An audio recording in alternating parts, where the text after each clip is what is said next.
What's going on, man? Welcome back to the basement. I'm Ron. I'm not gonna lie, I'm a little out of breath here. Just ran all over the house. One of my audio cords just died on me, so I was absolutely scrambling for USB to USB-C.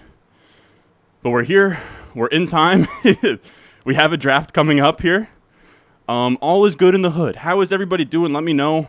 Say what's good. What's going on? If you're in the chat, tell me what's up.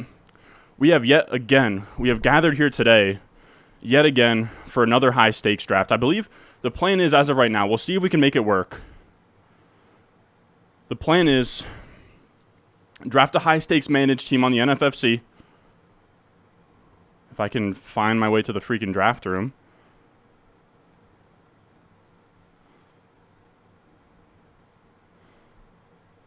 All right, boom. All right, so let's get this screen shared. This is a high stakes $350 league. We're picking from the 6th spot today, which is a little bit weird. I don't know how I feel about it. But we'll go with this. We'll put me in the bottom left. We're going to have our pick of Tyreek Hill or Cooper Kupp here. I don't know which one it's going to be. But how is everybody doing, man? We got yet again another high stakes draft. These have been fun, a little tilting, but they have been fun. I don't understand why this is not. There we go. All right. There goes Bijan. So I wanted Bijan, but he was never going to get there, huh? All right, so I think I'll take Tyreek Hill here. He seems to just kind of be consensus. I don't mind. I don't mind going with Tyreek or Kupp here. Let's go Tyreek. Tyreek is the one that gets drafted first. I have one of each, I believe, at this point. So let's go Tyreek Hill. This is also a format that's kind of Tua-friendly as well. Now, of course, if you guys have home league drafts coming up, make sure you check out the Patreon, patreon.com/Ron Stewart. I'm actually pulling this up on the side myself so that I can just go through my checklist for this draft.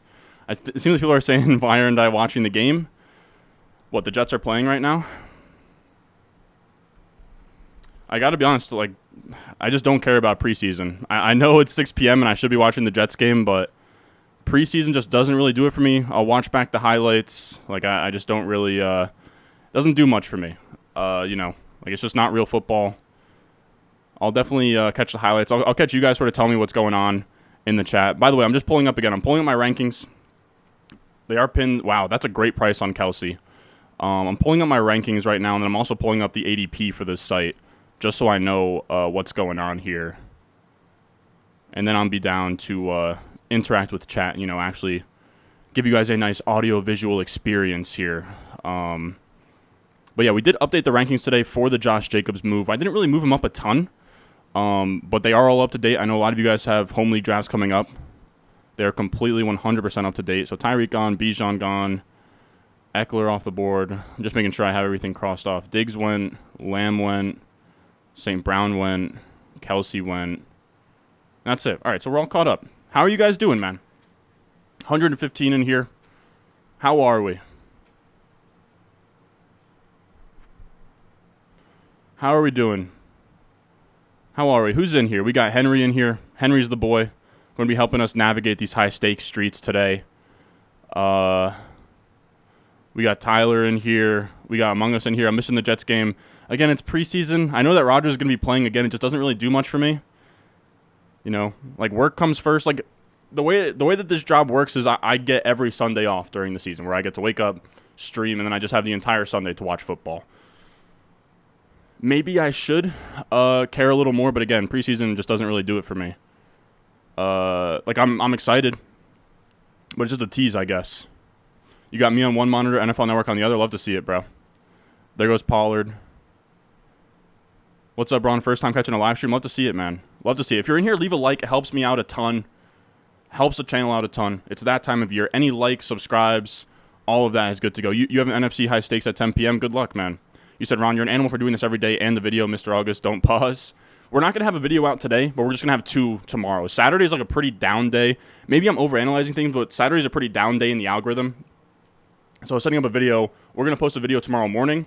We're going to stream in the afternoon and then post a video that night as well. So we're still going to have one a day, technically, if you do my averages. But today, just a stream. But we're going to do a long stream today. We're doing this draft and then minimum one more underdog draft That's the plan as of right now. So leave a like. We're out here. We're spending a lot of time together this Saturday afternoon. But how is everybody doing? I will say I brought alcoholic beverages with me as well. Really just because we bought far too many for the weekend down the shore. Wow, this is going to be Chubb or Saquon for me. I don't really... I would prefer Saquon, but regardless, I'm taking one or the other here. This is actually pretty sweet. And he goes Chubb. So we get our redemption on the Saquon yesterday. Unless if I'm reading this board wrong. I'm not. Yeah, so it's funny how these things work out, huh, fellas? I was getting down on myself yesterday because I was like, oh, man, like I don't have a Saquon team yet. I probably should have taken him there. Boom. Saquon Tyreek Hill is kind of sweet. Tyreek Hill Saquon. That's actually better than the Diggs Saquon start we could have had yesterday. So I'm actually kind of stoked now. Ronnie firing mad bullets, yeah. I mean, we won a good chunk last year, so we're just sort of carrying it over, investing back into ourselves here. I really want to get the goal this year. Our biggest win so far in fantasy football has been 12.5 thousand. The goal is to get a 25K payday, and I think we're gonna get one. But how are we feeling about that Saquon pick, fellas? I think that's honestly a smash. Congrats on this Jacob shares. Thank you, man. What else we got here? You have the pick. You have the 7 pick in one of these Monday.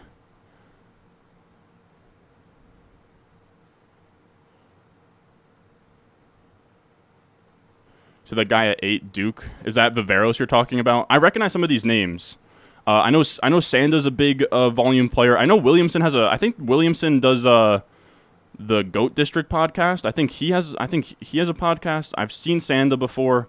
I've seen Viveros before. The rest don't really stick out to me though. What do we think about that? Dude, Saquon there is actually sweet, man. Back for another great season. Love to see it, man. Love to hear it. You said Garrett Wilson pulled an Antonio Brown and ran off the field. Yeah, I mean, I'm excited for the Aaron Rodgers debut. I mean, like, maybe I'll pull up the stream on a side screen. Like it's just not, again, like, I'm going to watch back the highlights of however many, like, he's going to, play, like, a few drives. Like, I'll watch back the highlights, you know? I don't know. Now you guys make me feel like a bad Jets fan. Also, we see Jacobs going, like, what's that? Jacobs at 208, Jacobs? Yeah, so, I mean, we have a 5th round Jacobs to crush that guy with, so that is a very fun development here. Now, also, be aware that this is 3rd round reversal, so it's going to loop back around here. It's going to loop back around.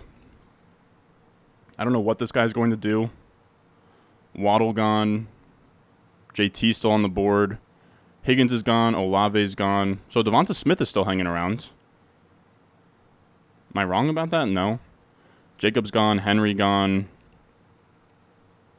Jalen Hurts gone. All right, I'm all caught up here.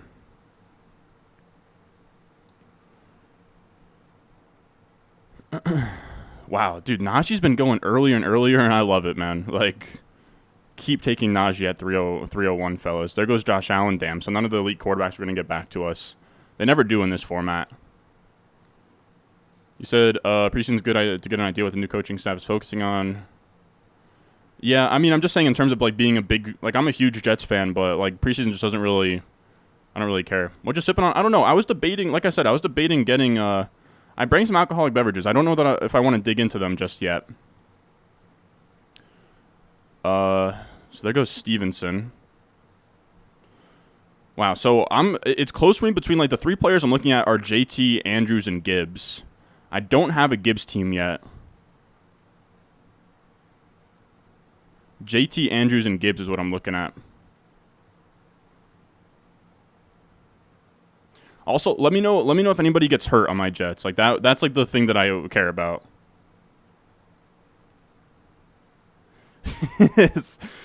Slayton, come on, man. Come on. Come on, dude. Like, I'm going to have to ban you. Did you just call Saquon premium Miles Sanders? You just said Miles Sanders is the discount. Okay, so Jahmyr Gibbs goes. All right, so this is going to be, I mean, Andrews is in consideration, but I think I'm going to pass on Andrews. I think it just has to be JT. JT's ADP recently has been the 302 in this format. I mean, you could talk me into Metcalf in this room, just because, you know, we're going to get some running back values we'll like later, but How do I not go double hero RB with JT and Saquon? Knowing that we just packed our bags thick with Josh Jacobs, saying that he's going to come back from his holdout, we'll make that same exact bet on JT, man. We'll make that same exact bet. Again, you could have talked me into something else there, but if we're trying to build a super team, Jonathan Taylor is a guy where we just saw Jacobs go from a guy who I've been taking in the 5th to now being a guy in the late 2nd. Same exact thing happens to Jonathan Taylor the minute that he reports back or he gets traded. He could get traded to Miami and then end up in this range, so you could have talked me into Andrews or Metcalf there, but I think that was the right pick.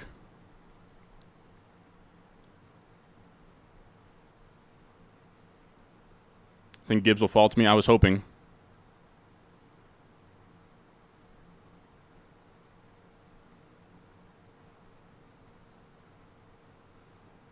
Sighties with the boys.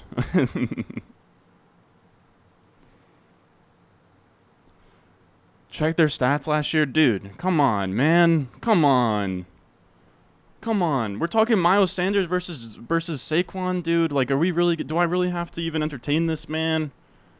Sighties with the boys, pretty much. Aren't you? I know you're a Gillis fan, right? You ever listen to the Old Testament?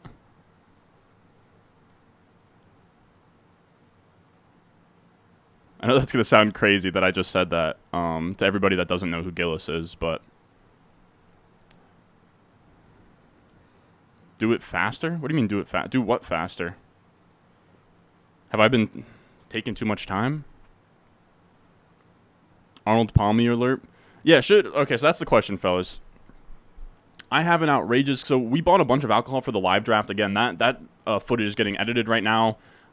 I think when you're going to get it is probably going to be sometime this week. Either during the week, absolute latest would be next Sunday, but I think sometime this week you're going to get that video. We bought a bunch, we had 12 dudes there, so we bought a bunch of alcohol, and I came home with half of it. So it's a Saturday. We're already kind of done here with work for the day. So I brought some...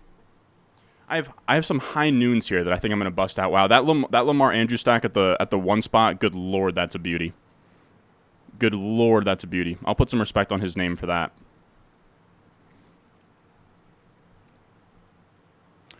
You said, why is round 3 backwards? Just the format of this league. It's called third round reversal.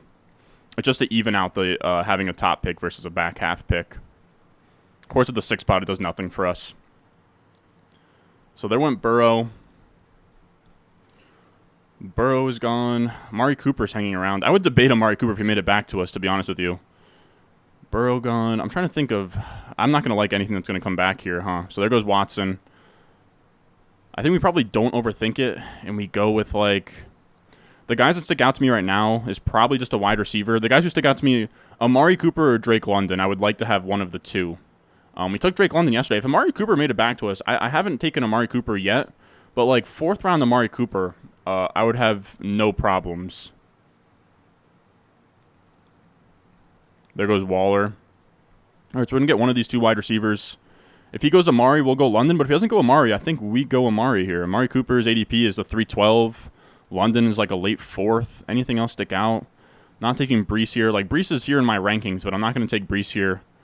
Herbert's interesting, but I don't think that we need to take Herbert.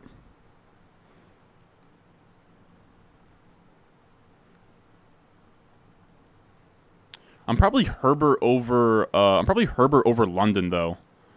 Wow, and he goes Breece Hall. Okay, so we were never even going to really be in the Breece Hall sweepstakes here. All right, I think we're gonna go Amari Cooper here. I don't take Amari Cooper often, but if he falls to the 4th, I love London, but I think Amari Cooper's the play here. It sets up Deshaun Watson stacks later if we ever want something like that. I think it's the play. I'm looking around for anything else that sticks out. Nothing really does. Just make sure that, looking through the ranks here, it's Cooper. Yeah, let's do Cooper, man.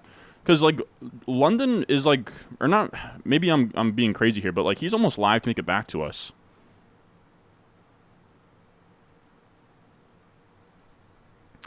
Yeah, if Amari went, I would have gone Herbert. You could have talked me into Herbert over Amari there, but these rooms have been pretty wide receiver heavy, so I kind of just wanted to get a second one in there But this is for sure a start we haven't gotten through, like, 10 plus drafts here. How big is the gap between Chase, JJ for you 101? It's literally a coin flip. The only reason I feel firm about either or, just having Jefferson at 1, is simply because if you have Chase as your 101, you're going to end up with like 16% Chase and 0% Jefferson. You know what I mean? Like, Jefferson will never get to 2. Chase will always get to 2. So unless if you're playing like one singular league, unless if you have like one league that you like that you play, then, get your guy. But if you play in more than one league, you might as well not take Chase first overall. Like, I think there's a case for it, but if you take Chase first overall, you'll never have a Jefferson team. And in a perfect world, I have a bunch of Jefferson and a bunch of Chase, if that makes sense. I think that I explained that well. All right, is it time to bust out a high noon here? Should we start sipping? Like, should I start having some good times, or should I just like sort of lock in?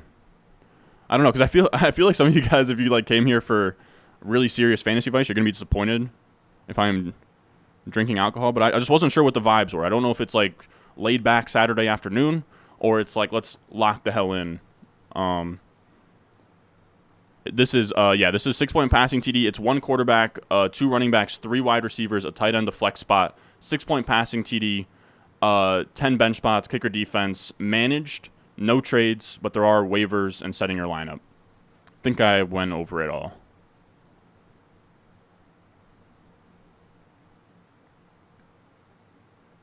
You think Tyreek is better, worse, or same for full PPR? Same. I think that he's fine in pretty much any PPR format of any kind, really.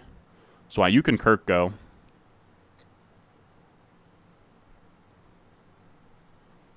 This is the first time we've had the 6 spot, too, which is kind of hype. Yeah, exactly. I don't love, like, 3rd round Amari Cooper. I can't get there, but in the middle of the 4th, like, I'll take a falling Amari in a 3 wide receiver format.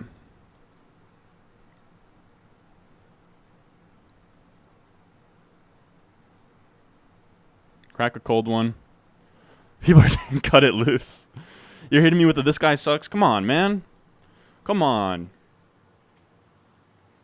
I promise you'll like me by the end of the stream. People are saying crack a cold one. Yeah, let's have some good vibes here. No, Brock knows. Look, dude. I had a freak out. 2 weeks ago, I freaked out because we took... I think it was Rashad Bateman over Greg Dulcich in a tight end premium, and I was like, that's it. We fucked up the whole thing. We'll just have, I think we just need good vibes. Nothing but good vibes here. Also, if anybody watching happens to be a High Noon marketing guy or somebody that works for High Noon, tell them to hit me up, man. We'll see if we can make something work here. Tell them to hit me up.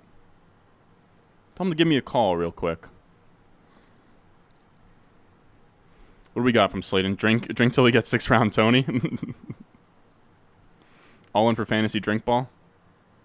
Exactly. We'll lock in with a drink. Yeah, smash the like button. Help the boy out. Or maybe you'll draft better than that Amari pick. Come on. Dude, I don't even like Amari.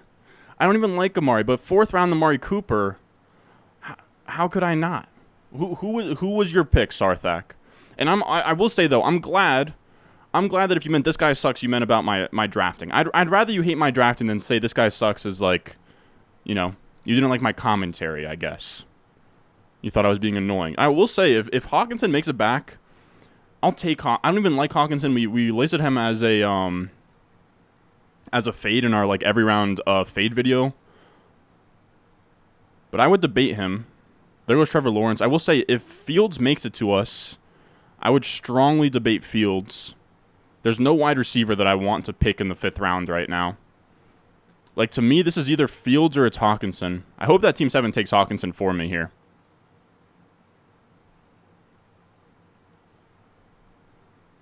Nah, Ayuk's already off the board. This is 6-point passing TD, so Fields gets a little bit of a bump down, but, I mean... Who has a DJ Moore team? Okay, he's on the other side of us. There's only 2 teams we would need him to fall past.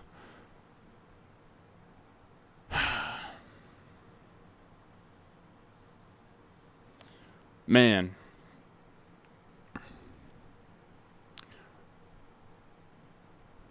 I don't even like Hawkinson, but I think I probably have to take him here. There's only 2 teams that I'd have to get Fields to fall past. I think I'm going to go Hawkinson. I don't even really like Hawkinson, but middle of the 5th round talk, I think he makes sense. I do. And Kirk is like better to stack in this format. Yeah, I think that's what I'm going to do here. Again, I don't like Hawkinson, but he's like clearly the highest ranked guy. There's a chance that in this room these guys don't like. There's a chance that in this room these guys don't like Fields, and we get him to fall back. If not, we'll have a pick of some 6th round wide receivers that I like. But yeah, I mean, I listed Hawkinson as a fade yesterday in our video, but that's assuming you have to take him in the 4th. Like, we just got Hawkinson as tight end 4 in the 5th round. Like, I don't know. I'm curious what you guys think about that. And it gives us, like, Kirk Cousins is actually really good in this format too. So I don't know. I'm not crazy about that pick. You could have talked me into anything. I wasn't really feeling any of the running backs there. Really, what it came down to was Fields, Hawkinson, and like a 5th round Lockett. But I don't really want to take a 5th round Lockett. 5th round Mike Evans. Like, yeah. I mean, this is such an ugly wide receiver room that I think I'm going to like filling out the rest of our wide receivers later on. I'm trying to think through here. We've only taken 2 wide receivers through 5 rounds. If Fields makes it back, we'll take Fields, and we'll be really weak at wide receiver, but we can kind of just, like, throw volume at it.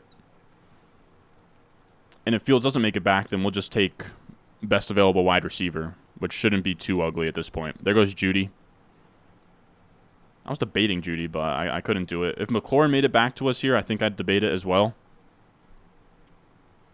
I will say Judy gets a slight bump in these formats because you do get an edge over the rest of the tournament teams.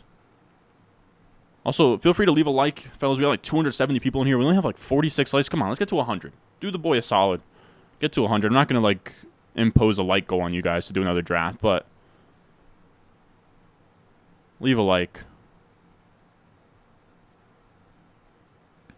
You're asking what I know about the Old Testament. I've gone back and listened to a lot of the Matt and Shane old episodes, which are really good. I just find it cool that it's a pretty crazy documentation of 2 guys like at their lowest point in their 30s sharing a place as like with like 4 other comedians or whatever to then becoming like Shane's massive. Matt just had 1 million views on his special. Like, they're both wildly successful after being. It's a pretty crazy come up story is really what it comes down to.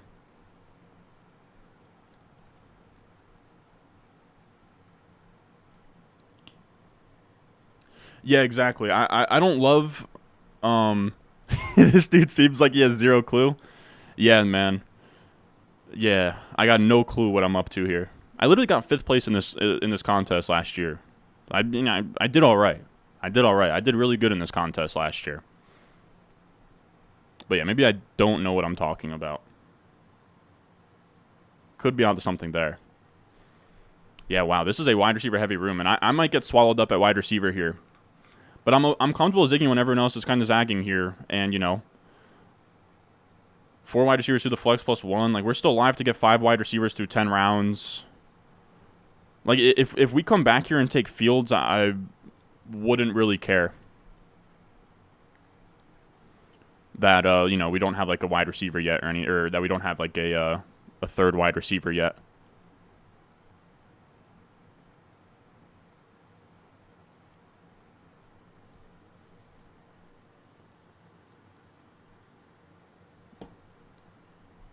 What else we got in here? Oh, yeah, Brock, I don't know if you're still in here, but let me know how your home league draft went. I remember you saying that. I'm trying to catch up with chat, but then also cross off the players who've gone off the board here. Pickens gone. Do we like McLaurin if he makes it back? I mean, 6th round McLaurin, I think I'd have to take him. I don't know that he does make it back, but I think I'd have to. We'll also be very curious. Sanda's a pretty OG high stakes guy. He seems like he's starting a 0 RB build here, so I'm very curious to see how he sort of lands the plane there.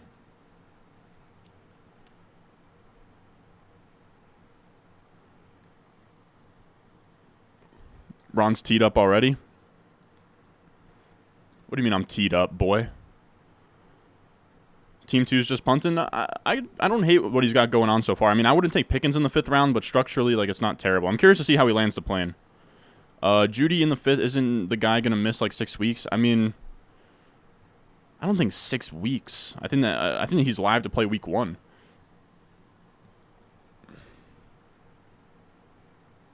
I know, I'm just joking around, man. I'm just joking around, too. I'm not as against Judy in the 5th as you guys are. Like a 5th round wide receiver there. I mean,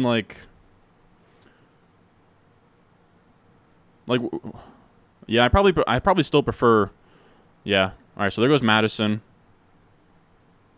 We're drawing live to get Fields to come back to us here. We only need to get we just need him to get past Team 5. But I will say, I'm very much considering Tyler Lockett as well. I'd say Lockett and Fields are the 2 guys I'm looking at here.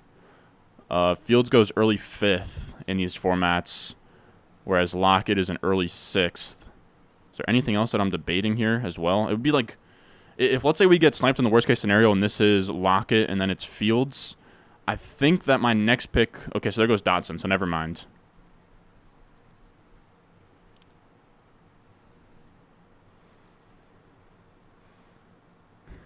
What do you guys think between it's going to come down to Fields versus there's Pittman. It's going to be Fields versus Lockett here for me. Man, 6th round Fields is really tough to pass up on, fellas.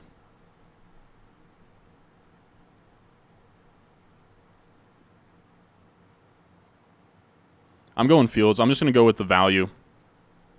Here. These are guys. Let's go Justin Fields. Look at all. Yeah, I mean, Fields is here. I was debating Lockett, but I think we're going to be all right. Let's go Fields. It feels like we're behind that wide receiver in this room, fellas, but, I mean, these guys are all... I mean, our first 6 picks are all top 50 picks in the last, 4 days of ADP. So now we're set everywhere but wide receiver and flex, and we can just hammer the hell out of it. All right, so I'm glad everyone's saying Fields. I'm glad. Yeah, that's where I was at as well. But Brock, you said you had pick 11. You went Diggs, Devontae. That's sweet. ETN, Herbert, Ayuk, Deontay, Addison, Monty. I like the team. Missed on Dobbins by 1 pick. Damn. Oh, that's nice. It's like a ETN hero RB with with Montgomery as your RB2. That works. Diggs, Devontae is a sweet start. It's not all that rare, but it's a sweet start. Did you end up stacking Herbert with Quentin Johnston? And I'm curious how you made out at tight end, Brock. All right, let's get Fields out of here. Let's get Javonte clicked out of here. Henry, I think we're going to see Kittle fall to the 7th again, man. I think we are. Is Lockett still hanging around? He is. There's no way Lockett makes it back to us, but... If Lockett somehow makes it back to us in the 7th, I will get up and hit the gritty. So just put that on your bingo card, fellas. I will stand up and hit the gritty if we can get 7th round Tyler Lockett here. Yeah. I almost spoke. I pretty much spoke us not getting 7th round Lockett into existence there. But I had to offer it up to the fantasy football gods and say, hey, if you give us a nice wide receiver value here, I will get up and hit the meanest gritty that you have ever seen. Your 4th, 5th round Jacob shares looking great. Yeah, I'm stoked about them.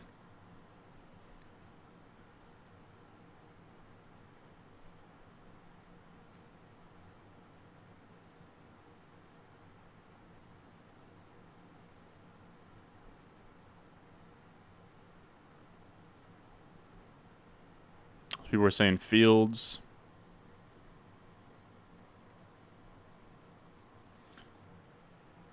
Bro, just listen to chat? What do you mean just listen to chat, man? Like, I asked you guys. I asked if the play was Fields. All right, so Rashad White's gone. Dalvin Cook at the 6-7 turn, huh? We need more of those picks in this room. I have a bunch of wide receivers I'd be fine taking in the 7th round. Man, wide receiver dried up in this room, though. That turn, so Pickens, Evans, Godwin. Man, there are not a lot of wide receivers that I would be down to take in the 7th right now. I'll just be straight up. And we're on Kittle's slide watch here. I don't even know who I'm hoping for right now. Tyler Lockett was the guy. I guess it'd be Addison. Addison and Marquise Brown are the only guys that I like have as like 7th round targets at wide receiver. This is a sharp room, man. This is a sharp room.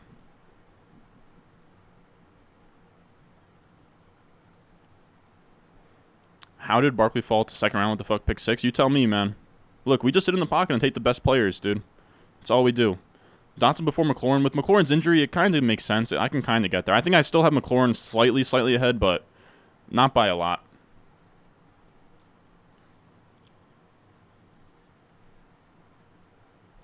What else is in here? Yeah, you couldn't get QJ. That makes sense. I saw you didn't have a tight end though. Did you get Everett maybe?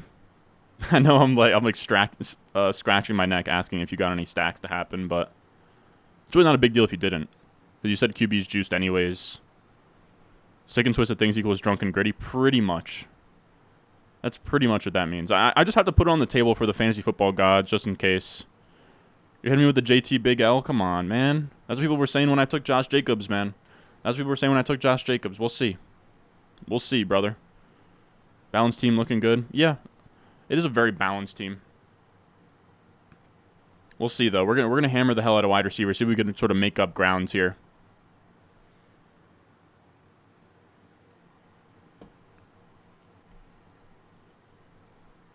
There goes Gabe. That was not one of the wide receivers I was really looking at here. So Kittle gone. Gonna have a free look at Pitts. I wonder if we're gonna prefer Hawkinson, Fields, whatever wide receiver we get here, or like Fields, Lockett, and then like Pitts here. Tough to say. Unless if Pitts goes, I mean Pitts is live to go to one of these next 3 teams here.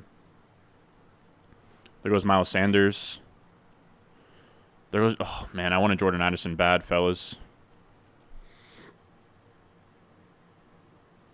If this guy takes Marquise Brown, I don't know what I'm going to do.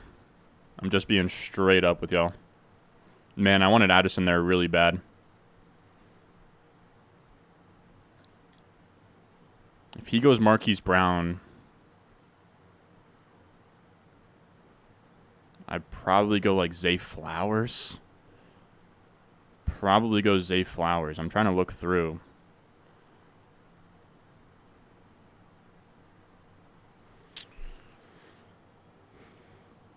And he goes Pitts. Okay. That Addison pick stings bad. Respect to Viveros, he's a sharp dude.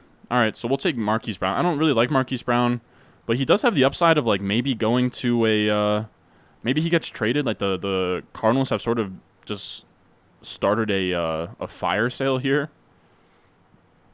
But yeah, we'll go with Marquise Brown. He's someone we can start in like week 1. He's just like a fine RB2. But in the 7th round, he does make sense as like a fine option there. Garrett Wilson touchdown. Can't say I'm surprised. Can't say I'm surprised. Yeah, I mean, like, it's uncomfortable. I know a lot of you guys, are like, oh, JT sucks, but it's like, I mean, I got him in the 3rd after starting Tyreek Hill, Saquon. Like, I mean, that feels pretty damn good, man. You said Ron spoiled us all with the live stream tortilla slap. Everything else is a distant second. I might set up another long-ass stream of drafts, but I'm not quite sure yet. Addison's pick if he falls. Yeah, I wanted him. People were calling me crazy, man. I've been saying the only dudes in the NFL better than Garrett Wilson right now: Jefferson, Chase, Kupp, Tyreek Hill, Devontae Adams. Wait, hold on. Did I list everybody I was looking for? Jefferson, Chase, Tyreek Hill, Kupp, Diggs, Adams, maybe A.J. Brown. And that's it. Only dudes definitively better than Garrett Wilson right now in the NFL. And I put that on everything. And I've been saying that since the season ended. People truly don't understand how special Garrett Wilson could be, man. He has as crisp a route running as anybody, and then he also has just like ultra special after the catch ability. I was also looking at the pass run rates of like red zone teams the other day, and under Nathaniel Hackett in Green Bay, They had one of the highest pass rates in the red zone in the NFL, which is, I think, really interesting. They scheme a lot of those touches. So Zay Flowers went, JSN went, Sutton went. I can't take Sutton in the 7th, fellas. No, I know Judy's hurt, but it's just not quite how targets work, where Judy goes down and I want to take Sutton that high over some really good players. Trying to look at what I'm looking through for the rest of this team. Pretty much Quentin Johnston, Elijah Moore.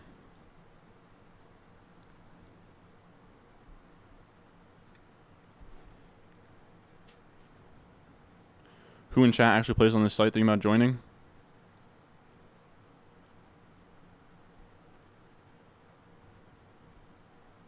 We got a super chat from Kevin. What do you got here? Diggs, Lamb, Mahomes, Saquon, and a 8-team keeper. Next target.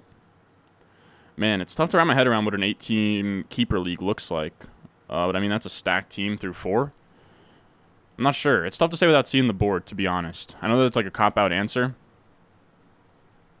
There goes Connor.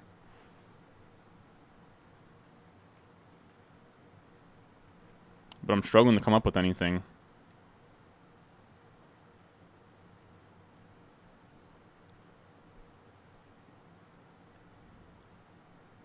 So Montgomery is gone.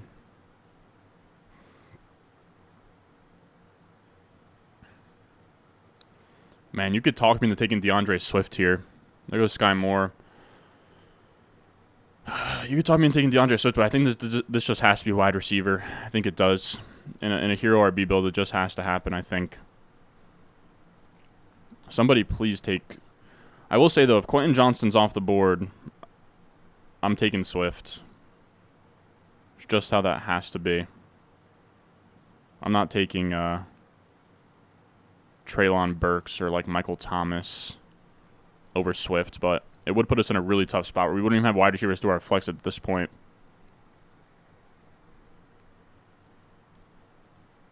There goes Burks.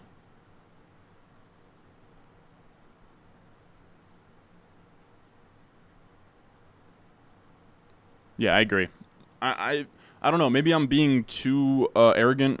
Okay, so there goes Michael Thomas. Right, so we're gonna go Quentin Johnston. Like wide receiver is just melting off the board right now. We sort of just have to keep up here. Yeah, we'll go QJ. I don't see anything that really sticks out at wide receiver. It's like, yeah, Tony. Yeah, let's get Quentin Johnston in the 8th here. If this wasn't a double hero build, Swift would have been really fun there. If we like hammered wide receivers early, Swift in the 8th round is a must draft to me.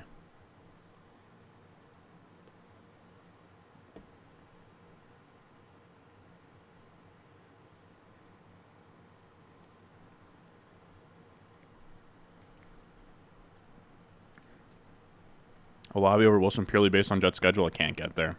I'm honest with you guys. I don't give a fuck about I don't give a bollocks about schedule, man. NFL teams surprise every year. We're so bad at predicting things. Strength of schedule isn't sticky year to year. I don't know. I just don't buy it much, man. And if you have a tough schedule, you're just gonna have more pass attempts. Like I don't know.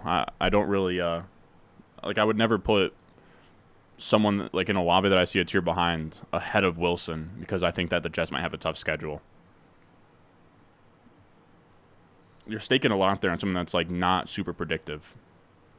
That's just my 2 cents.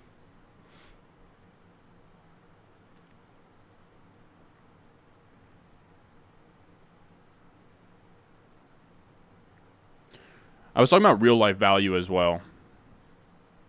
Devontae Jefferson, Tyreek Chase, Kupp, Diggs, A.J. Brown. Yeah, I agree. I think that's where I'm at too. I'm talking real life. In real life, Garrett Wilson over Amon-Ra St. Brown every day of the week. Every day of the week. It's not that close for me. No, I love Swift. It's just like we already took 2 running backs early, and this is a wide receiver heavy room. Like we just saw Allen Lazard go in the what is this, the 8th round. Swift is a smash pick in the 8th round. It's just simply that, and I'm really coming around on Swift too. It's just simply that we already had 2 running backs. Like we got to fill our flex right now is kind of what it comes down to. Like Swift would have been a luxury pick there. I would have loved to make the pick, but I just don't think we could have afforded it there. Yeah, like Alan Lazard in the 9th or in the 8th is brutal. Like this is a sharp room. I'll give that to the guys that are in here. So Lazard gone, Deshaun gone.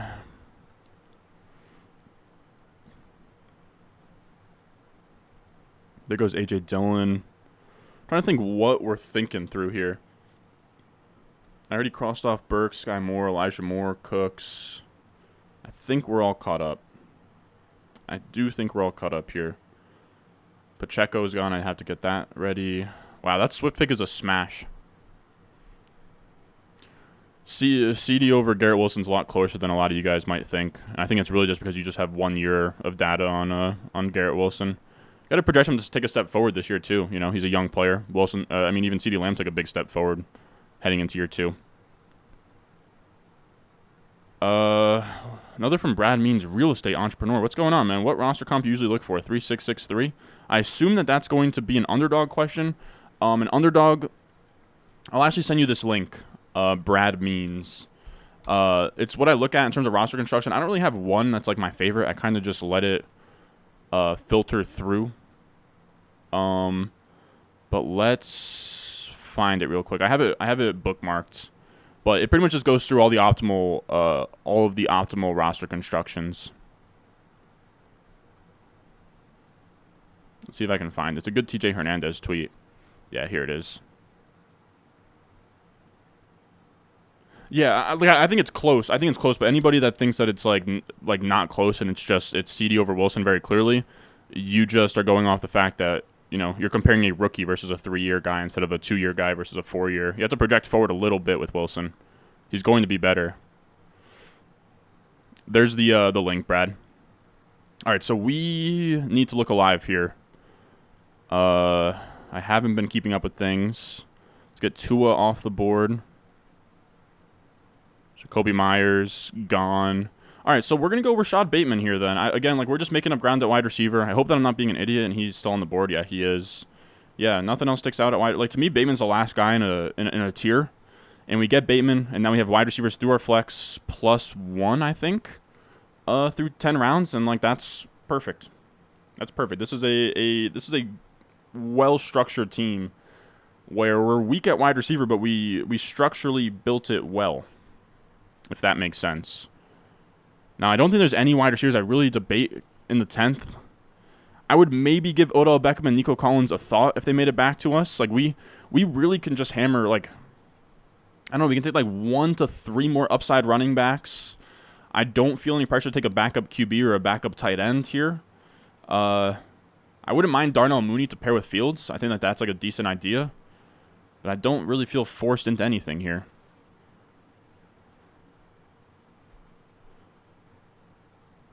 Yeah, I know I'm missing the Jets game again. I mean, if 330 of you guys are gonna pop out to a stream, I'll ditch a Jets preseason game any day of the week. I talked about it earlier, but in the season, I get Sundays to myself to watch the Jets, and that's good enough for me. I don't really need to watch a couple drives of Aaron Rodgers here. I'll just catch the highlights after. Someone said Jets pick 6. I'm sure nobody will overreact to that on Twitter. So there goes Gibson. Is Khalil Herbert still hanging around? I believe so. Yeah, Khalil Herbert is hanging around. Ingram goes off the board. I do need to catch up on... Okay, so Brian Robinson went. Dobbs went. Dobbs is the guy who goes, pretty early in a lot of these. Let's think. In a perfect world, we get a wide receiver on the way back. I think Odell and Nico Collins are the only guys that debate actually taking in the 10th, but I'd kind of be fine with both of them. Smash like, yeah, I do appreciate you guys with the smash the likes in the comments. We have over 300 people in here, which is absolutely bonkers. This would have been a record stream for us last year, and this is just kind of I don't know. I don't know if you want to call it a new normal, but you guys pop out to these streams, and I am very, very thankful for that.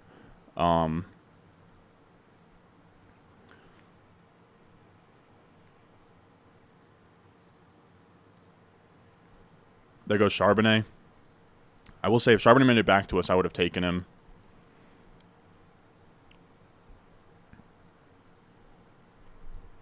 Let's see. I think I'm all caught up on crossing players off. I do. Jacoby, Dobbs, Tua. Yeah, I think we're good.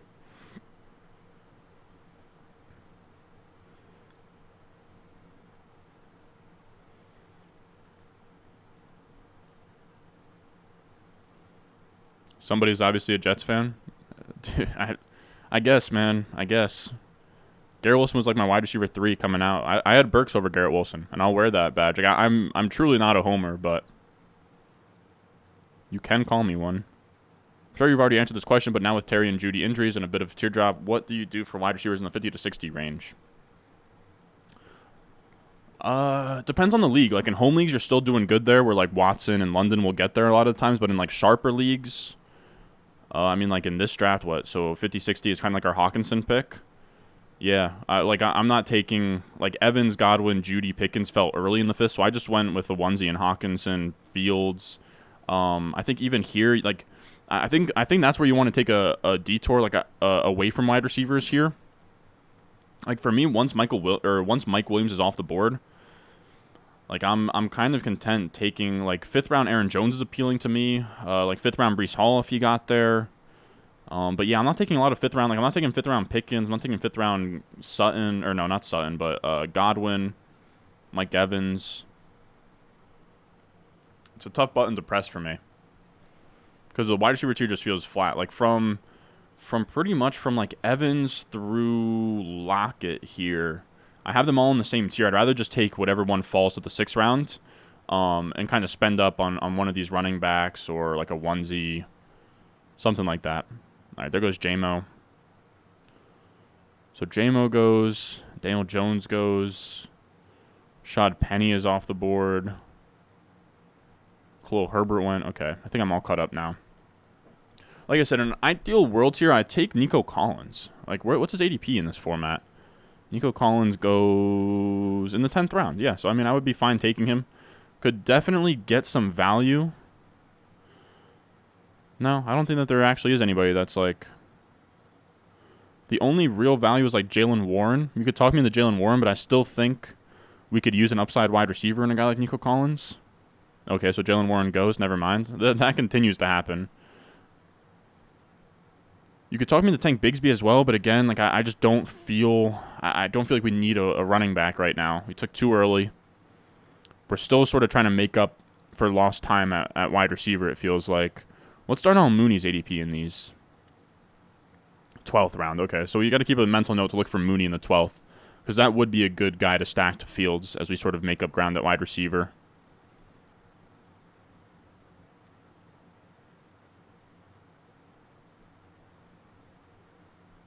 What point do I start considering Roschon? Probably like the 12th round is my sweet spot for Roschon.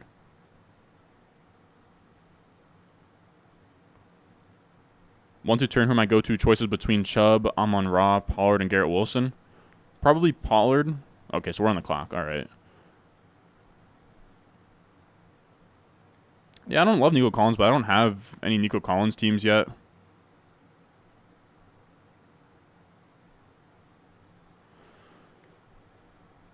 Yeah, let's go Nico Collins, I guess. Like, I'm not crazy about it. Like, you could talk me to Tank Bigsby here, but again, like, it's just not a need. Like, we took 2 running backs early. This has to be a wide receiver, really. You could talk me into Odell, but we already have Bateman, so I think we'll go Nico Collins here. And we'll take maybe a running back in 11 here. We'll see what makes it back to us. But that gives us wide receiver through the flex. +2.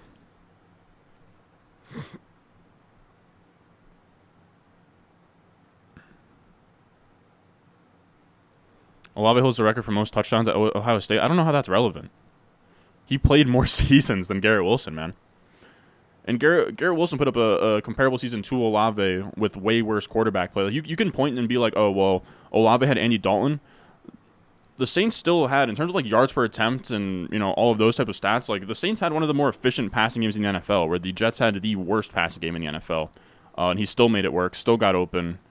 And he brings on top of what Olave does. Like, it's not even like Olave's bad or anything. He gives you what Olave gives you as like a really crisp route runner, but then he's also insane after the catch. Nobody moves like him after the catch besides a few guys. Like, you know, Like Matt Harmon's even compared him to like Kadarius Toney. If Kadarius Toney could actually run route, like he's some sort of cross between Kadarius Toney and Chris Olave, which is really exciting.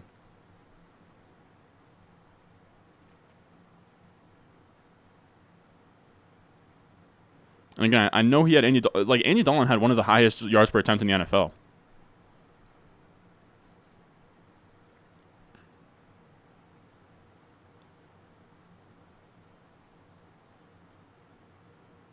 So Marvin Mims gone. Man, Mims, that's the second time we've seen him go in like the 10th here.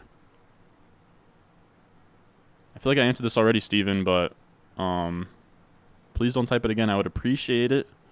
But Pollard, Amon-Ra, Garrett Wilson, then Chubb. I don't know why I struggled to talk there, but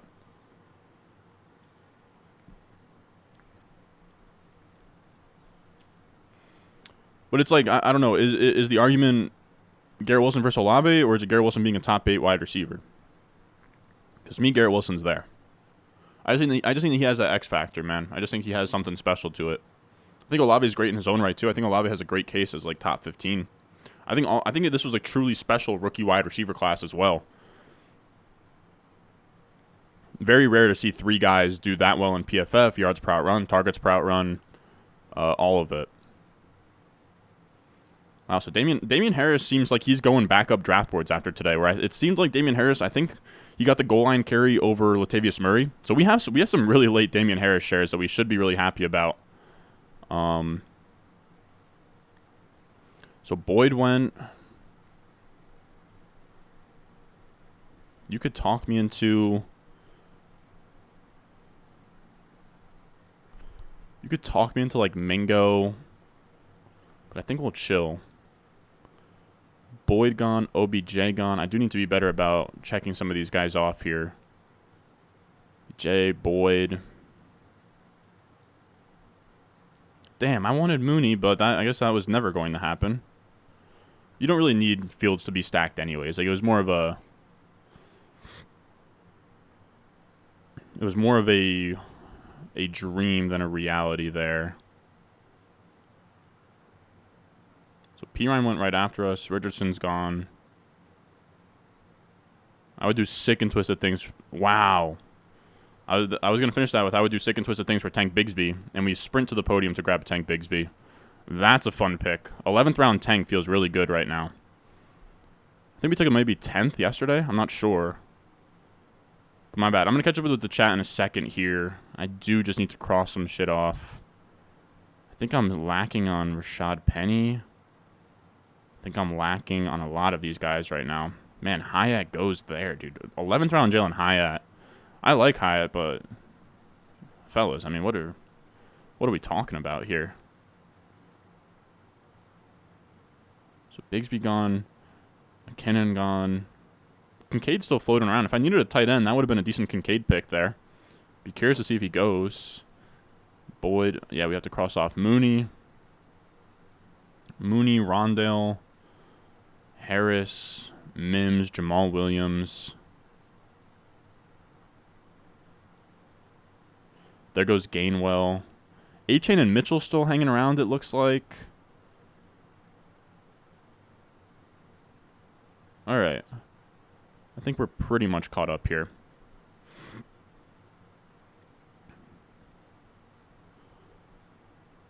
We'll revisit this after the season. Yeah, I mean, I'm telling you, Garrett Wilson is that guy. You said Wilson looks like a smaller Jettis? Yeah. And I think he's kind of better after the catch than Jettis. That's the crazy part. Literally, the only thing that concerns me is that he's like thinner than a Jefferson. You know.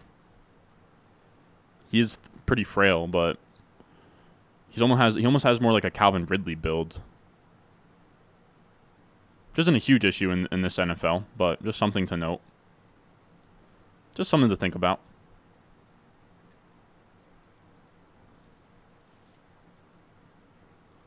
I don't know. To me, like you said, you think Olave and Wilson are equal. They just win in different ways.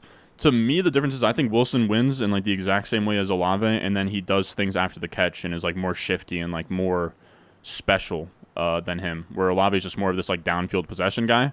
I think Wilson can do a lot of the same things as Olave, and then he adds on top. And he had quarterbacks last year that couldn't throw to him at all.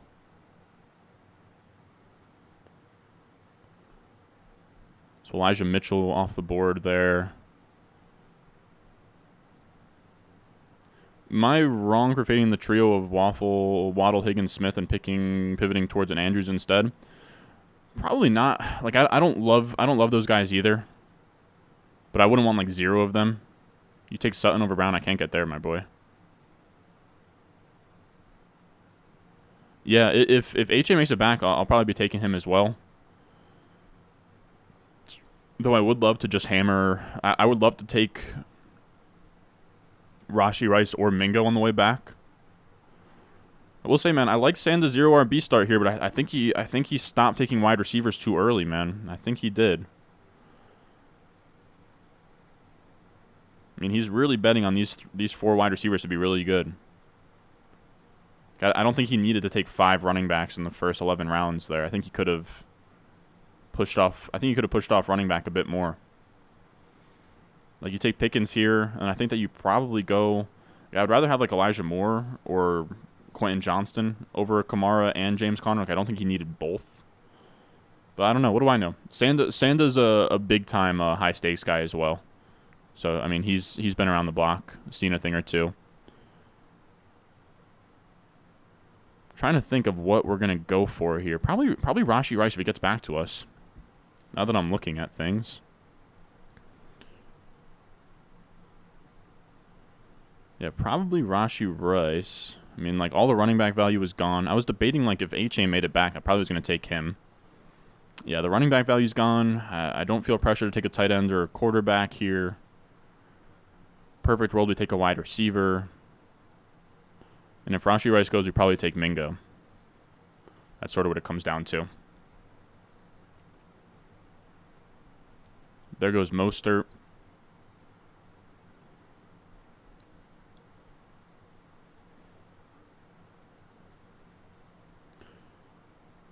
There was DJ Chark. All right, so we're going to take Rashee Rice here. I don't think Rashee Rice is like a crazy smash pick, but we need some more upside and some more depth at wide receiver. So we'll take Rashee Rice. We'll hope for Mingo to make it back to us. If he doesn't, no big deal. We'll probably just take a running back there.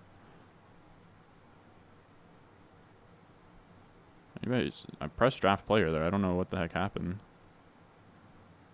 All right, perfect. All right, so we got Rashee Rice. There we go. And there goes Mingo right after. Okay, so that was never going to happen, huh? And there goes Kirk right after. Some of these guys just know exactly who they're picking, huh?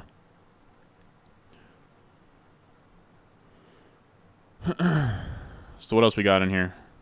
So you started CMC Lamb Hurts in your home league? Pairing Lamb with CMC is crazy. I don't know how you got that to happen. You don't see a difference between A-Chain and Deuce Vaughn? I would say A-Chain was a 3rd-round pick. Deuce Vaughn was a day 3 guy. That honestly kind of makes it's a different calculus there in terms of team investment. And Pollard is much better than Jeff Wilson and Raheem Mostert. That's kind of my idea. Where should Judy go in best ball? Probably like 5-6 area.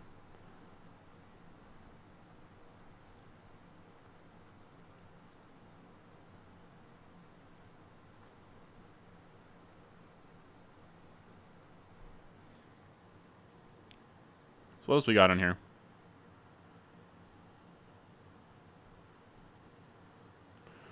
Yeah, Steven, I've answered this question like 40 times, brother. I'm going to ban you in a second. What do you guys got in here? What do you guys got?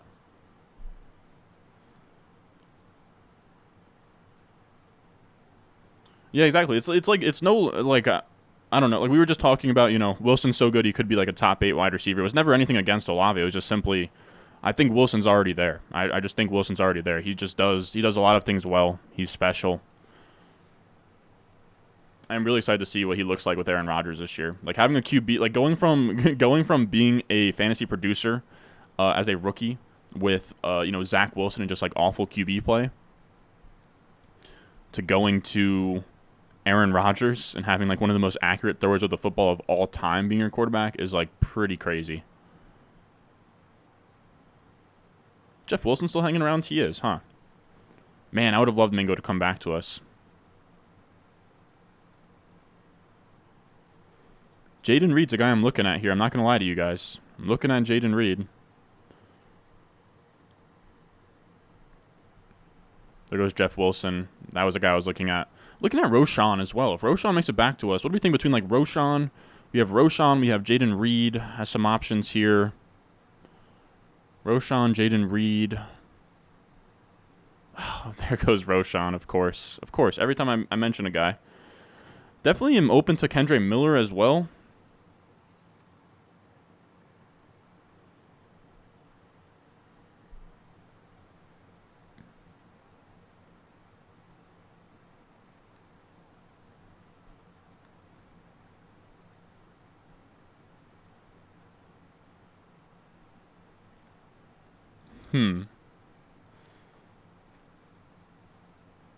So there goes Osborne. So Roshan was never going to happen.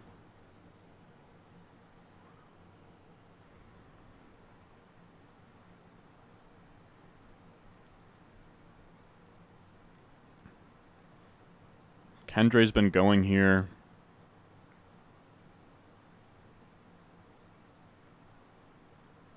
I think I'm going to take Kendre here. It's like the last running back in a tier for me. Oh, Kendre Miller went?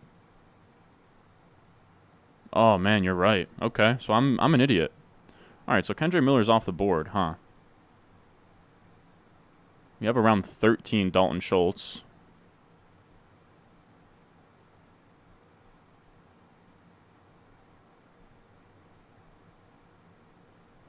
All right, we'll take 13th round Jaden Reed. I mean, I don't feel crazy about it, but this is a room where, you know, Mims went super early.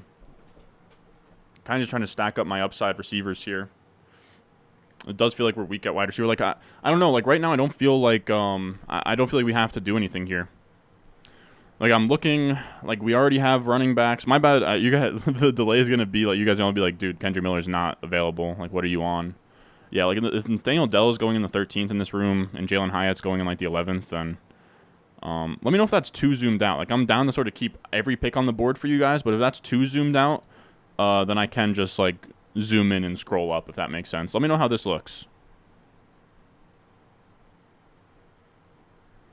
Yeah, I mean, I like Justin Ross. Just like, you don't have to take Ross here. Ross hangs around in these.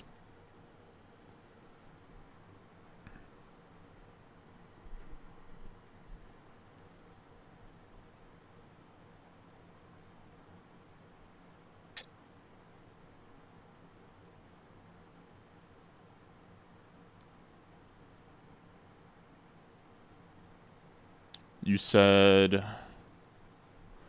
picked up Cup, Pollard, Allen, Devonta Smith in your home league. Oh, yeah, dude. I mean, that's a great start through 4.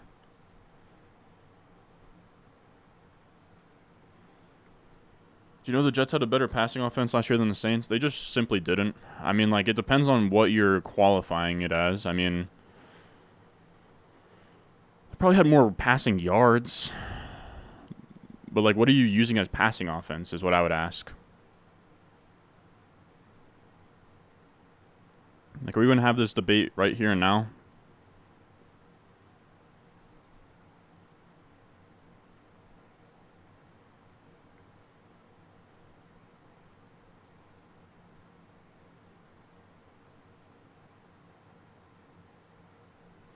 Like, this is just yards per attempt. Yards per attempt is like one of the better stats out there for quarterback play. If we look at last year, we have New Orleans was 6 in yards per attempt. That means on a per attempt basis, they were super efficient, whereas the Jets are all the way down here.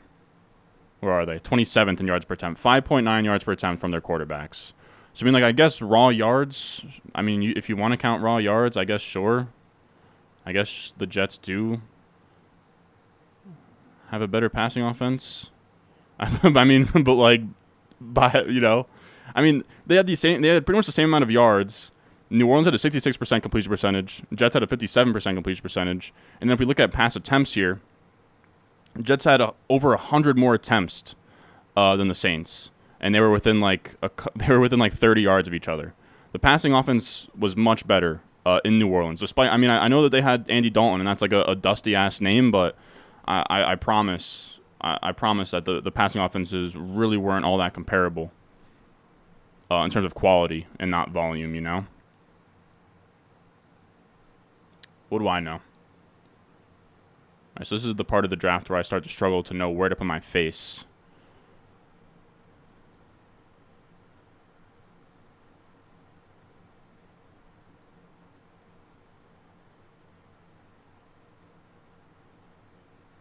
Looks fine on my 200-inch, yeah.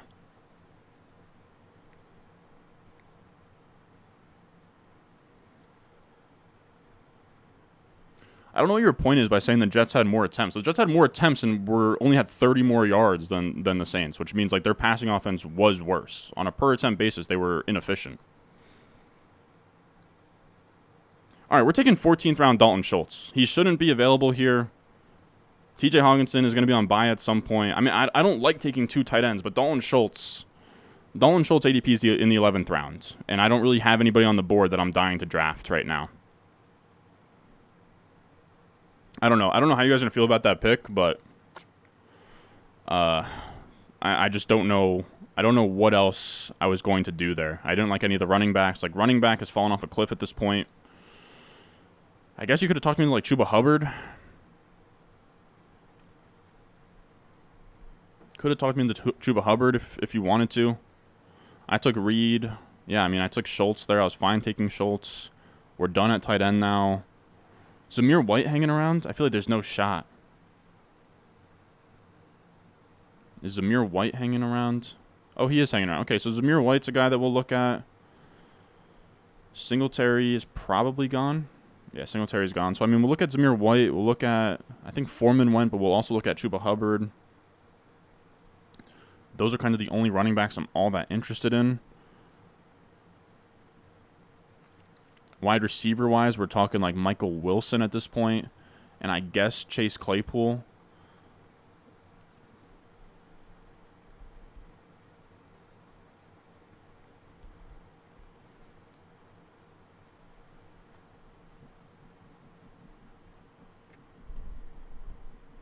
Right, like 14th round Dalton Schultz. Like, I can't say no. I don't know, man.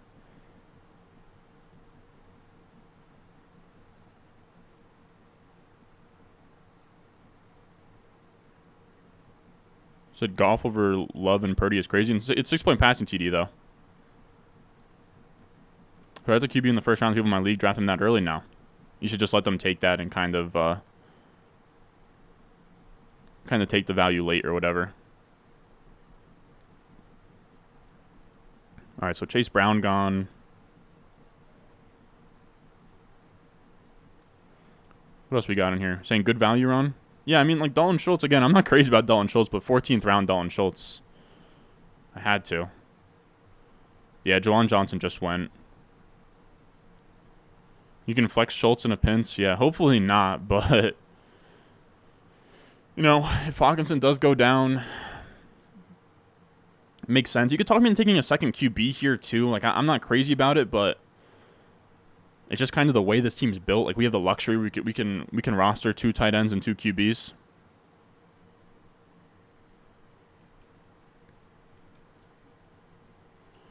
Chego Okonkwo. Is Chego Okonkwo startable week 1? I wouldn't love to, but I think that he's kind of startable if you're just in that, you know, in that range. He said, I don't like to admit it, but I love Dalton Schultz for what it's worth. He's been like top 5 in open score. Yeah, I agree. He could lead that team in targets. I'm not crazy about him, but like in the his ADP is 11th round on here, so we got him like 3 rounds past his ADP. Yeah, I mean, he goes like literally 6 picks after Dalton Kincaid, and we just got him super late here. Again, not crazy about it, but I just felt like we were in a spot where we had the luxury to do so. Can't believe he finally went Hawkinson. Yeah, again, I don't like Hawkinson. He was on like our fade video yesterday, but that was assuming he goes in the middle of the 4th in a lot of home leagues. Like in the 5th with Hawkinson, I'm not crazy about it, but like nothing else really stood out as like very obvious to me at that pick, you know?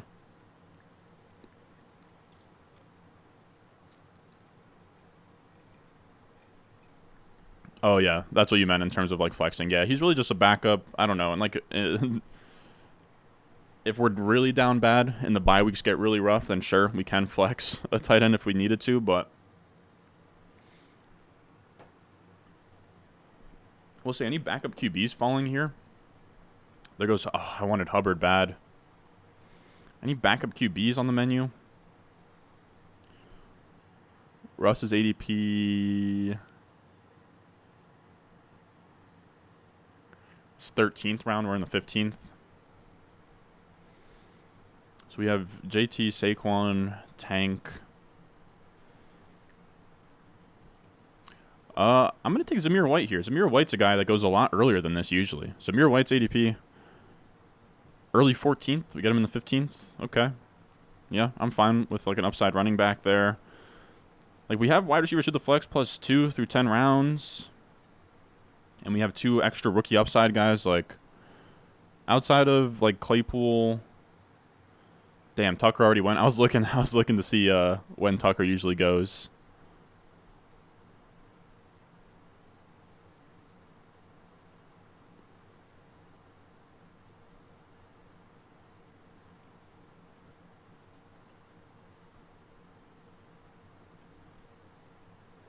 What do you guys got in here? He said, home league draft tomorrow, 12-man PPR, 1 keeper. I have Pollard in the 7th. If it came down to Bijan, Kelsey, Diggs, does one make more sense to take because I already have a running back?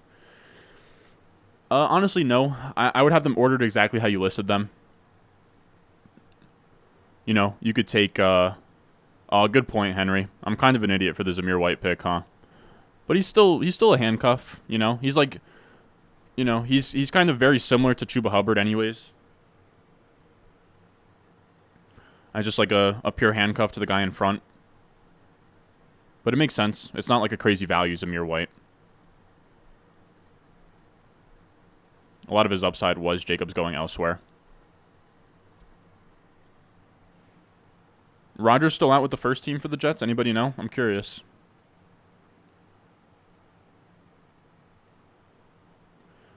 But yeah, I like Bijan, Kelsey, Diggs. Like, I just take best player available early on, and you can just take Bijan and you can kind of just filter into a double hero there. Where you take Pollard and you kind of just, you know, you have Pollard in the 7th, you take Bijan first, and then you sort of filter the rest of your draft through double hero. Zonkify, you finish your home league, Tyreek, Olave, Andrews, Devontae, Brees, James Cook, London. Oh, jeez, dude. QJ in the 12th? Yeah. All right, so you murdered that league. But that's a dope team, man. I do really like that. How you got London and QJ that late, I don't know, but AR in the 15th is crazy too, man. Jeez.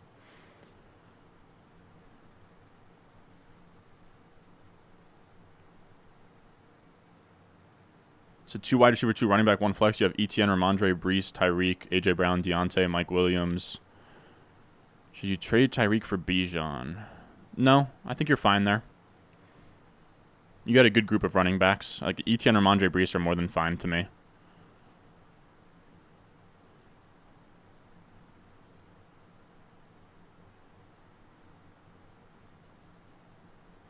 Saying that they had a sick RPO and then a missed snap. Wilson's in the game. As in Zach Wilson.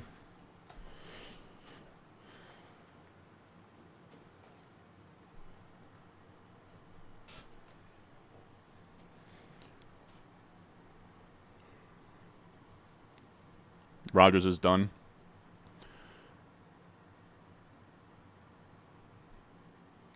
You said Cup. Wow, Cup went 12th. I won't spoil it, but Cup went late in my home league too. Cup went pretty late. So what else we got here? Yeah, like like Pickens is tough for me, man. Pickens is really tough. I never want to bet on a player that I think is a talented player heading into year 2. But I think discounting Deontay Johnson as any part of your bull case for him is a mistake. Like, we've seen nothing but Deontay Johnson dominate. Even if you don't think that Deontay Johnson's like a great fantasy receiver, a great real-life receiver, he's going to flirt with 25 to 30% of the targets. And that's already like a given, you know? Even if you don't think that Deontay Johnson's talented, he commands targets. Wow, Josh Downs already, huh? Josh Downs already. Man, I can't believe I'm out here I'm taking a lot of Michael Wilson, guys. I don't want to be taking Michael Wilson at all. Like taking Michael Wilson makes me physically ill.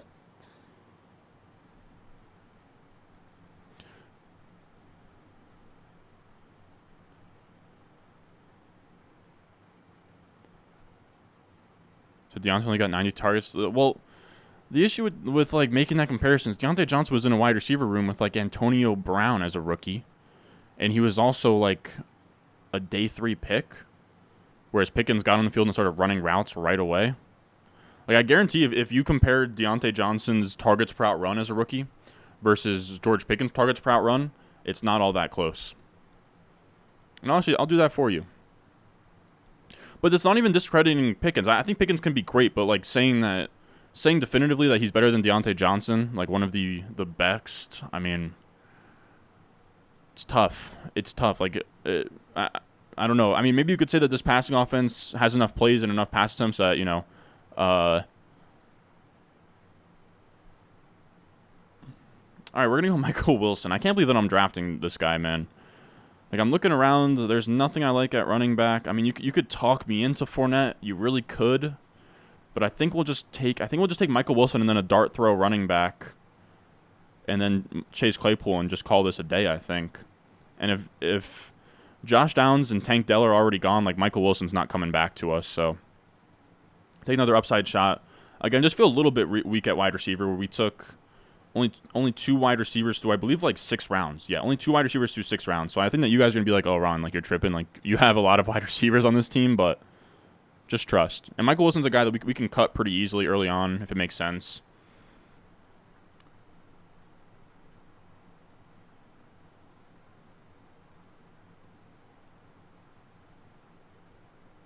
But I'm honestly just curious now. I do want to check out target per run as rookies between Deontay and Pickens. Or actually, you know what we can do? Let me pull up my my year 2 wide receiver database. I think that should have that data there. I could be wrong. But if any of you guys are like Dynasty guys, I'll show my prospects and stuff. Damn. I'll show my prospect model and stuff to a lot of the Dynasty guys. But I made a year 2 projection model that projects year 2 points per game. I'm very curious to know how the model has Pickens versus Deontay Johnson. The year 2 model actually likes Pickens. That's the funny part. Has Pickens producing as much as like Christian Watson. And then Deontay.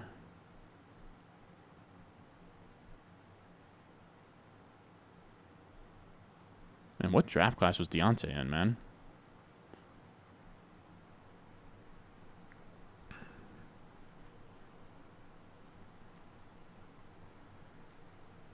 Pull this up on the screen in a second.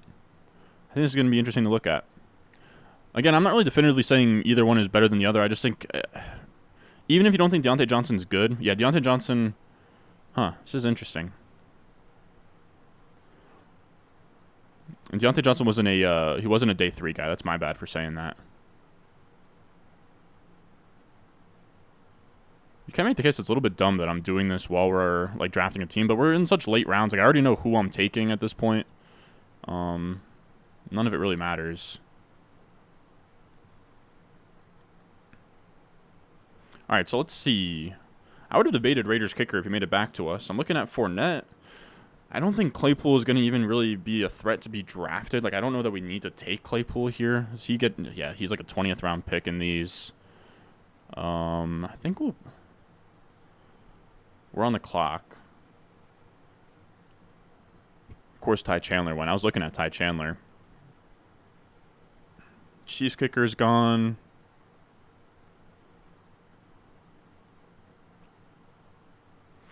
Clyde Edwards-Helaire went. Damn it. Of course he did.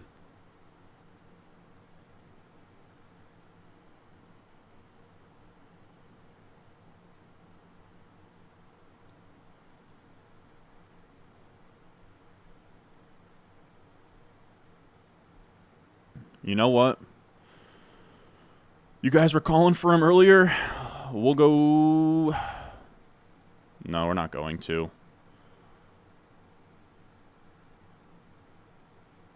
We're going to go Fournette. We needed to take a running back there. We only had, what, like, yeah, this is our 5th running back. Okay, so now we're done at running back. We'll probably just take Claypool on the way back. I mean, you guys could talk me into Justin Ross or something. Maybe that pick should have been Justin Ross, but I did just want to take one more upside running back just in case. Again, like I don't feel a ton of pressure. Like we built this draft in a way where I don't feel forced to take any position here late. Like we have running backs that like we can cut right away. Sort of taking a swing on Fournette, seeing if he signs somewhere good. Just some rookie upside guys that can be cuttable early.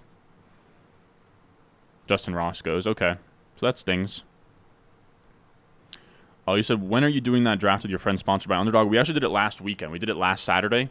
I actually have my editor. For any of the OGs, like we're talking like pre-2000 subscribers, I used to have a guy that would edit my videos, Hussimo. Childhood friend of mine that's like really creative and really good with video editing. But he's also like an engineer in college that has his own stuff going on, so he just stopped editing for a while. But he has decided to take on this project, so he's dealing with that footage right now. I don't know when we'll have it. The goal, his goal, he said, is to send me the footage on Sunday night, and then I have to record some things. So I would say absolute earliest is probably Monday night. And I would say absolute latest is like that next Sunday. So I really don't know when it'll come out, but it should be good.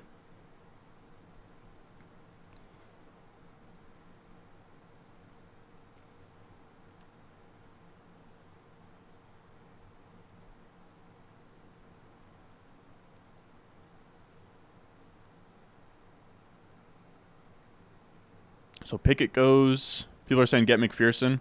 If McPherson makes it back, I think we probably take him. I don't really feel forced to take a QB. Yeah, I'm not taking a QB.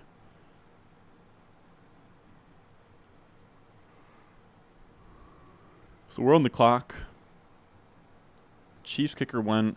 We can get McPherson like a round past where he usually goes. Yeah, I mean, let's do it. Why not? I don't feel any pressure to have to take Claypool there. But yeah, we'll go McPherson. Like I'm not crazy about McPherson, but it's the 18th round. But here's the here's the prospect database that we have here. I'm gonna zoom way in here. But here's our year 2 comparison. Pickens was a better prospect, so the model actually prefers him because he beats him in RS grade, right? Because he's a better prospect, year 2 guy. But like pretty similar guys after year 1. Deontay Johnson beats him in pretty much everything besides PFF grade, but he had a 20% target per route run, which is actually really impressive. Better yards per route run, better points per game. Pretty much similar PFF receiving grade. And then Pickens just being the better prospect is sort of what gives him a better year 2 point per game projection. But both pretty solid bets. So I don't really know what the takeaway is. In terms of like Pickens versus Deontay, but I think they were both solid through 1 year. Deontay Johnson had the better stats, worse prospects. Just interesting to look at, I guess. Now we are going to do another draft here. We're going to do another draft. So this is what I'm going to do here. I don't know how fast this is going to fill. I've been wanting to do a $500 underdog draft for a while now, but they're tough to get to fill. So this is what we're going to do. I think I'm going to hop in one right now and just see where we're at. 30 seconds per pick. $500 draft here. Wow. Okay, so we're waiting on 7 people in this thing. All right, waiting on 7 people. I'm going to see if I can get that filled. Let's see.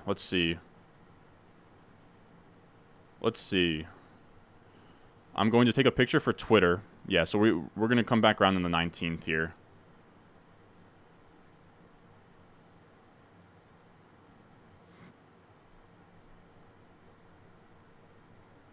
Let's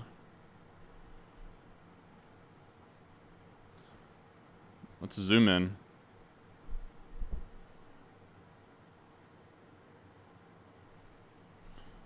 I'm going to post this on Twitter and tag a bunch of people and see if we can get this thing filled. We're doing a $500 Bulldog on Underdog. Again, I don't know if it's going to fill, but if any of you guys have the means that you want to hop in that, we're doing a $500 draft on Underdog. Pretty much as soon as this thing wraps up that we're finishing up here. I will say I don't know how this is going to work.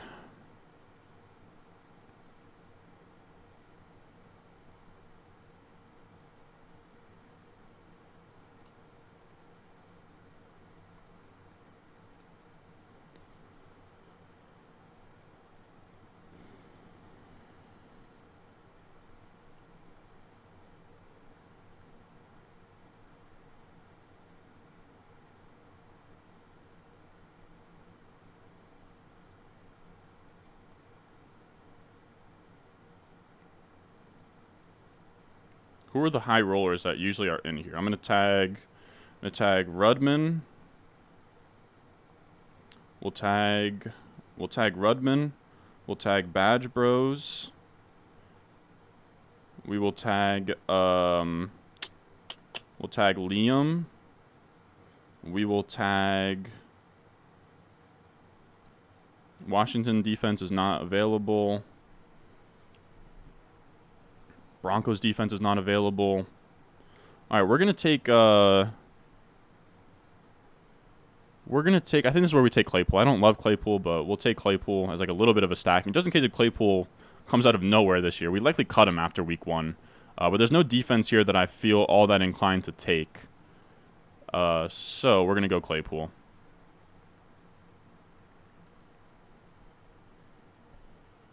Wow. Okay, so we're just waiting on 6 now.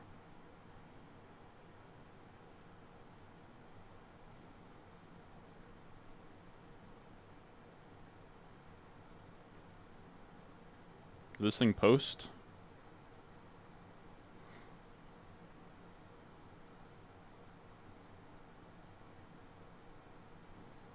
Alright, so how are we going to get this thing to fill, huh? Rudman, Badge Bros. Let's tag Inverted. Let's tag Eagles. Is there anyone else that is a high roller? I know Peter Jennings likes to hop in these. C. Surum.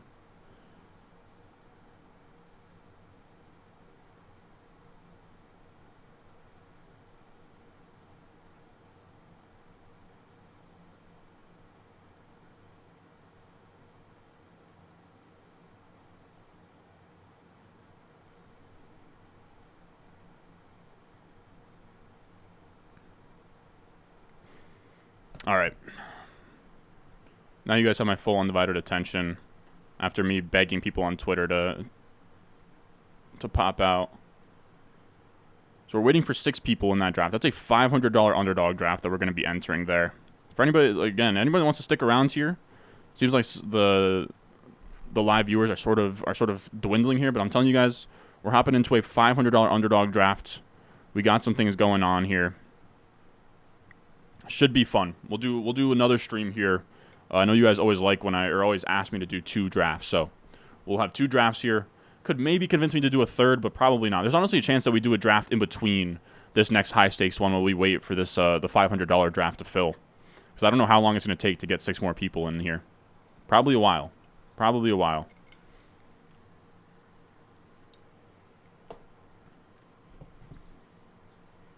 Probably a while.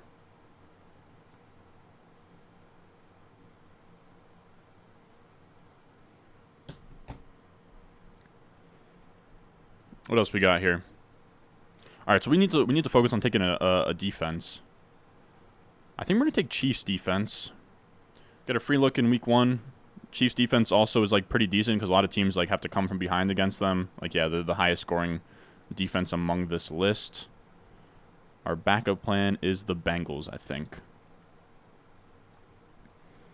Yeah, smash the like button, helps the boy out. That time of the year. Oh man. I'm struggling to find space here.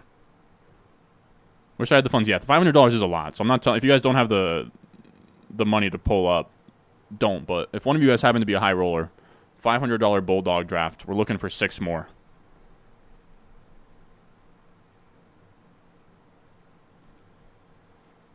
All right, so we're now picking. Let's go Chiefs. All right, so we'll put the draft board back on screen. All right. So that is the team. I kind of love it, fellas. I kind of love this team. We started from the 6th spot. We went Tyreek Hill, Saquon, JT, Amari Cooper, Hawkinson, Fields, Marquise Brown, Quentin Johnston, Rashad Bateman, Nico Collins, Tank Bigsby, Rashee Rice, Jaden Reed, Dalton Schultz, Samir White, Michael Wilson, Leonard Fournette, Bengals defense, Claypool. Or no, we went Bengals kicker, Claypool, Chiefs defense. Let's see. Is anybody reaching out to me on Twitter here?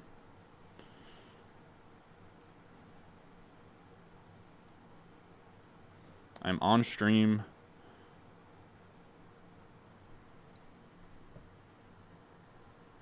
But yeah, that's the team. I just put myself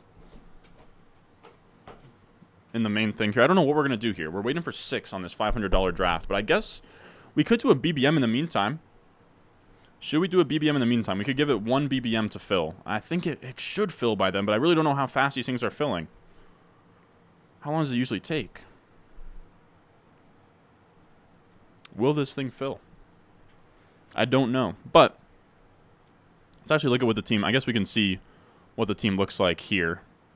Or no, that's a dumb way to view that. Let's go... My teams, draft complete. Come on.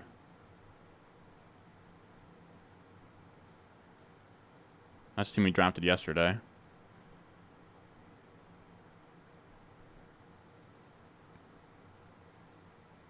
Damn it! Show me what it looks like, man. Draft complete. So I guess we could do roster grid. Okay, this is kind of an interesting view here. Oh, we're waiting for 5 more. Okay, this thing's kind of filling. We're waiting for 5 more. But all right. So this final team, we have Fields at QB, Saquon and JT as our double hero RBs, which I love. Tyreek Hill at wide receiver, then Cooper, then Marquise Brown, Quentin Johnson, Rashad Bateman, Nico Collins. We just sort of threw quantity at it. Hawkinson, Schultz, Bengals, Chiefs. I'm curious what you guys would have done differently. Let me know. Give me a grade on that draft. Anywhere from F to A+. And also let me know what pick you would have done differently. Like where in the draft did I go wrong?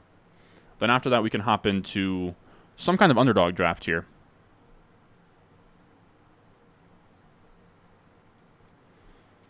Let's see. We'll answer some questions in here. Leave a like. We're having another draft here. I appreciate all you guys hanging around. All right, Liam is hopping in.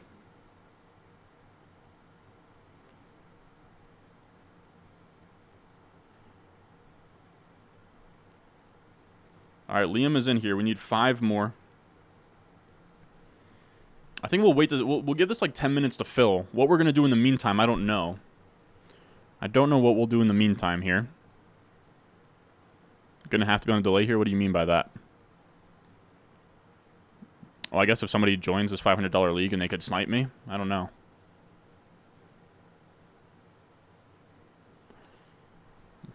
I have Bijan. Do I get Eckler or Garrett Wilson PPR 2 flex? Anyone? Do I get Eckler or Garrett Wilson? Probably Eckler. I'd go Eckler over Garrett Wilson.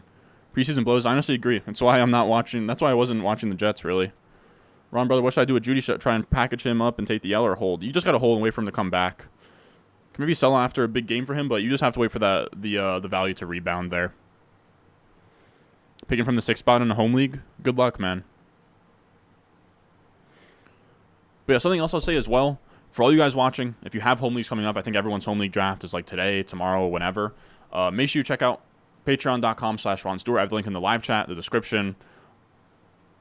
Live chat, description, comment section. Like, it's literally, if you're in the chat, it's like pinned across the top. But click it, you take it there. I've been crossing off the entire time. I have my top 200 half PPR and full PPR rankings all on there. You have my target rounds that I'm trying to draft these players in. I have my targets and fades, or my targets and avoids both highlighted on here. They're tiered. It's a beautiful thing. I'm updating them as fast as I can. It's updated for the Josh Jacobs stuff, the Judy stuff, the McLaurin stuff. So if you have a draft coming up, make sure you check it out. Everything you could possibly need is on the Patreon, patreon.com/Ron Stewart. Now, I'll get that off the screen.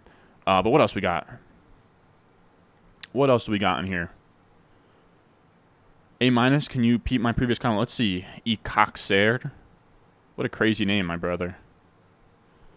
Said, I need to see your previous comment. Where is it? Where is it? Is it like really far back, man? Oh, what's good, Ron? Can you name a couple ideal starts in a 2 running back, 2 wide receiver, 1 flex from the 8 hole? I think Dream Start is Cup or Tyreek make it back to you. Dream Start is Cup or Tyreek make it back to you. If not, yeah, Bijan at the 8 spot's nice. So I think that you hope that this is actually what tomorrow's video is going to be. I'm going through early round draft strategies, like my ideal players at each spot. But from the 8 spot, like I'm looking for Bijan, Kelsey, or Eckler, one of those 3. If none of them get there, then I'm probably just taking. I think that they have to get there though. Like you're hoping for Kupp or Tyreek to get there, and if not, then you're just taking one of Bijan, Eckler, or Kelsey, and I think that gets you to 8 if you add in like the elite wide receivers plus McCaffrey. On the way back, honestly, any of those, like on the way back, I love Pollard, I love Saquon. I also love. I love Chubb if he gets back to you, 204, 205 there. But if not, I like Pollard, I like Saquon, and I like any of these wide receivers. Like I think that there's a tier break from like Devontae Adams Wilson to Waddle. But if you could get Devontae Wilson, AJ Brown, Diggs, Lamb, yeah, any of those 5, Amon-Ra St. Brown, any of those guys to come back to you, I like those as well.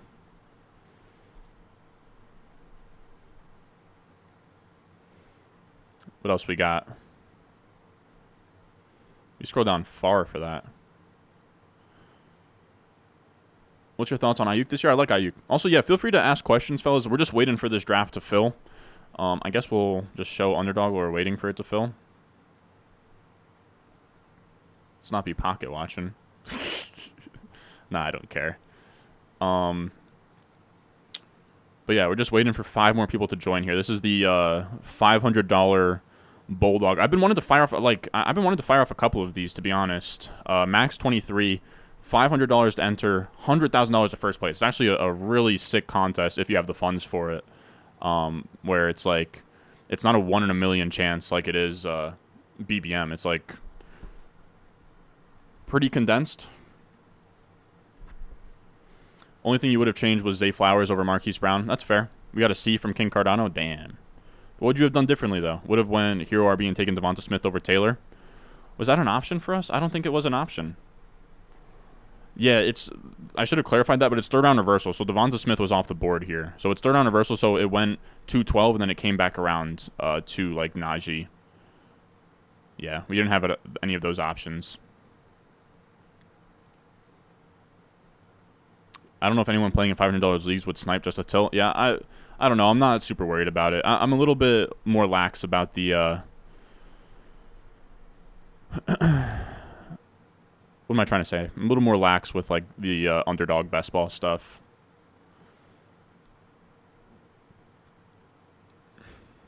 I don't know if anyone playing in start up a new live if it fills. Nah, we'll be good with this one. I'll just hang around, answer some questions. B+, don't like going elite QB and tight end with double elite running back. Yeah, I think that's a fair point. That's a fair point. I just don't know. I don't know where I would have taken wide receiver instead. Like I guess.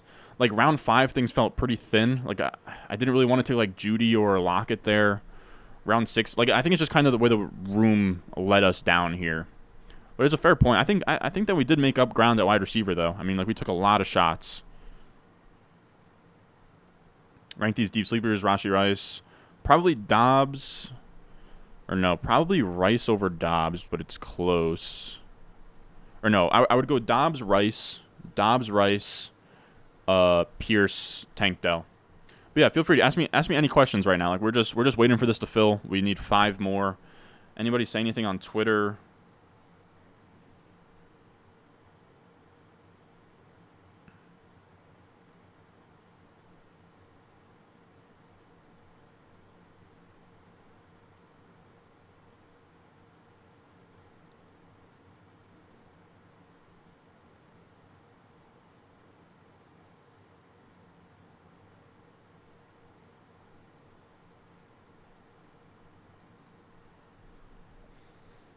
Five more. So what else we got in here? Sup, Ron, got an auction draft in 30 minutes. Any tips? Man, auction is such a blind spot for me. I truly got nothing. Is it an in-person one?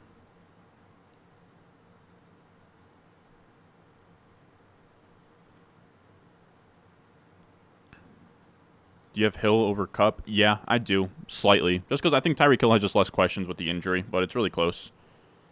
Any good kickers or defenses? Haven't done any research on either. I actually love... shout out to Subvertidown, man. Shout out to Subvertidown. Subvertidown's a kicker defense ranking guy that I've been following forever, pretty much. I don't know... I don't know how much of his stuff is free these days. But he has like the best kicker defense stuff. I as well don't do any research or anything on kicker defense.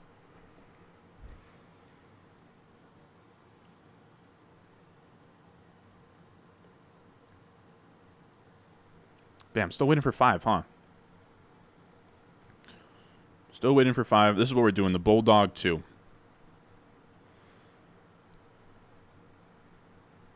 We're gonna do one of these Bulldogs, and I'm honestly, as soon as we get in, I'm gonna enter the next one, and if it somehow fills by the time we're done with that Bulldog draft, we'll just do 2 in a row. Again, I want to do a bunch of these. It's just that they're just like really tough to fill. Is really what it comes down to. I want to do a ton. I do. They're just tough to fill. Like, you guys, I mean, the pocket watchers out there saw how much money we have in the account. Like, I'm down to do, I mean, we're not going to max fill 23 of these at 500 apiece, but, like, what? I mean, like, I would be game to do, like, 5 of these when it's all said and done. But this is, like, I think this contest, yeah, it's at, like, 82% full. Break out the Newsman. Oh, we've been breaking them out. We've been breaking them out.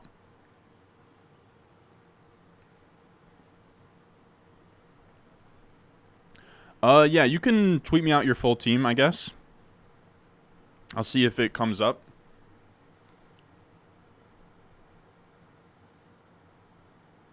Hey, we got the Rudman bump. We got the Rudman bump.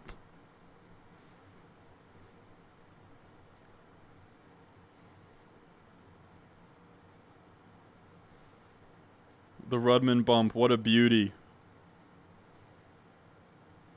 Come on.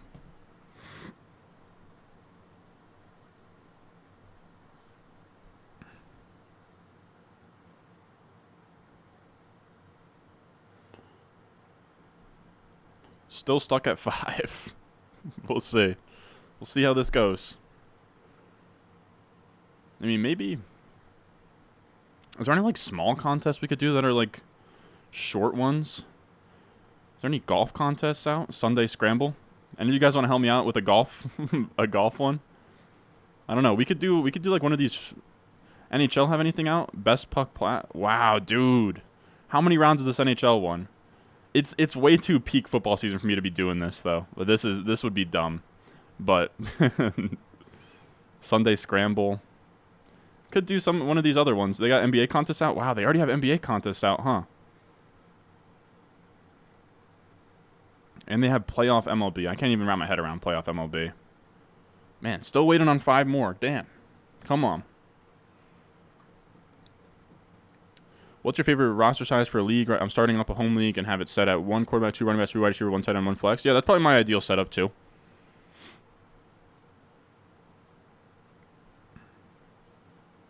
Any strategy for a 10-man compared to a 12? I haven't played in a 10-man league in forever. But it's really the smaller the lineup and the shallower the league, the more you want to prioritize starting lineup over depth. Like, depth becomes irrelevant once everyone's roster is stacked in those, like, shallower, you know, maybe like start 7 type of league. So that's really the thing that I would be mindful of. Crazy to go Wilson over Eckler? Yeah. And I'm somebody that doesn't really even like Eckler. So Verted Down is a Reddit legend. Been using him for a couple of years now. Yeah. I started on Reddit, man. I used to post videos on Reddit and get, like, downvoted to the absolute bottom. But which team's the best landing spot? Oh, yeah. Feel like this is just going to be a Q&A until this thing fills or until I decide to... I don't know. I'm debating if we should just hop into a BBM and say, like, you know what? This thing probably is going to take an entire BBM to fill. But if it fills while we're in a BBM and we have to, like, you know... If it fills while we're in a BBM and then we have to, like, disregard a BBM for this draft, it would kind of suck. What do you guys think I should do? Should I just wait and talk with you guys? All right, so I'm looking at Zonkify's team here. Let me actually pull it up. Let's pull it up. Zonkify's a made man in the chat, I'll say. You do pop out to a bunch of chats. So we'll do you a solid here and we'll look at this team. Let's see. So we start Tyreek Hill, Olave, Mark Andrews, Devonta Smith, Breece Hall, James Cook, Drake London, Antonio Gibson. Yeah, this team's a freaking monster, dude. You've murdered these boys.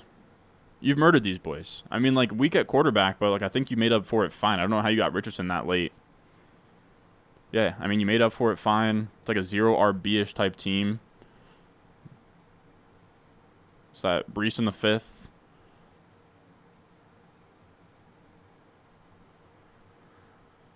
What's the like start quarterback, wide receiver, tight end? I would say I'd say maybe it's a little bit too thin at wide receiver just in terms of depth. But if it's a 2 running back, 2 wide receiver, I'm just trying to think like through 10. It is such a casual league though that you did make out crazy. I'd say it's a really strong team. I would have liked maybe one more wide receiver, like maybe another wide receiver over like James Cook. But it's tough to say. Is the top 200 draft guide for full PPR settings? It's for PPR or half PPR. You can use either. Are you at a point, depending on the draft spot you get, you already have an idea of what draft style you're going to implement?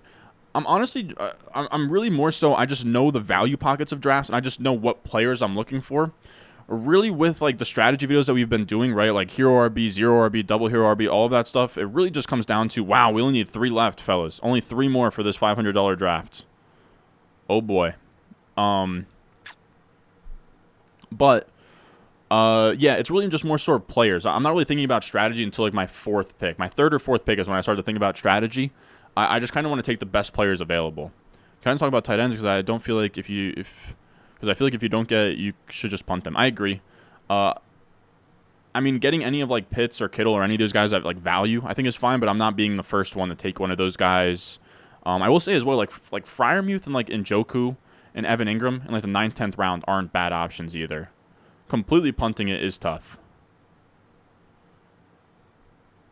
I feel like I've answered that Eckler or I feel like I've answered that Eckler versus Garrett Wilson question like a billion times, man. Is it just me or is Pollard a first rounder now that it doesn't look like the Cowboys add another running back? I think you make a case for him to be a first rounder, but he's been like an early second in a lot of these. Feel like in 14-team mocks, I keep having to reach on running back after Bijan or go 0 RB, but my league is 2 wide receiver, 1 flex. Yeah, that's tough. I wouldn't go 0 RB in that sort of setup. Ron got that money? Look, man, maybe. Don't be pocket watching though. All right, waiting for 3 more people here. There's only like 11 or 12 more drafts for the Bulldog 2 left. Yeah, I would like to get in. Like I said, I'd like to get in a couple of these. We'll draft this team, and I'll immediately join the next one. And if it fills before we're done, we'll draft 2 of them. But if not, then no big deal. I wasn't really trying to stay on that long anyways. But we'll see. What is a Bulldog draft? It's pretty much, it's on Underdog. It's Underdog Best Ball. I'll actually switch this again. Patreon.com/Ron Stewart. Get the rankings there. They have my targets, my fades, ideal target rounds that I'm drafting players, my full top 200 for full PPR and half PPR. But we're going to be on Underdog now. This is Underdog Fantasy, promo code Ron. I'm going to put the link in the live chat, but you click it, it takes you to Underdog Fantasy. It uses promo code Ron. It matches your deposit up to $100, and you can draft with us as well. Now, I'm not really recommending that you guys hop in this $500 draft with us, so it's really more so for the content, just for the title, really, the $500 buy-in title. But you can get some practice in for your home league, like the $3, $5 price points with some of the sharpest ADP out there, where there's real money on the line in these drafts. Everyone's 18 plus, 21 plus. It's not an absolute mess. Like we've been talking about the consensus ranks on a lot of these places, and like ESPN, Yahoo, all of that, complete messes. So if you want to try out Underdog, it's a best ball site where you draft your teams. There's no waivers, there's no trades, there's no setting your lineup. You draft your team, and that's it. It's a way to kind of do paid mock drafts before you have your home league drafts here. Someone said I skipped there. Okay, so hold on. I'm gonna read. I'm gonna get to some more questions, but I'm gonna go pee first. I think that's the smart decision here. Still waiting on 3 people to join this.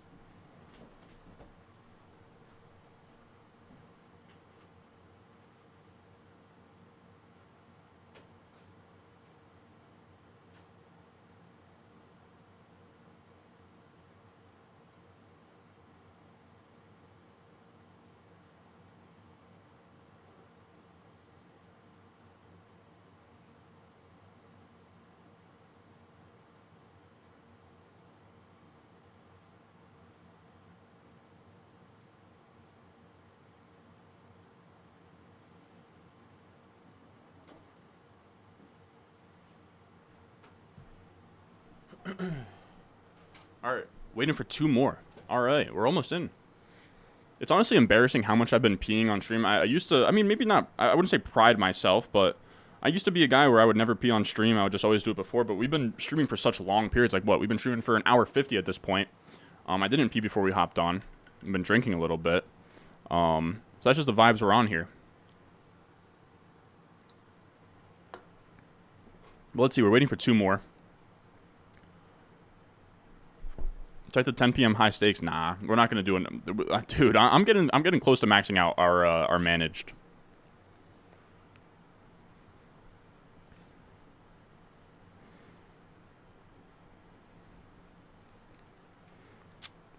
Oh, would you trade T for DJ in London?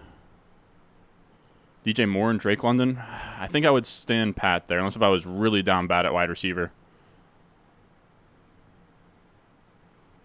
People are saying hop in a BBM, but now we can just wait. We're just waiting on 2 more. I think they do still have those little eliminators. I think you have to go Marquise over Flowers. Marquise has such an easier path. Yeah, exactly.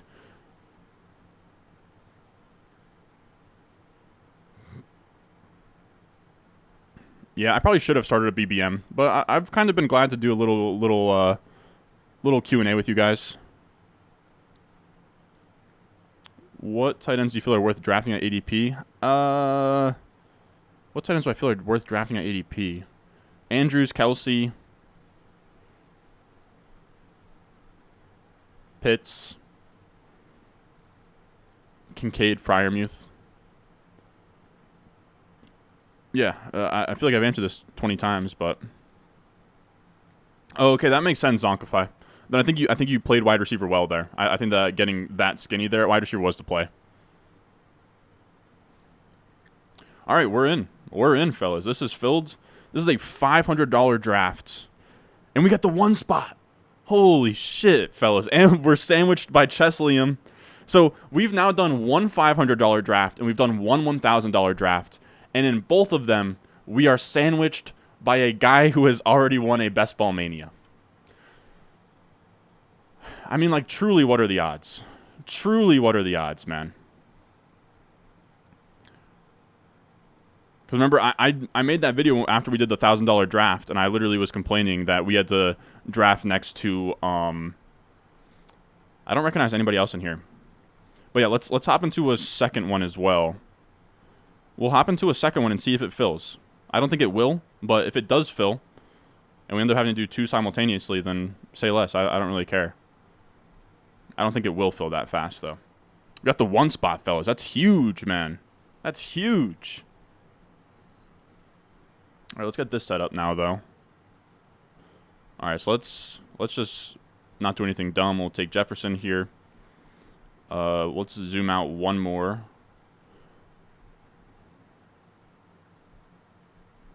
Just getting things set up here, but the draft has started. This is a $500 Bulldog draft on Underdog Fantasy. We're putting $500 into this team, fellas. It's a best ball team, so make sure you leave a like on this video. I do really appreciate it. Oh, jeez. All right, hold on.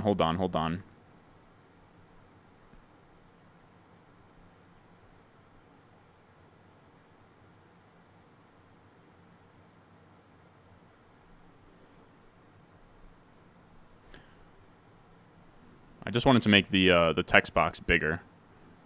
But how has the draft been going? Okay, so Chase went, McCaffrey went. You guys didn't really miss anything there. I'm just making this text box bigger. I don't know why it's been getting smaller on me. Man, the 1 spot on a $500 draft. Couldn't ask for a better spot. Eckler goes, McCaffrey goes, Tyreek gone, Kupp gone, Chase gone. Nothing really too weird happening here.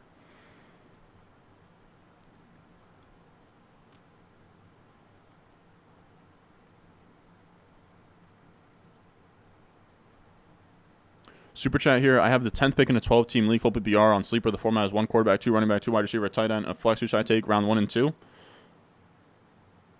Tough to say. It's really tough to say without seeing who's available, man. That's such a cop-out answer. But like, at 10, I'm hoping for Bijan to slide. I'm hoping for Kupp or Tyreek Hill to slide. If nobody slides, then like I'm fine with a CeeDee Lamb or a Stephon Diggs. And then on the way back,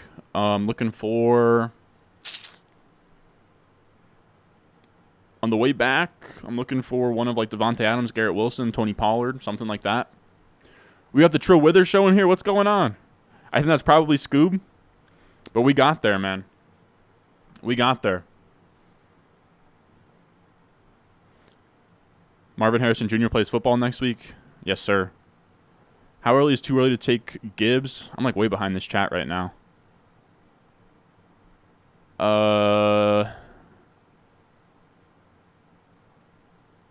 Yeah, exactly. Like we've now done 2 of these, and we're next to guys who have won. Liam Murphy hit me with the good luck. Good luck to you too, Liam. Absolutely huge. You said, Ron, I love the content, bro. Just subscribe to the channel. Who would you pick at 101 in Homely, JJ, or Chase? Still Jefferson for me. All right, this is going to be fun. This is going to be fun. We're going to be at the will of this room. But yeah, somebody asked if they missed anything. No, sir. We just hopped into this draft. $500 draft on Underdog Fantasy. Promo code Ron. Make sure you check it out, fellas. Now I'll actually catch up with the... I've been struggling to keep up with this chat here. How many RBs should I aim to roster if I grab it +1 wide receiver through the flex in a 16-round draft? What it really comes down to, it depends on how many you draft early. If you go 0 RB and you completely pass on running backs, you can, have a shit ton, right? You can do like 7 or 8. If you do a hero RB, you can do 7 or 8 as well. But if you do double hero RB, then you want to keep it more to like a, 3 to 5. I think that that's a decent answer to that question. Why am I so cute? You tell me. I had to wear this damn face every day, man. God damn. But how's everybody doing in the chat, man? Vibes are high. We have drinks flowing. We'll open another one here. Let's just pretend like I haven't drank just one singular drink through an hour 50, but because we're doing things. I will say this is a new drink that I haven't tried. What I did was I gave my buddies my credit card. And while I was setting things up for the video, this is when we were doing our draft party down the shore last week. And that video should be coming out somewhere between like Monday and like next week. And I really couldn't tell you when, but be on the lookout for it. But they just ordered a bunch of stuff. This is a lemonade vodka Surfside. I've never seen this before. But let's see what we're working with here. Yeah, Mahomes goes at the turn there. It's very weird. I don't recognize anybody's names besides Liam. Oh, that's sweet. Little vodka lemonade. What else we got in here? Njoku or Schultz? Give me Njoku. This is a 12-man. Yes, sir. Okay, so now it's our pick. Josh Allen's on the board.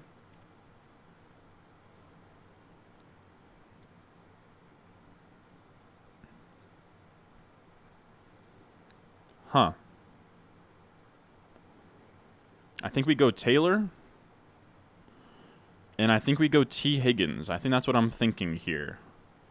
Was debating going Andrews, but I think we're going to go Higgins.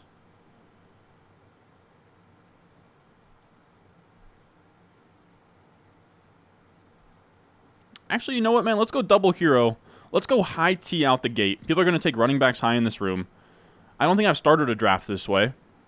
Let's go high T out the gate, man. Let's go 3rd round Derrick Henry on him.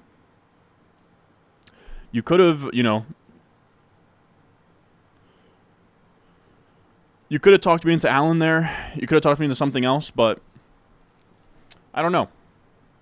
I don't know how you guys are gonna feel about that.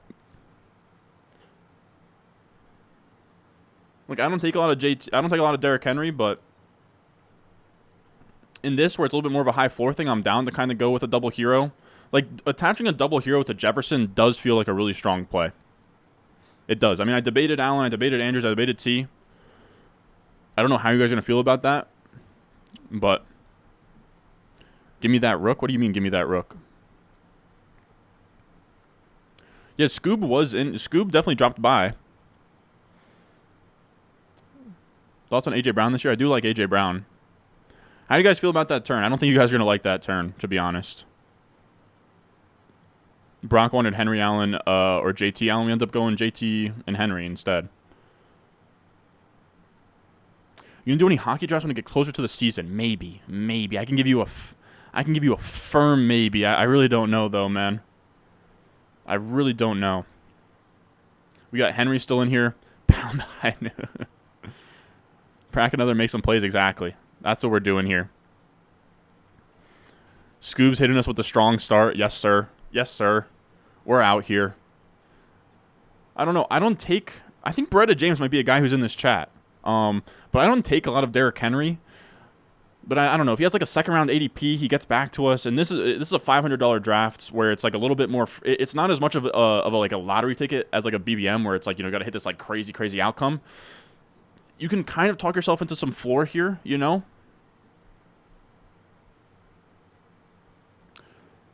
The JT drama is really putting me off him at this point, but that's kind of why I like taking him. So I think he only has value to gain, you know. King and JT feels risky, yeah, but I'm trying to win 100K. 100K would go crazy, dude. 100K would go insane. Exactly. We go double hero RB, but we still have Jefferson in front. Jacobs over Henry at this point. I probably have Jacobs over Henry as well. But there's going to be a lot of teams in this contest that probably got like 3-4 turn Jacobs, you know? So it feels, I mean, you can talk yourself into getting unique. Like that's what Liam did, where Jacobs with Devonta Smith and Chase is probably unique. Could have made the case that I should have done so as well, but this is half point. T levels are critical, yeah. Oh, yeah. You like Jacobs' catching ability? I think that's fair. Yeah, in half PPR, really what comes to my mind is just that in half PPR, especially like it's gonna sound whack, but half PPR with Derrick Henry's playoff schedule in a tournament, like he might be the nuts here. He might be the nuts. And if JT gets to Miami, then lights out. Good night. Sick pick so far. Thank you, brother. World of Hero wide receiver. Pretty much.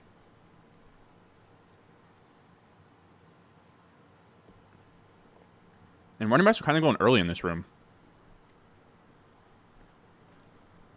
Would have won JT Allen at the turn, but still love the start. Yeah, I debated Allen. I feel less bad about missing on Allen that Liam didn't take Allen there. He's a huge Bills fan, for anybody that doesn't know.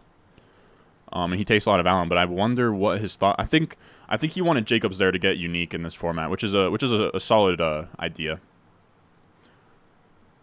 Could have made the case that like Henry Jacobs would have been a play there, because that probably would have been a pretty rare start, but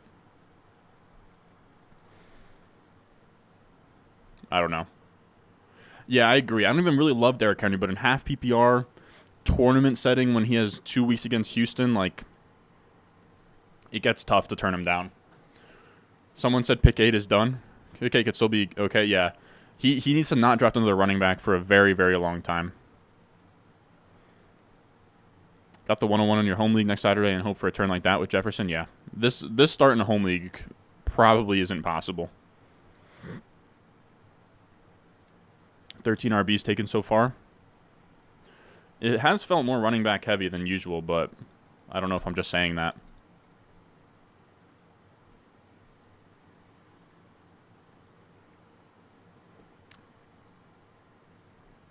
Is it sad Brees didn't fall to me in the 4th? Who are you in here? Are you in this draft room?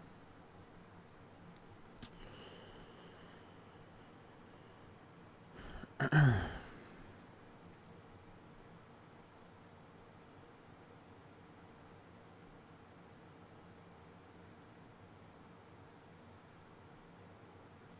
think this has to be QB. We're going to go Fields.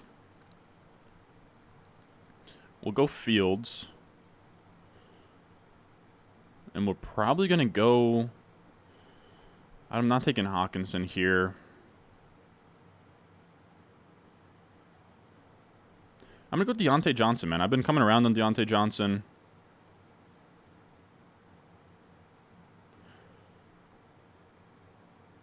We're actually going to go Lockett. We're going to go Lockett there. We're going to reach a little bit on Lockett. It doesn't feel great going 501 Lockett, but I think that Lockett and Jefferson will be sort of a unique pairing in this setup. I think that had to be a wide receiver regardless. I kind of like Lockett at this point with JSN gone. I like Lockett more than Kirk and Deontay Johnson there, especially in the half PPR best ball where I want those Lockett spike weeks. I don't know. You could talk me out of that pick, but it was going to be wide receiver anyways, and I think that Lockett and Jefferson pairing is going to be sort of rare. I got close on Deontay there. The guy who said Deontay, I think you're not going to like that I didn't take Deontay.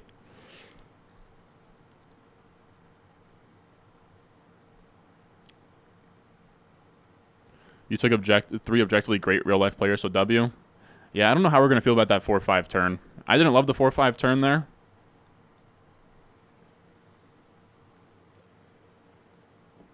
But it is what it is. Like, 501 Lockett doesn't feel great, but to me, it had to be wide receiver. And again, like, I don't know, it could have been Deontay Johnson, but I'm not that firm. In half PPR, Deontay Johnson at 501 doesn't feel great.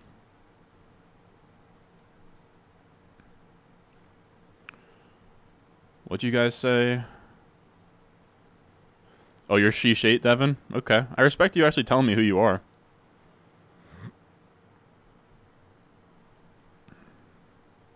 He wanted Najee or Waller. I could have gotten Najee, but I don't know. I'm not a big Najee guy. 3 running backs through there would have been rough, too.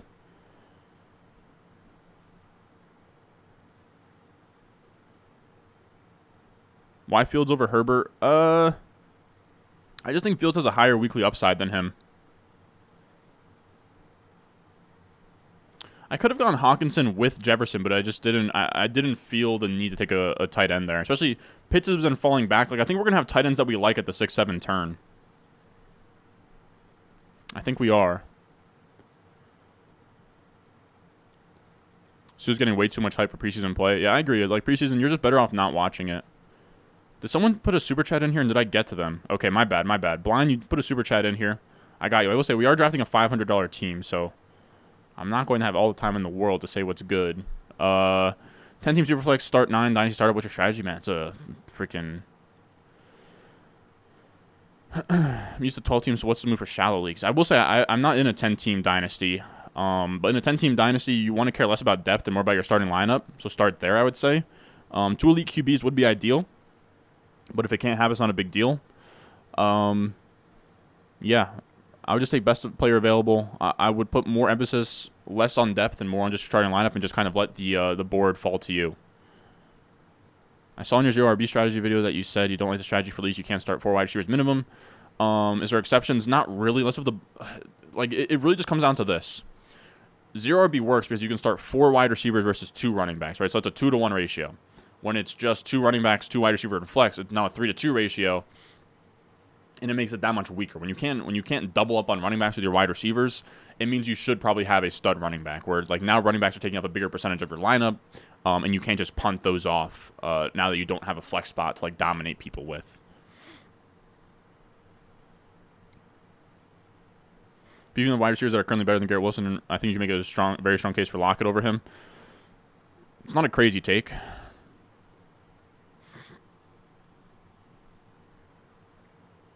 Someone tie a boulder to Najee? I mean, he's been slow since college. Brother Ron. I like that you call me Brother Ron, but that's hilarious. 104 half PPR, 16-man league, Eckler, Chase, Tyreek, or Bijan? Thank you, sir. At the 104, for me, it's Chase by a lot. And then it's Tyreek. And then it's Bijan, then it's Eckler. Lockett's your highest wide receiver there, but neither him or Deontay makes it back, yeah. So we have the guy in the 5 spot here, too. Okay, so we got heads that are in here. First time you ever seen Madison over Najee? I think me, too. Would you take Hawkinson with Jefferson? You could have made the case that I should have taken Hawkinson because we had Jefferson. We could have set up a Kirk Cousins stack, but I didn't feel like I needed to. So what are we looking at here?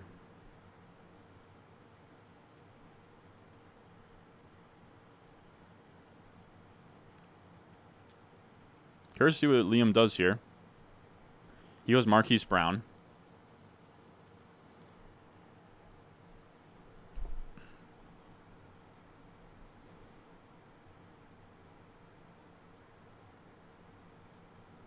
I think I'm going to go JSN and Kyle Pitts here. Yeah, we'll go JSN and we'll go Kyle Pitts. I don't know. I don't know if you guys are going to like that, but here we are. I mean, is it like the smartest thing in the world to pair both of the Seahawks wide receivers together? Not really, but I think it's fine. And we took Pitts. Fields was top 5 in points per game, and he only averaged 150 passing yards per game. He's definitely top 5 QB. Yeah, I love Fields, especially in a format like this where it's 4-point passing TD.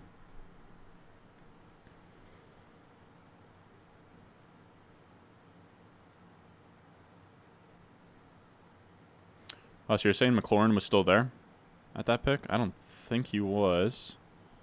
Oh, no, McLaurin went right before me.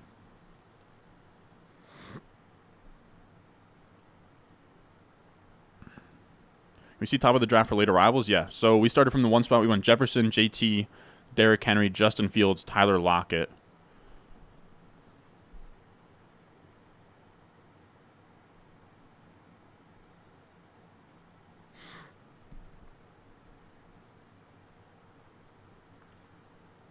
Yes, sir. We got JSN. Very fun. James Cook or Javonte? Probably Javonte for me. Deuce Vaughn, what's your thoughts? He's probably the most likely non-Tony Pollard running back to stay on the roster. Like Dowdle or Malik Davis could get cut. So I think he's okay, but I do struggle to see like the crazy upside.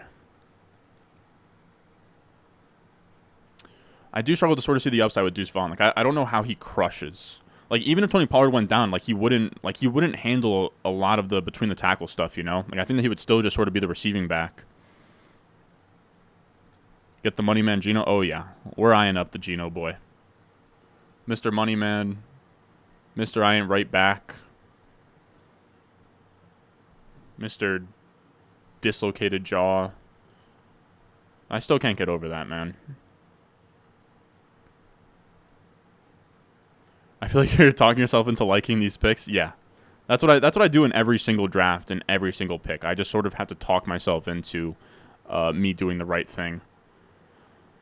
Super chat. What do we got here? I appreciate super chat, SD. Got Kelsey at 10. Got Gibbs and Herbert. Zach, Charbonnet, Warren, Algier was offered TJ. Who is TJ, man? Why do I not just, like, off the top of the dome know who TJ is? Oh, maybe TJ Hawkinson and Miles Sanders for Kelsey? No. Hold on to Kelsey there, my boy.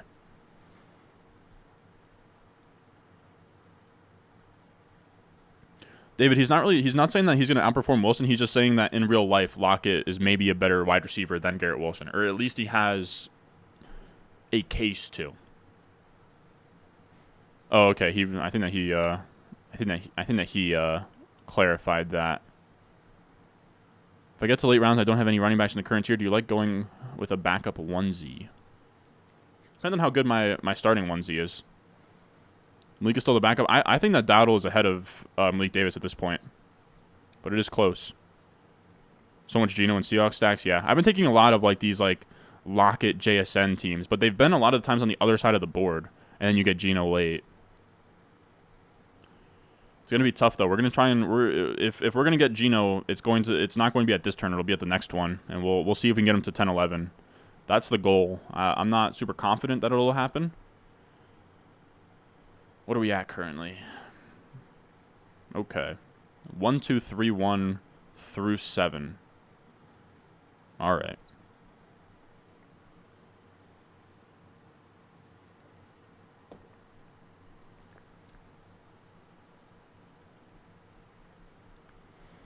Keep getting Olave and Waddle at the 2-3 turn. That's not a bad problem to have. Somebody's behind on the stream and wanted Hawkins. Oh, no, that's you meant TJ Hawkinson. Yeah, exactly. Yeah, I'd hold on to Kelsey.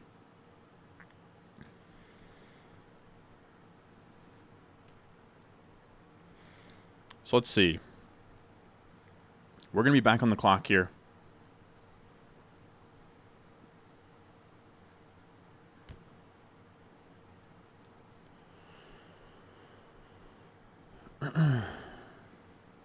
All right, this is a tough room. This is a tough room. I will tell you guys that. There goes Rachaad White.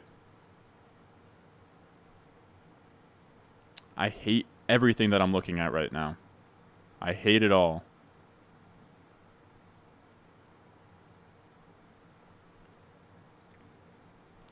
We're going to go Anthony Richardson and have two of the highest scoring quarterbacks in the league in this format. And this next pick has to be wide receiver, but it's going to have to be Tony or Beckham. Tony or Beckham. Tony or Beckham. I hate both. I hate both. Could take a running back, but I hate them all. We're going to take Kadarius Toney. I don't like Kadarius Toney, but on this team, we kind of need Kadarius Toney. Now, I don't know if you guys are going to love that Anthony Richardson pick. I really don't. I really don't. Michael Thomas was the pick I would have loved to make, but we got locked out there. I wasn't going to double up on Toney and whatever. I feel better about that Richardson pick now seeing Liam go with Daniel Jones. Yeah, I mean, the wide receivers aren't pretty. I'll be honest. The wide receivers are not pretty. We've now locked ourselves out of the Geno stack, but I kind of do love Richardson and Fields. We just have two monster upside quarterbacks there.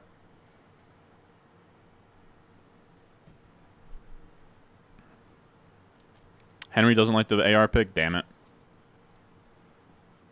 I don't know. I didn't feel like we needed to take a running back there. Like, the running back values didn't feel great. I wasn't crazy about 901 like Gibson or Pacheco or anything. I don't know. You could have talked me into it. I knew one of them had to be a wide receiver. I was fine doubling up on QB there.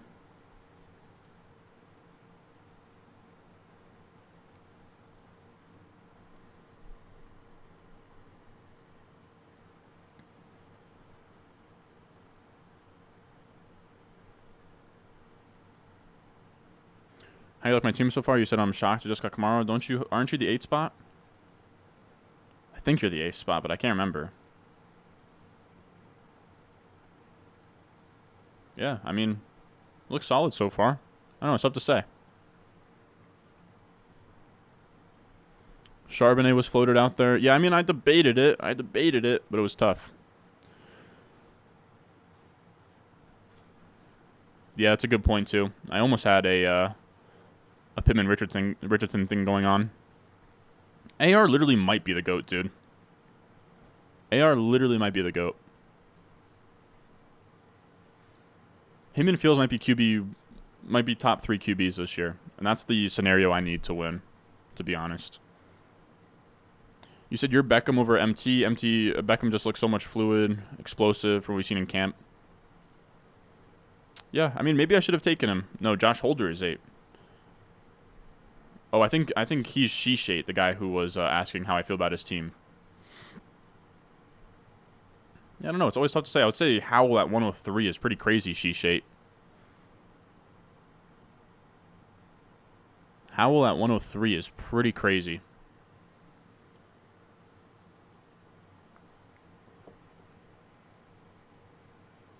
I don't know if that was a misclick. What's the thought there on Sam Howell? He didn't complete a stack. Not sure what you're going for there. I mean, I wasn't really trying to stack Richardson to JT, but it kind of just happened there. And they sort of correlate in two ways, where if they stay on the same team, we now have a connection between the quarterback and the running back, and if JT gets traded, then the Colts now have to rely more on Richardson, causing him to pass more, score more touchdowns, and JT flies up draft board. So we kind of get like a nice little win-win there. Yeah, that wasn't an easy turn at all. I mean, now we've cut ourselves off from the Geno stack.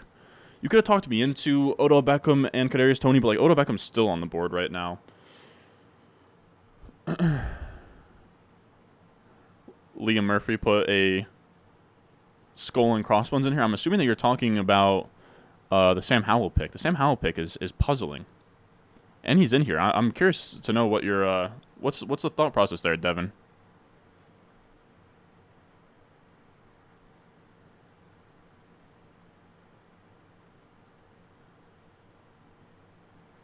Howell would have been around 150. No, he would have. Yeah, somebody take Geno. Somebody take Geno. Please. Said felt like a running back value at 812. Yeah, maybe I should have taken one of them, but I'm not that crazy about Pacheco. Like Khalil Herbert makes it till the early. Like I'm really much more like 9-10 in terms of taking like Sharp, Khalil Herbert, Dalvin Cook, like any of these guys. And, like, we now have, like, a true, like, huge advantage at QB. There goes Warren.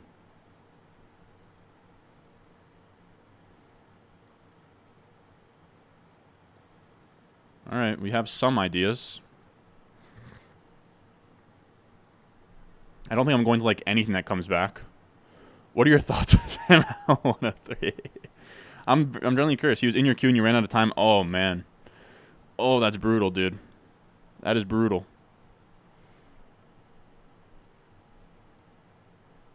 Sorry, I meant to ask if you would rather have Waddle or Olave. Oh, in a vacuum, I like Olave over Waddle, but there's a case to be made that Olave falls to the third more often in home leagues. So if you want to get risky, you can take Waddle and try and see if Olave makes it back. But if you're confident neither make it back,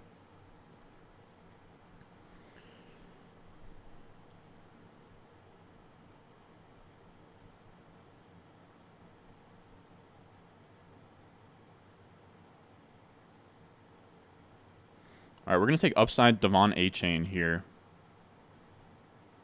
And then we're also going to take... we're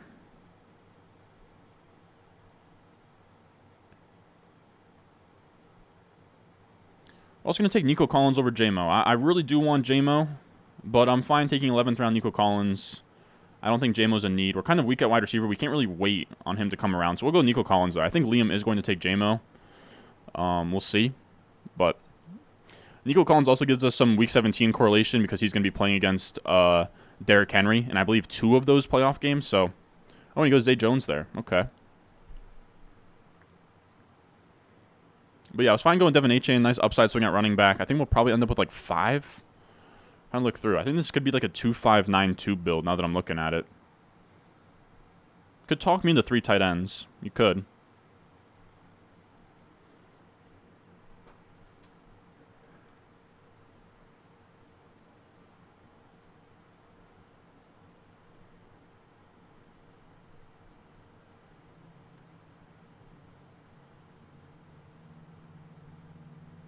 Zay might have been nice also. What, Zay Jones? Yeah, I don't know. I wasn't really thinking about Zay Jones, but I guess I'm open to the idea that Zay Jones is good this year. Just feel like such a boring pick.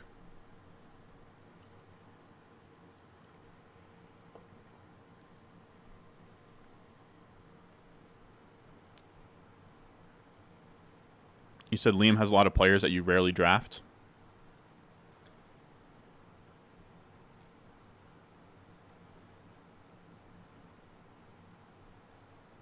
Trying to think of what's going on with our team here. I think we're doing okay. Could have talked me into Richardson being a different pick there, and then we could have just gone with Geno there at that 10-11 turn, but I feel fine about the team right now. I'm not really regretting anything crazy. P-Ryan is already gone, Cordell. Liam took P-Ryan.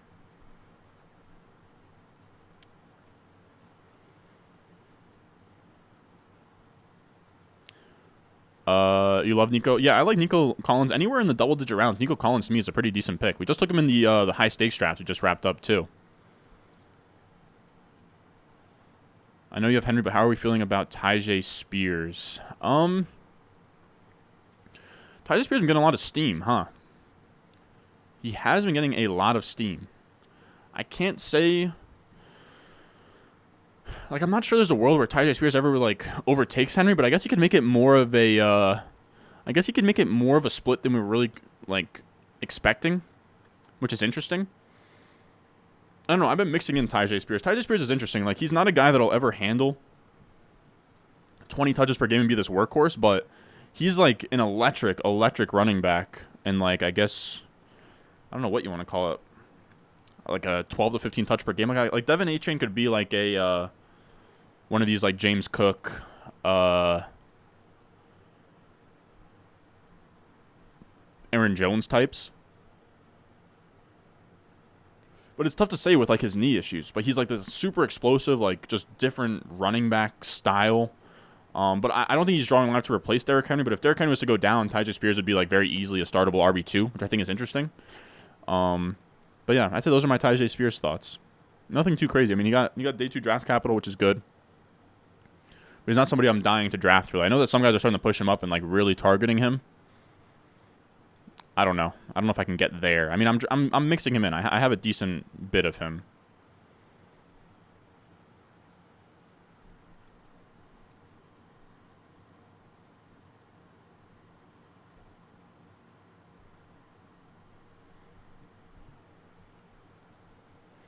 People are saying Jeff Wilson. I don't even know what Jeff Wilson's ADP is. Yeah, I mean, he's not. He's somebody that will be around for a little bit here. They call him Frozone. In a BBM at the 2 spot, started Chase, Waddle, Devonta, Bijan, went at 4, Chubb at 6, and Dehan at 15. What direction would you head at the 4-5 turn? 4-5 turn is so ugly, man. 4-5 turn is so ugly, dude.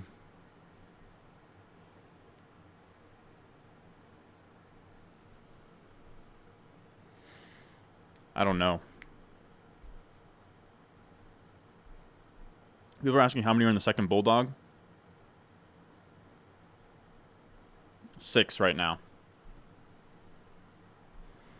6. We'll see how close it gets to filling by the time we're done here, and we'll maybe do another one.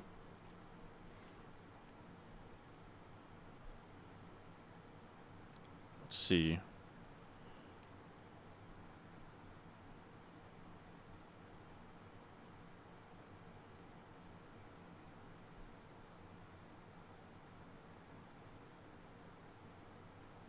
What's it going to be, Liam? Indy, Las Vegas, Chicago, Atlanta.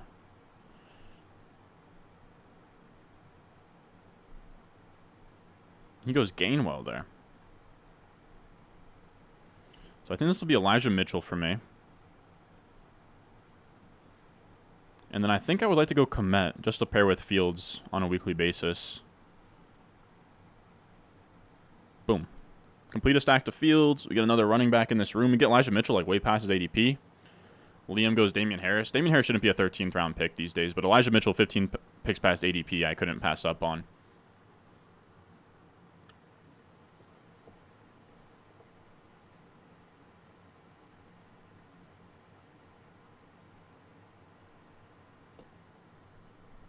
Let's see. How close is this thing to filling? Yeah, 6 more to start. I don't know that it's going to fill, to be honest. I don't know that it's going to fill. He's moving up rankings here and there, so just wanted to get your thoughts. Yeah, Tyjae Spears is like interesting. He's a guy that's interesting there. They were going to get another puppy. I think maybe one more. Maybe one more. Depends on how fast these it depends on how fast the BBM fills, really, is what it comes down to.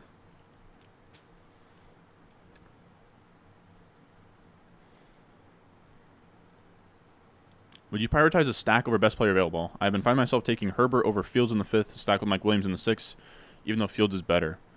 Yeah, I think prioritizing a stack when there's, like, to me, Herbert and Fields, I have them back-to-back in my rankings. They're in the same tier. So prioritizing a stack when you have 2 players in the same tier is probably a good idea. Still crying over no Deontay. It was close. It was close. I almost did. Did I max the DK $10 million? No, sir. I'm in these underdog streets, boy. Drop a like, fellas. Yeah. Drop a like. It's August. We've been streaming every single day, dude. Yeah, I agree, Brock. I think we get one more low-stakes tournament. But it probably like the first week of September. Like, I'm thinking after Labor Day weekend, but there's a chance that drafts fly off the board so fast that, like, things fill by then. So I'm not quite sure.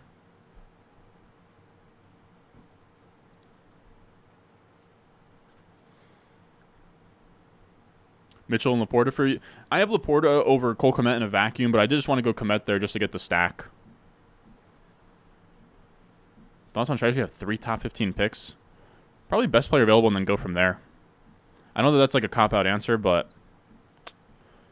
I got nothing really. Yeah, the 4-5 turn, I put it on Twitter the other day. People were like, no, like, you're, like, come on, like, shut up. Like, dude, the 4-5 turn sucks.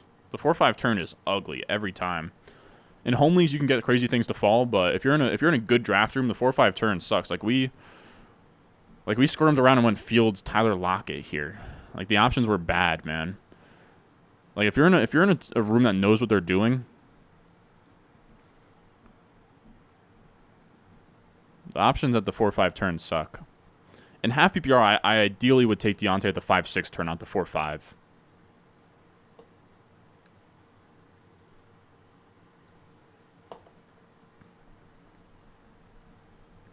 Feels like a unique team than what you usually draft. Yeah, I agree. This is a little bit of a different type of draft for me.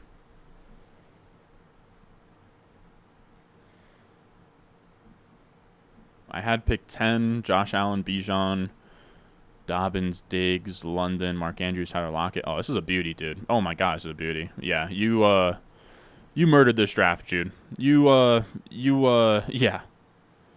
I mean, that'll play.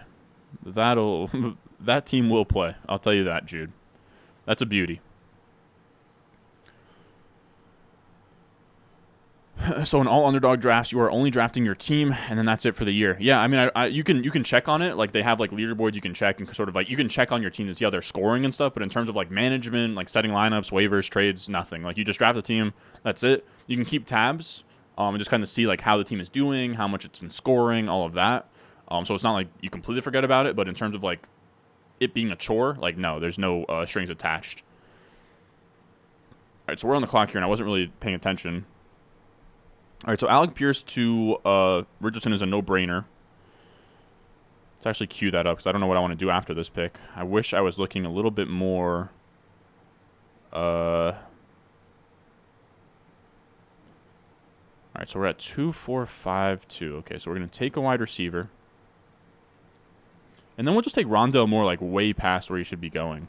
Yeah, we'll just take a falling Rondale Moore in a build where I need wide receivers. Wow, Liam got Laporta at 167. God damn, that's beautiful. A lot of value on the board. And Liam goes Musgrave. It's a good pick. All right, so now we're at 2, 4, 7, 2. 2, 4, 7, 2. I got some ideas for how we land this. We got 3 more picks.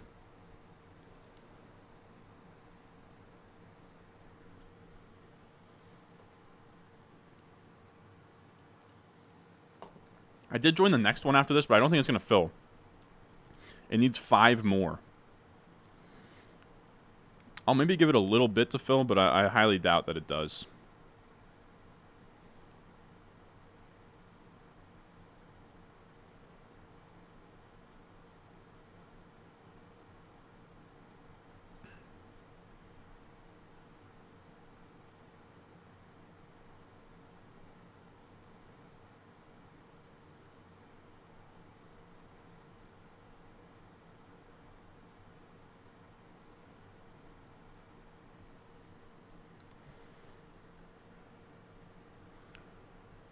Maybe you could have talked me into running back, but I think I only need 1 more running back.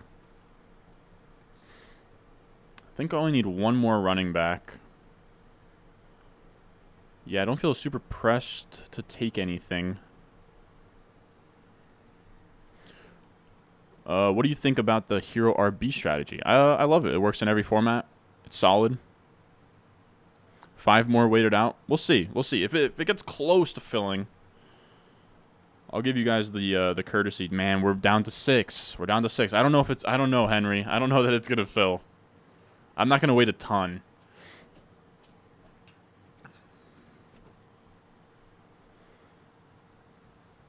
Can you show the team? Yeah, let's actually scroll up. So we started from the 1 spot. We went Jefferson, JT, Derrick Henry, Justin Fields, Tyler Lockett, JSN, Kyle Pitts, Anthony Richardson, Kadarius Toney, Devin Achane, Nico Collins, Elijah Mitchell, Cole Kmet, Alec Pierce, Rondale Moore.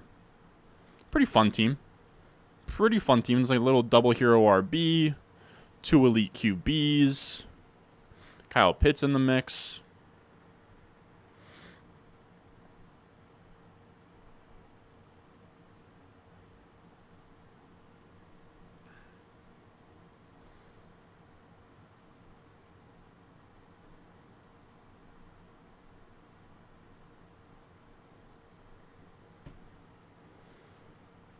Yeah, Henry, you hop in. Yeah, now we're at 6, man. I don't know. I mean, dude, we've already been streaming. How long have we been up for, dude? We've been streaming for 2 hours, 35 minutes. God damn. Like, I'm not trying to do a BBM in between these. Like, then At that point, we're doing like a 6-hour stream today. How's that drink run? It's pretty good. This is a vodka lemonade here. Surfside. I've never had this before, but it's been pretty solid. It's been pretty solid. Man, six more, man. I don't know, fellas. I'd love to hop in another one of these. I don't think it's going to fill. I don't think Liam's going to bail us out this time. Liam honestly started the momentum on the last one. I'll give him that. People are saying, do it? What's everyone screaming, do it for? And now it's 6 more. I'd love to. You treat 3 flex leagues as if they were wide receiver slots? Yeah, I do. Unless if it's standard. If it's standard, it kind of closes things. It kind of closes the gap. But let's think. We need 1 more wide receiver. We need 1 more running back.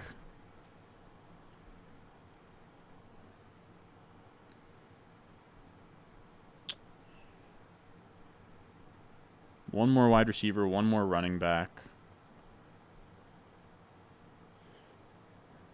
I have an idea. All right, so this is what we're going to do.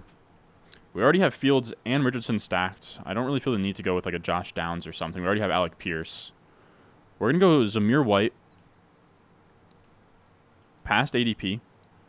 Sort of betting that Liam's team absolutely falls apart. Then we're going to go Hunter Renfrow as another Las Vegas to Colts Week 17 correlation. And I know that this is a smaller format than usual, but Week 17 correlation still matters. And then this last pick, we can go with a wide receiver or a tight end. I'm kind of cool with either. And people wanted Foreman and Claypool. I mean, we already have Komet. Like I don't feel forced to take a Bears stack. I mean, you could talk me into Claypool on the way back. You could talk me into Jelani Woods on the way back. You could talk me into Josh Downs. You could talk me into Tyler Scott. Brett's screaming Henry. Why are you screaming Henry? Super chat from Brad Means, real estate entrepreneur. What's going on? Be a total chat into a 24-hour stream. Yeah, I mean, I don't know, brother. You said get crunk and draft your ass off? I mean, what's all this do it?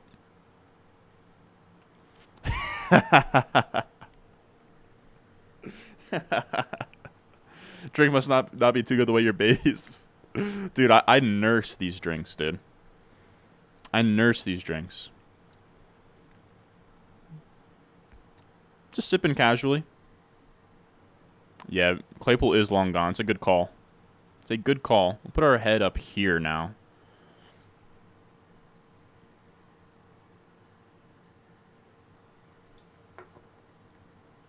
Yeah, we still need 6 more for this next Bulldog. I don't think it's going to happen.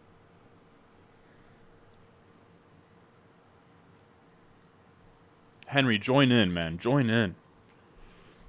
Should I start another campaign on Twitter? I don't think I can pull that card again, fellas.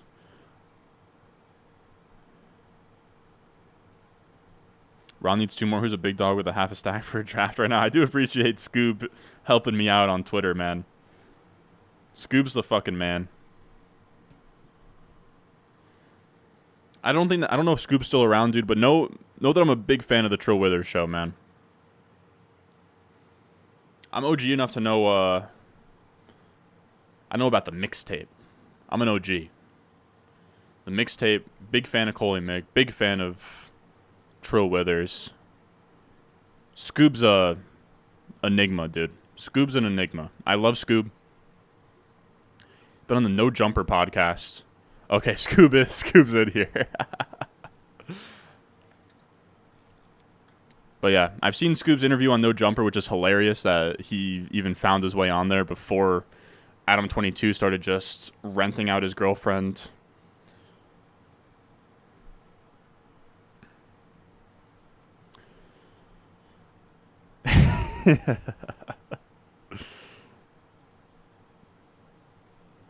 Yeah, I'm exposing myself now. I thought there was a very small chance you were still in here, man. I did. Michael Mayer, last pick. That's actually a good call. It's a decent call. Let's think. Can go Michael Mayer. We could go Jelani Woods. We could go Josh Downs. We could go... Like, I'm not tempted. Michael Mayer is a good pick, but it feels like we have so much Las Vegas now that I'm like, we have so much Las Vegas that it gets tough. I don't want 3 Las Vegas players. Michael Wilson goes. Like, we could go, so he's gone. Tyler Scott's an option. Falcons on the other side. You could talk me into Cordell Patterson. No, Musgrave is gone, sadly. So Tyler Scott, you could talk me into Cordell Patterson. Like, now I'm just sort of looking at Week 17 correlation here. You could talk me into a Colt. Like, you could talk me into a Josh Downs. But we already have Alec Pierce, Richardson, and JT. You could talk me into a Raider. You could talk me into Jelani Woods available. You could talk me into Jelani Woods. But I feel like Kylan Granson's probably been getting a lot of snaps. Let's see. What else can we do here? Downs, Scott. And that's kind of it. I mean, we can take a random running back if we wanted to. Hurst, Ertz.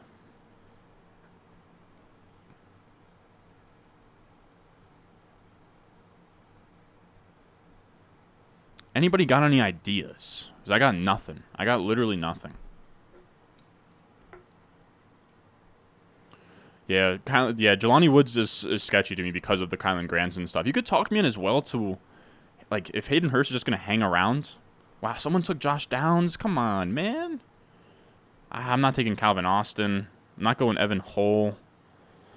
Should I go Kylan Grant? Should I just take Kylan Granson as, like, a fun... nah, the tournament's not big enough to get that weird, to be honest.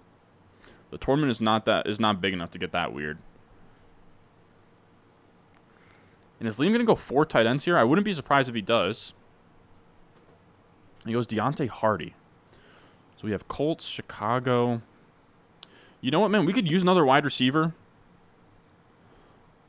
Let's get... You know what? If Liam's going to get weird and go Deontay Hardy, dude...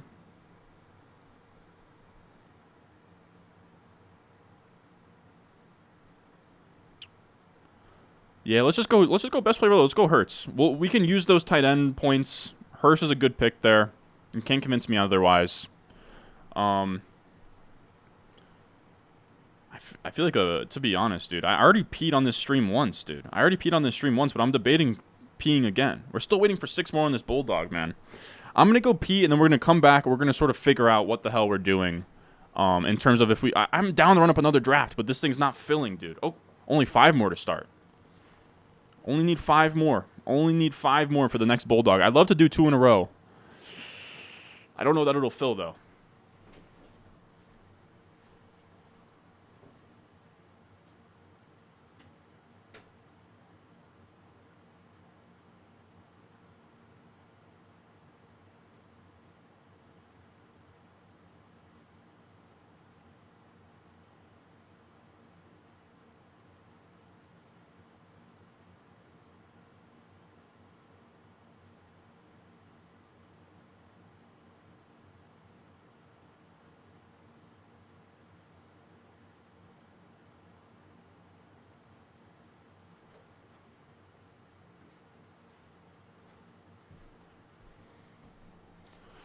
I gotta be honest, pissing twice in the same stream might be the lowest point in my entire career up to this point.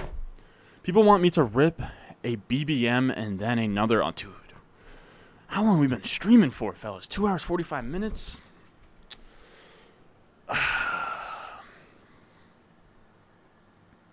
You could talk me into it, but man, that's a lot of drafts, dude. We did a high stakes.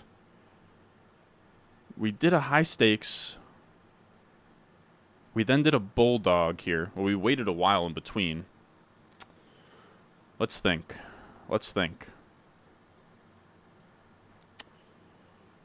Whoa, we only need 4 more for the Bulldog. Only 4 more.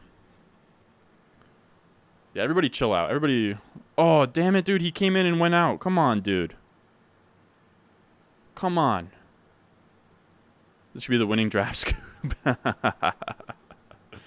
I would love to do another one. I would love to do another one of these. Let's see. How full? Man, it's 5 more, but it said 4 more for a quick second there.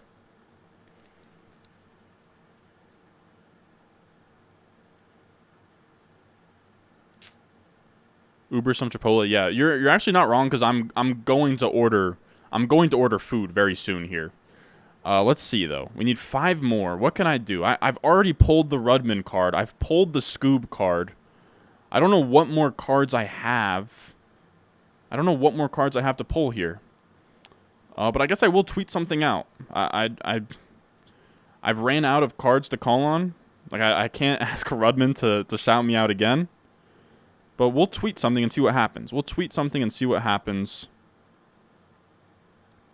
Oh, not the 7. No. Oh, fellas. Fellas, this is looking rough, guys. This is looking rough. We now need 7 more to start. The Badge Bros card, that is a good card I can pull. I do like the Badge Bros card. Man, we were just at 6 more. We were at 5 more. I'm going to quote tweet Rudman.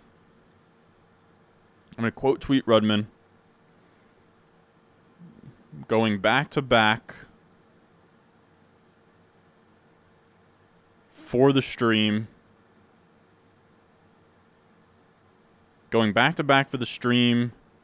Man, what the hell happened? We were at 4 more to start. Now we're at 7 more to start. Need 7 more for another Bulldog 2.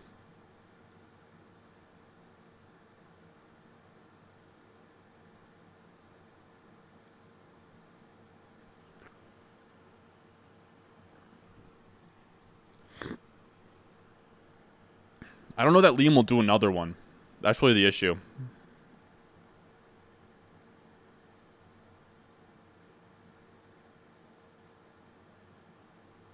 Can I go back to back? Can you get Whiskers to send out a signal? Hey, we got Eduardo Garcia the third. Dude, people don't know about it. Eduardo Garcia, bro. EG3. My main brother. That's an OG in the chat right there. Eduardo Garcia. Alright, so we've tweeted it out. We need 7 more for this thing to fill.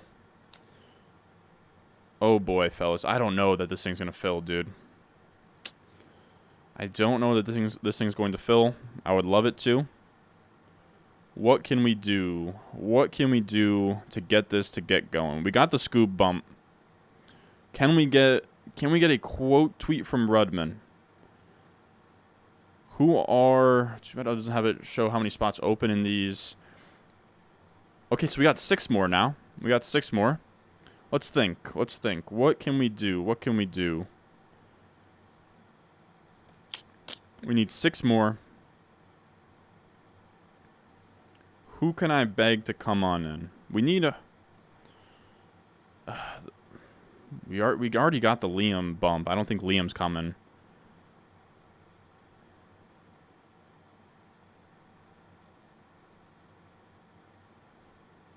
I'm going to reply to that tweet with the bat. I'm going to at the Badge Bros and put a bat signal in the sky.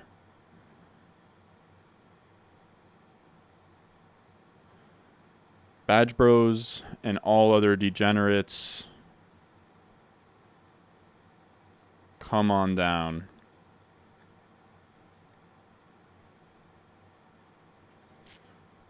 So we need 6 more. What can we do? What can we do to get this full? 6 more to start. We could hop in a second draft, but ideally this thing fills before 9. Like, that's really the goal here.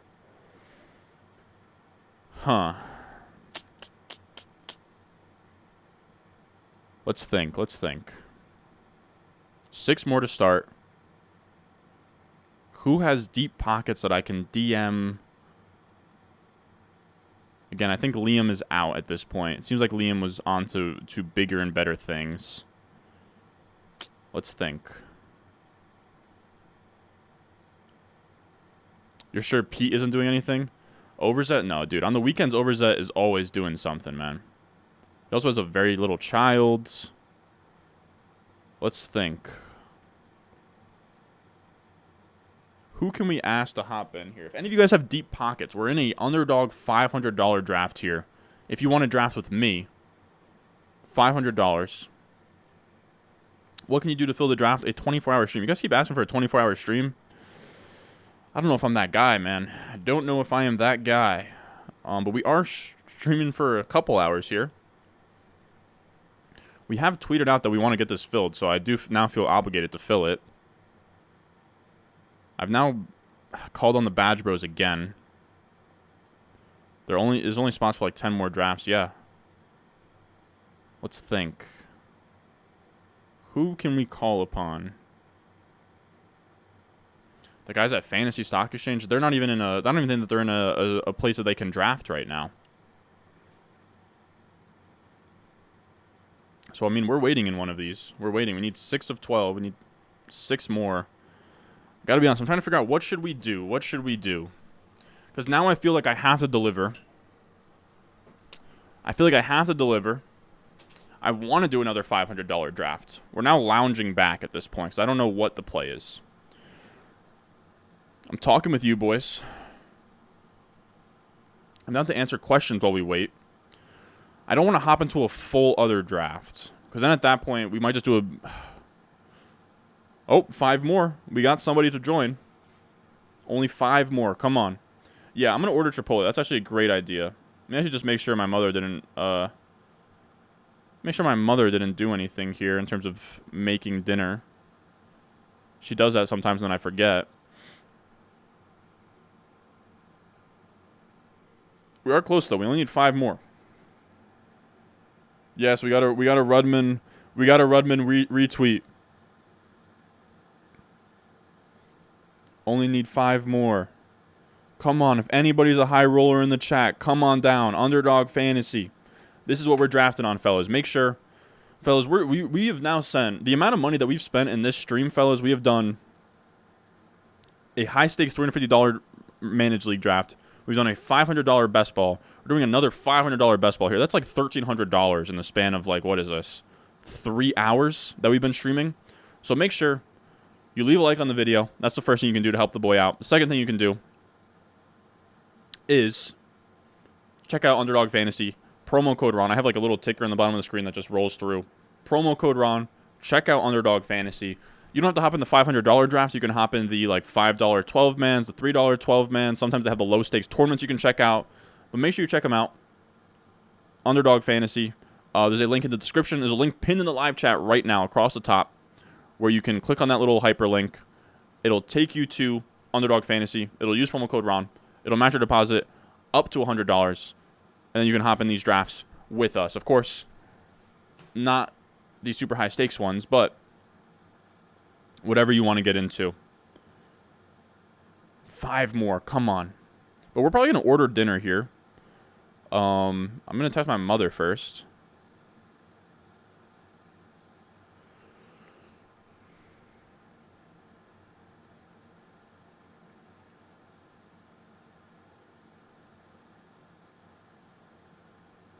Need 5 more.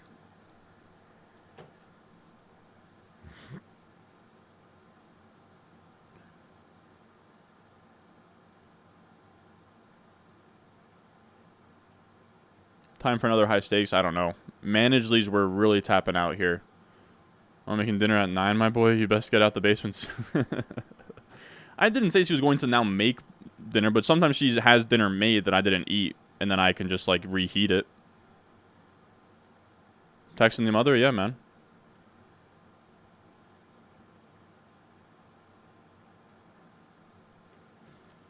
But I'm just making... Essentially what I'm doing, I'm making sure my mom didn't make something so I don't order DoorDash and then look like an asshole. You're on your way to pick up Chipotle for dinner? Dude, I feel it. I feel it. Sadly, that's 3/4 of your wallet and bank. I feel it. We want it now? I want it now too, man. I'd do anything for it. Oh, 4 more. Come on. Come on. 4 more. Come on. Be a hero. Be a hero. Come on.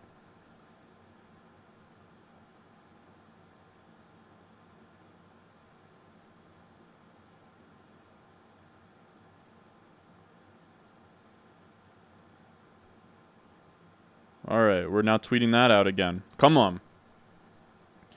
Anybody with deep pockets, come on down. Come on down. You got mommy's money? No, I'm playing. What's your take on pineapple pizza? I don't care, man. If you like pineapple pizza, you can have at it. Not my thing, though. Also from Jersey, but South Jersey. You ever been to Sea Isle or Wildwood? Oh, yeah, dude. I used to go to Wildwood all the time, man. Watch the tram car, please. That's a classic. Anybody that's ever been there. Texting the mother? Yes, sir, dude. Got to keep in touch with your moms. Preference on site for DFS? I don't play DFS, so I don't really have one. W mom? Yes, sir. We got EG3 in here. Judy or London? London for me by a lot. Ron would do sick and twisted things to fill this draft. I would, dude. I would burn cities to the ground on horseback.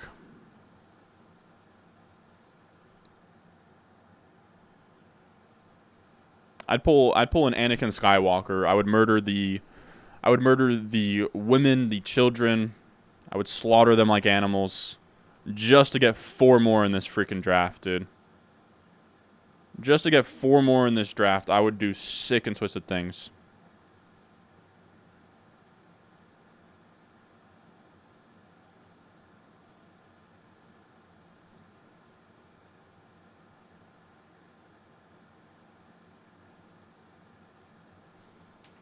Still, waiting for 3 more people, fellas. 3 more. 3 more. Can we get 3 more?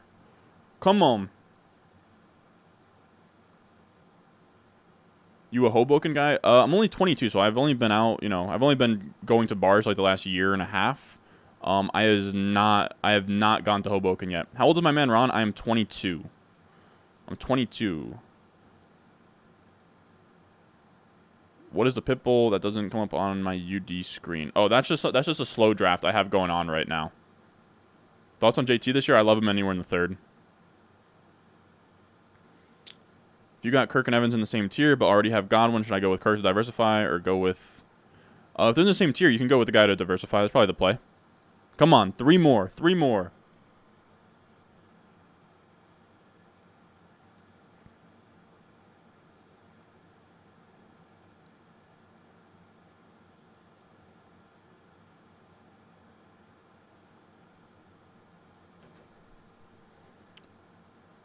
What else we got in here? Ron, model off your top 5 QB rankings for 4-point passing TD. 2 more. Come on. Come on. Oh, we're cooking now. Oh, we're cooking now. Just 2 more. Just 2 more. We're so close I can almost taste it. So close you can almost taste it. Release your inhibitions. Come on. 1 more. Come on. Come on. We needed this so bad, fellas. Come on, let's get 1 more. All we need is 1 more. Be a hero. Be a hero.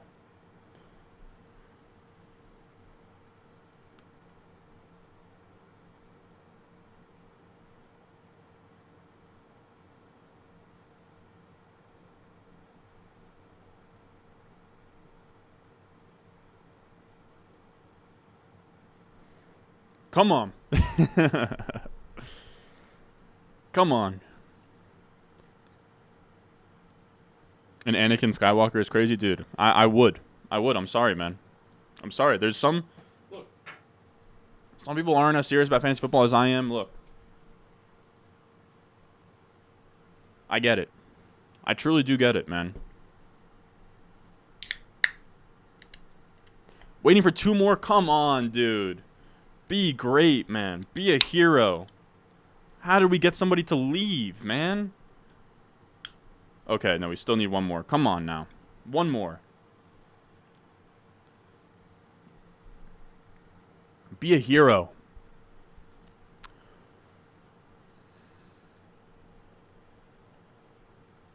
You got Brees to the 504, man. What's the buying $500 best ball? Yeah. Like I said, I would do sick and twisted things, man. I would.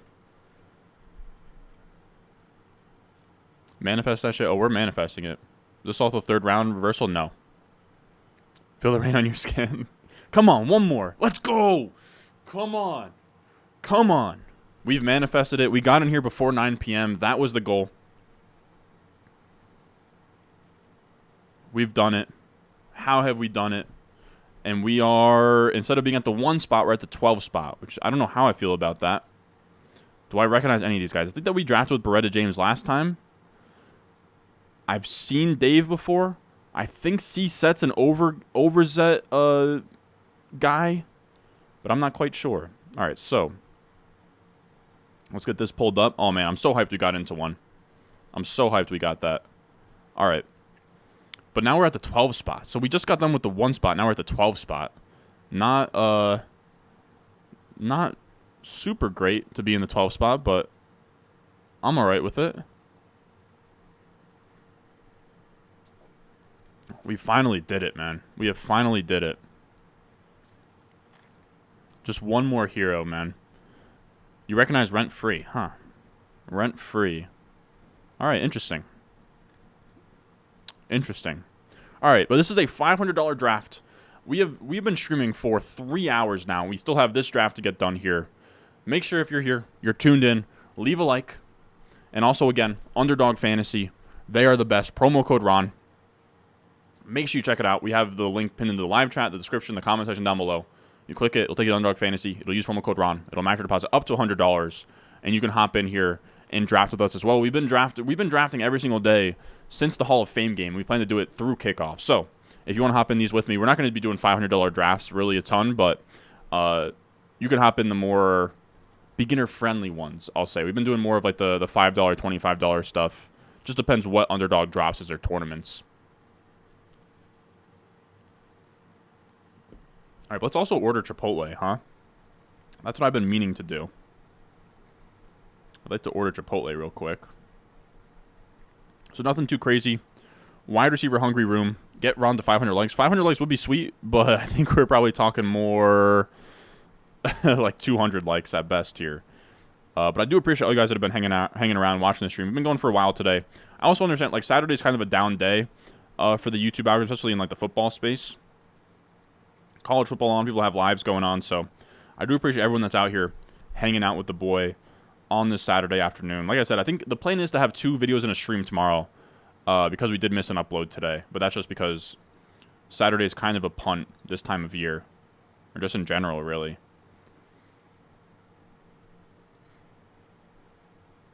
So we'll just double up tomorrow. After this, I do have to finish up the outline, or the outline that we're going to do tomorrow, but it shouldn't take too long.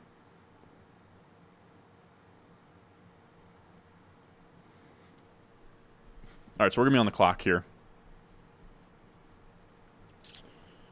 I don't really have a preference between who's on the board. We have Tony Pollard.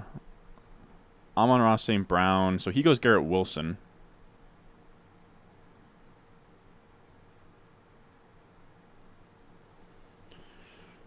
I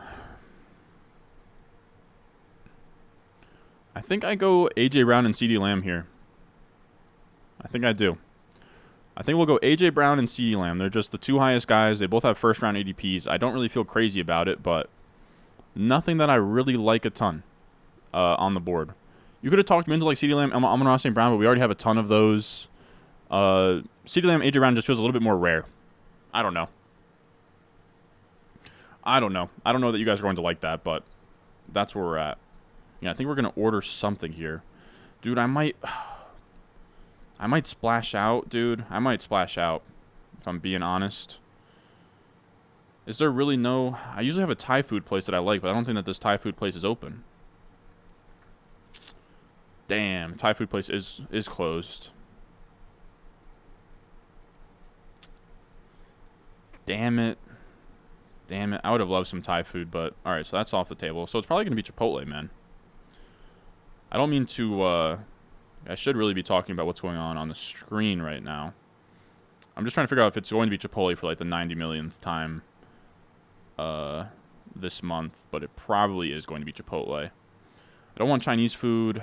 I don't want Qdoba.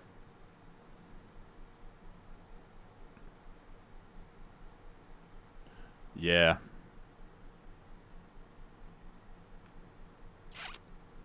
Yeah. Thai food would have been sweet if that was around. Just know I would have loved that. Some chicken pad Thai. Damn. Now everything's closed, though. Anything weird happen here? I should really be covering what's going on in this $500 draft, but I'm too busy trying to order food. We've been seeing so much early Chubb, man. Chubb went early in the last one, too. Chubb over Eckler, huh? I mean, respect. I couldn't do it. Man, I gotta be honest, I think that Chipotle might be closed. I might have really screwed up. I really did wait a while to order. Yeah, Chipotle's closed, huh? So 9 p.m. Chipotle is closed. That was dumb to wait this long to order food.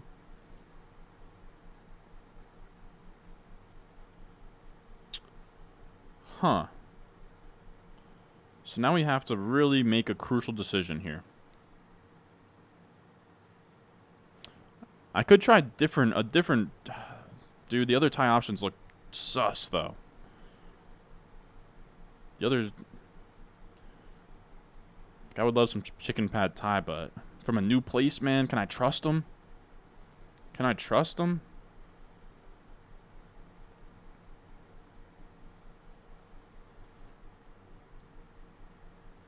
Yeah, Chubb at 7 is wild.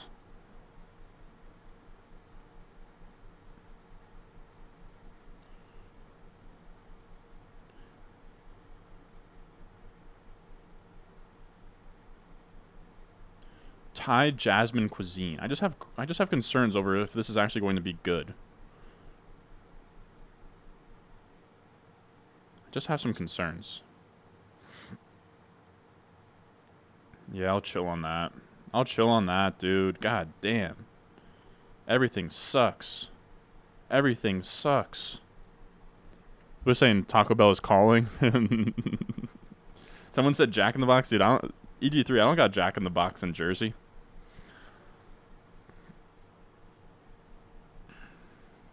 I guess we're... Should we go with a Qdoba bowl? Dude, Qdoba always skimps me out of, like, full portion sizes, man. They are always shorting me, bro. Always shorting me.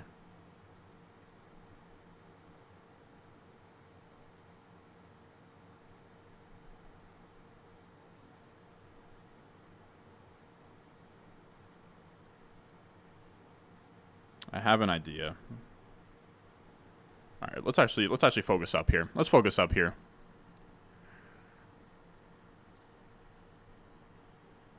Gotta reach if you want that Thai food right now. Literally, I have to reach. Literally have to reach. I could just go Qdoba. The issue is I feel like Qdoba's never filling up their bowl to the brim, man. They're never filling up that bowl to the brim. I need my shit filled up to the brim. Is that too much to ask? I could go with an authentic Mexican place from around here. That could be fun.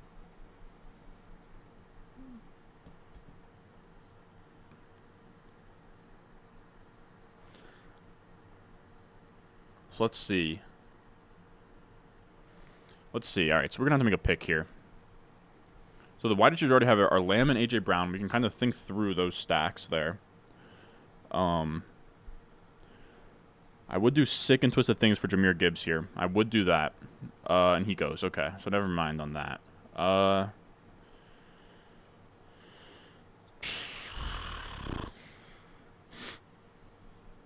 You know what we're going to do, man?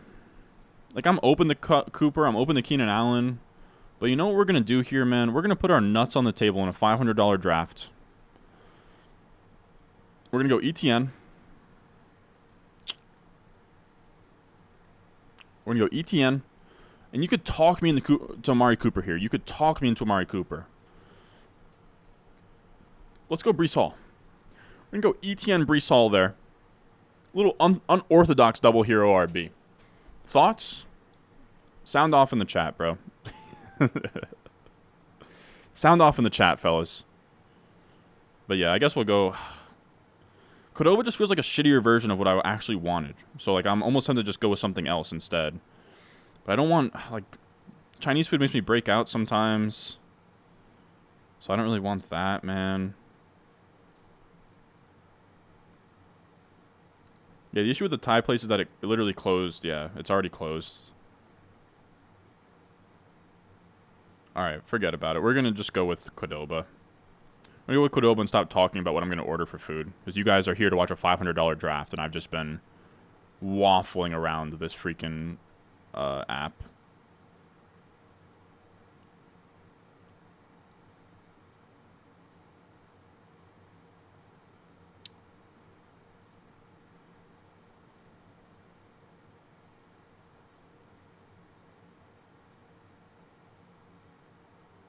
What else can they put on top of it? Sauces and sauces. Give me some pico and nothing else. All of that looks pretty rough. We get some queso. Queso and guac are free at Qdoba, huh? We're going to go crazy on them because they always short me at this place, man. They always short me, dude. So I'm just going to order a shit ton on the thing.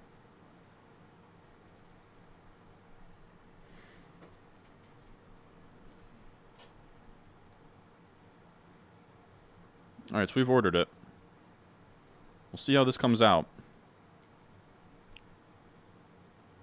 Alright, now it's time to focus up. Now it's time to stop all the tomfoolery, man. Been doing a lot of tomfoolery here. Even with Qdoba is so good. Qdoba is good. Here's the thing. If I'm walking into Qdoba and I'm mean mugging the girl behind the counter, spoon feeding into the bowl, fine. But when I order on like DoorDash and I'm ordering it delivered, dude, they stay shorting me, bro. They stay shorting me. Like, I swear the Chipotle, and it might just be my area. I've never been a guy that's, like, super pretentious about, like, Qdoba versus Chipotle. I think that they're both pretty good. I'd put Chipotle in S tier, but I would put Qdoba in A tier. That's kind of how I feel about it. I think they're both very good. But the portions, dude. The portions. Shorten me, dude. I gotta look over... I'm telling you, I gotta mean mug the chick into getting me the right amount of scoops. But we'll see. I ordered, like, the play is when you're ordering things, man, online, you just gotta order a shit ton in the bowl, because then they'll just go crazy. They'll just go crazy.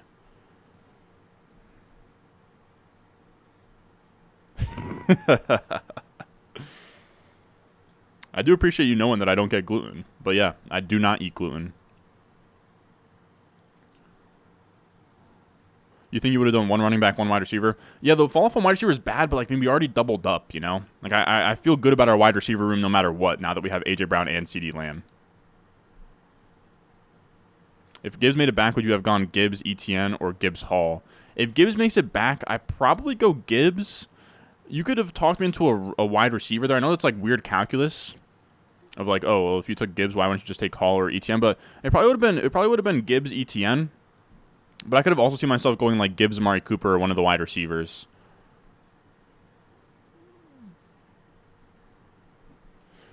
Here's the issue: the Thai place closed. Like, I was looking at the Thai place, but the Thai place closed. That's the issue. I was down the shoot for the upside of the Thai place, but as a fellow Jersey boy, is it pork roll or Taylor ham? It's Taylor ham for me, but I also don't care a ton, you know. Looking to buy a new TV for the apartment. Any recommendations? I'd go with an OLED. You never even heard of Qdoba? Come on, man. Come on, cuh. You said, bro, meme on the 17-year-olds at Qdoba? Dude. It's hilarious because it still does nothing. Like, I'm honestly joking. Even being like a, you know, I'm a big boy. Like a 6'3" guy, and I'll pull up.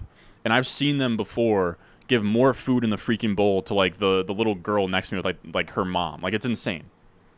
I'm the tallest guy to never get the respect of a tall guy. Like, nobody... Dude, in a public setting, nobody fears me. Not a single person fears me. All right, we're taking Jerry Jeudy, dude. 5'6" turn Jerry Jeudy. I'm taking him. In a best ball format where we don't have to worry about the injury weeks, we're taking Jerry Jeudy. I'm sorry, guys. We're taking Jeudy. Oh, you could talk... Dude, 6th round Hawkinson might be the play, too, dude. I think that's the play. I think... we'll take the two values here. I don't even like Hawkinson, but 6th round Hawkinson is probably a value, fellas.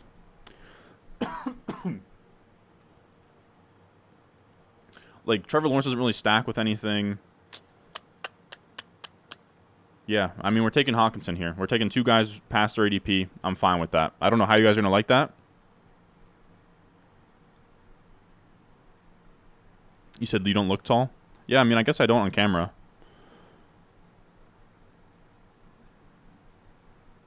But yeah, dude, I've had like, I mean, I think that's more of a Napoleon complex, but like, I've had like little dude try and pick a fight with me at bars before. Like, it's insane, dude. And I'm telling you, like, even as a senior in high school, like, I wasn't, I mean, like, I wasn't a bully in high school, but I also, like, you know, I don't know. Like, I'd be the 6'3" senior in high school, and still, like, the little freshman would still, like, you know, like, if I saw a dude that was taller than me when I was a freshman in high school, like, I would get the fuck out the way. I don't know. I kind of just think it's the way that it is these days, where, you know, nobody's going to beat up anybody ever. You know, maybe if I look scarier, maybe, or looked more scary, but I'm telling you, dude, nobody fears me, man. In real life setting, nobody fears me. It's a very weird phenomenon. I'm a big boy, and nobody cares.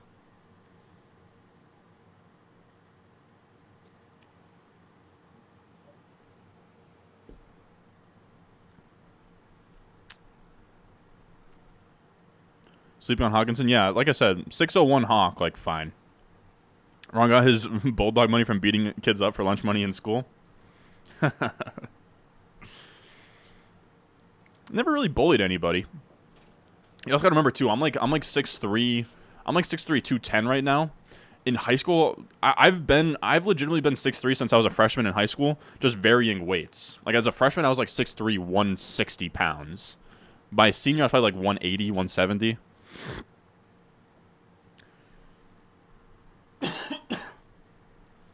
Like, is that a crazy thing to say?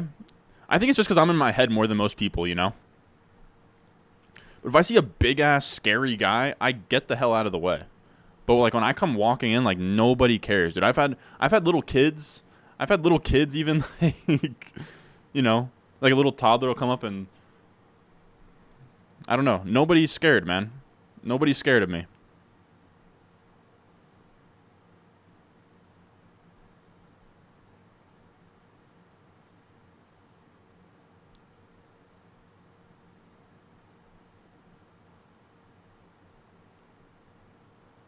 Yeah, I agree. That was a nice spot to get Judy. They can't mess up the fresh cut. I mean, sometimes I do have the freshest of fades on top of my dome piece, but sometimes I don't. That's the crazy part. Maybe I should get tattoos. You think the beard would help, but it really doesn't. Yeah, I think it might be the glasses, but to be honest with you, the funniest part is, dude, the funniest part is I've always had, like, honestly, since high school, I've had pretty spotty vision. And I didn't get glasses until my freshman year of college. I was just like, nah, I'm chilling. And I would just, like, be in the back of, like, classrooms just, like, squinting, trying to figure out what the hell's going on. I got, like, the lowest score possible, where, like, I went into the eye exam for your driver's license or whatever in high school, and they were like, you hit the bare minimum, so I guess we'll get you through, but you should really get some glasses. And then I just never got glasses until I got to college. And even though I went to community college, but even then I still had to, like, sort of get some, you know, glasses just because I guess, like, the rooms were bigger or whatever.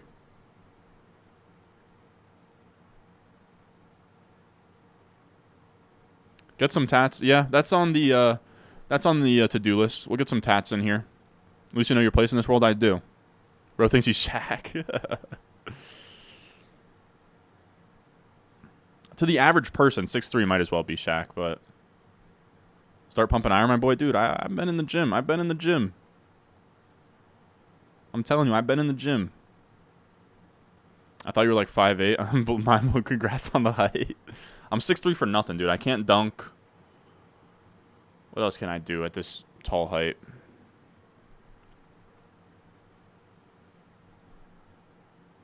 All right, so let's see what makes it back to us. I haven't really been looking at the board. So we're not going to take pits. Wow, we'll take acres here at value. I don't know what I'm going to do after acres, though. So pits goes.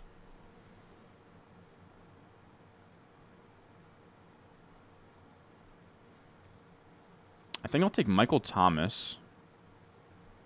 And we'll take Cam Akers here. 8th round Cam Akers just has to... Like, I don't like Cam Akers at all, really, but That far past ADP, Akers has to come on down is what it comes down to.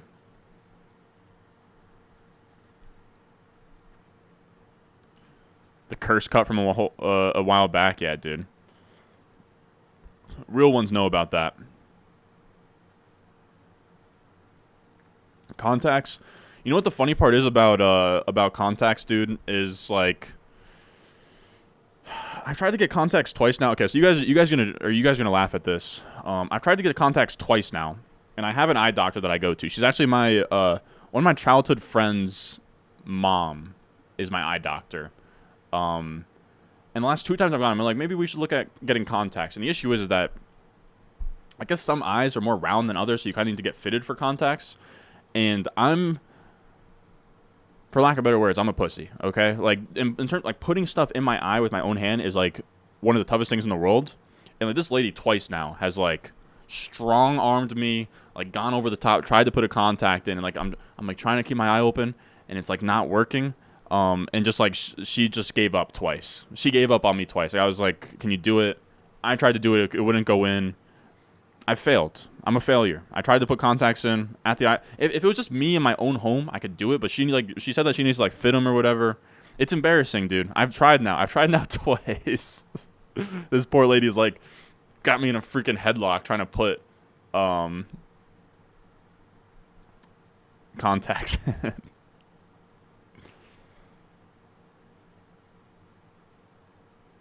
I'm telling you, I've tried, dude. This lady had me in, like, a freaking headlock. She's got, like, a body triangle going up behind me. And still, I tried, man. I tried. I mean, we'll probably try again. We'll try again. But I don't think it's going to... I don't know if the result's going to change here. That poor lady, dude. She's like an old lady. She even hit me. She was like... She hit me with this line, which was hilarious, too. She was like... Like, I'm good at this. Like, trust me. I promise. I've been doing this forever. I'm good at this. Like, you just have to trust me. I'm just like, yeah, I'm trusting you. It's just, like, my natural reflex. Like, I'm trying so bad. I'm trying so hard to let you put it in, but... Yeah, dude. She literally put me in a figure... Yeah, she literally put me in a figure 4 on the floor of this eye exam room. I tapped out like 3 times, coming in and out of consciousness, trying to get the contact in there.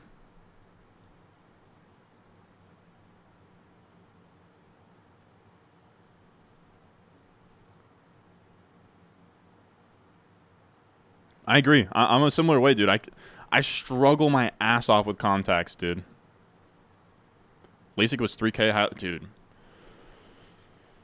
Dude, I can't even put a contact in my eye. Never mind have somebody else use a laser and, like, carve out my eye. Like, I would die, dude.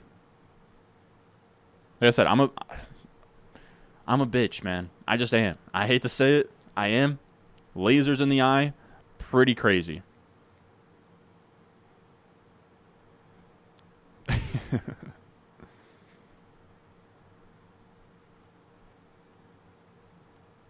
million dream. Yeah, if I win BBM 3, I'm gonna get myself contacts.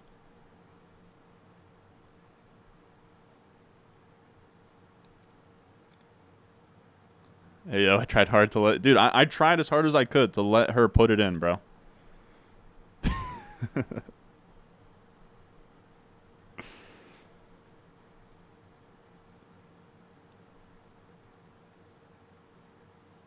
A little scarier than the dentist? Yeah, I don't know, dude.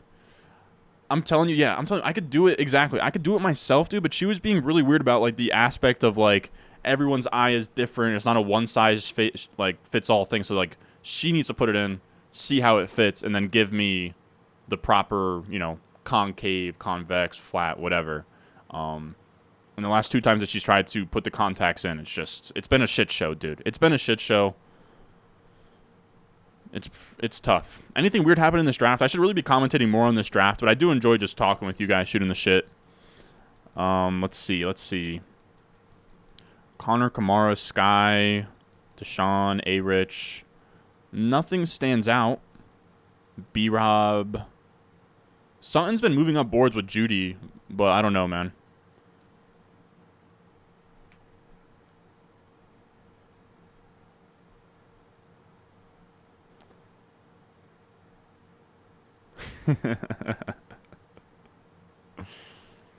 It's all good, man. The glasses look pretty sick. Thank you, man. That's a lie. She lied to you. You're saying, dude, I'm pretty sure it matters, dude. I think your eye shape does matter for your contacts. Someone let me know if I'm being an idiot with that. Does shape not matter for contacts? That's what she was telling me. She was telling me that she needed to put them in because she needs to know the shape of my eye. And what's compatible with my eye. I don't know. Maybe she was lying to me.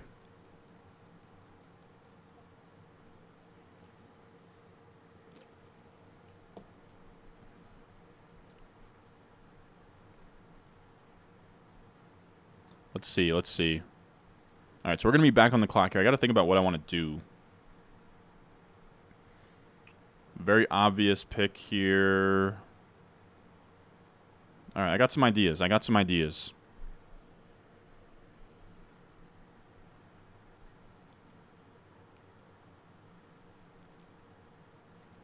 Damn, I would have taken Dalvin Cook if he made it there. He goes Sharp. All right, fellas, so I think this is what we're going to do. I don't know how you guys are going to like this.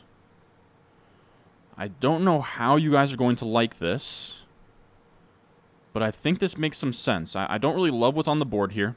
You could talk me into Kadarius Toney, but I don't want Kadarius Toney. We're going to go Dak to stack the CeeDee Lamb. And then I think we're going to go Kirk Cousins to stack the TJ Hawkinson and just double up on QBs there. What do we think? So this is what the team looks like here on the right-hand side. We went Dak, Kirk. We have ETN, Breece Hall, Cam Akers, A.J. Brown, CeeDee Lamb, Jerry Jeudy, Michael Thomas, and then TJ Hawkinson. So now we have TJ Hawkinson stacked to Kirk, and we have Dak Prescott stacked to CeeDee Lamb.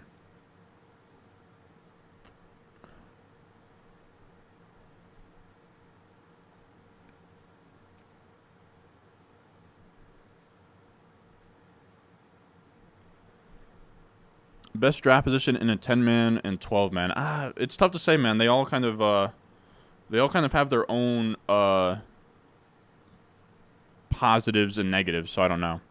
I would say, like, I like picking in the top 5. That's ideal. But it's tough to say. Yelping her is crazy. Did you yelp her? No, I didn't yelp her.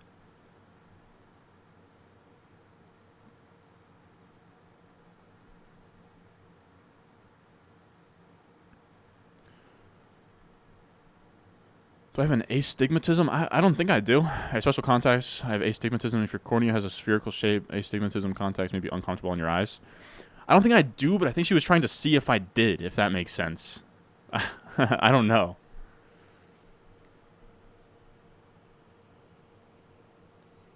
Like, again, like, I don't know. Just wanted to cop a feel. No, I'm honestly, I'm kind of just whooping it up. We're in the 12 spot, Henry. You said you're going to have to take Lance later now? Yeah, you're going to have to handcuff Dak here. I think you are starting to land the plane without being an emergency. That's fair, but I didn't think, like, nothing on the board really spoke to me there. And I was happy to double up on QB. So we hadn't have a QB at that point.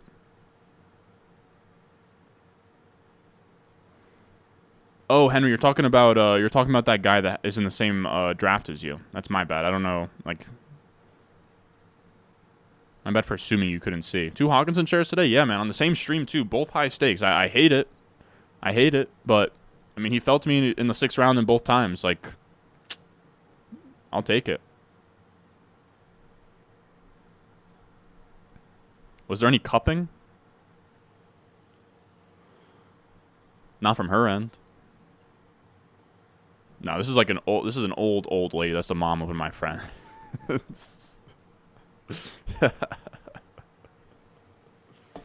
Oh my god, dude. She's like 60 years old, bro.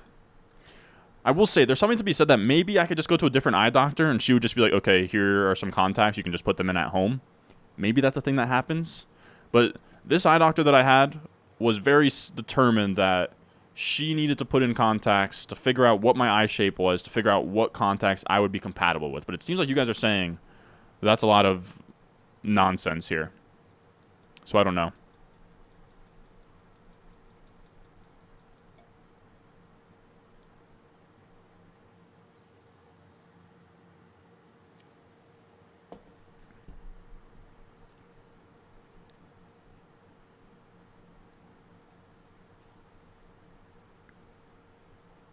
These USC chicks on the TV screen are bad as hell. Yo, yo. Yo.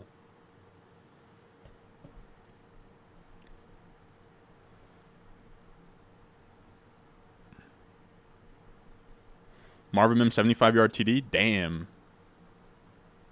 We have a lot of Marvin Mims. We've been talking up Marvin Mims. Any cupping, bro? There was no cycles out the eye doctor. That's what I'm saying, dude. She's in your local area, though? Oh, yeah, dude. I'm actually not sure these days. She might have moved. Actually, no. There's no way she moved. People are saying Mims looking good. Hey, man, we've been in on Mims.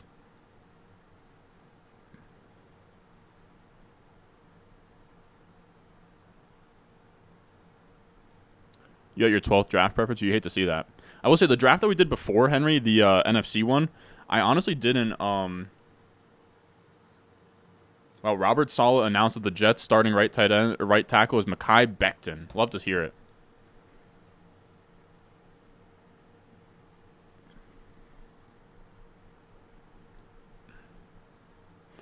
Duke Viveros. I'm in a couple of drafts with Duke Viveros.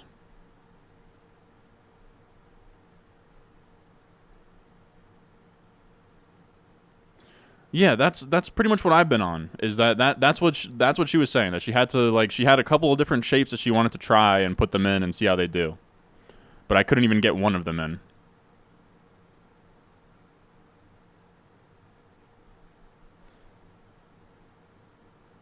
Doctors hate this one weird contact trick. They do. All right, so let's actually sort of think what we're going to do here.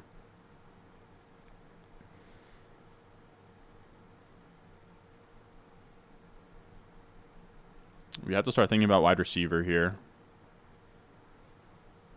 Take a running back, but I don't feel forced to. I don't feel pressured to. We could take a third quarterback. I kind of like the idea of taking a third quarterback. I'd be open to Russ. I think I'm for sure taking Gallup here. For sure taking Gallup. I don't feel forced to take a running back. You could talk me into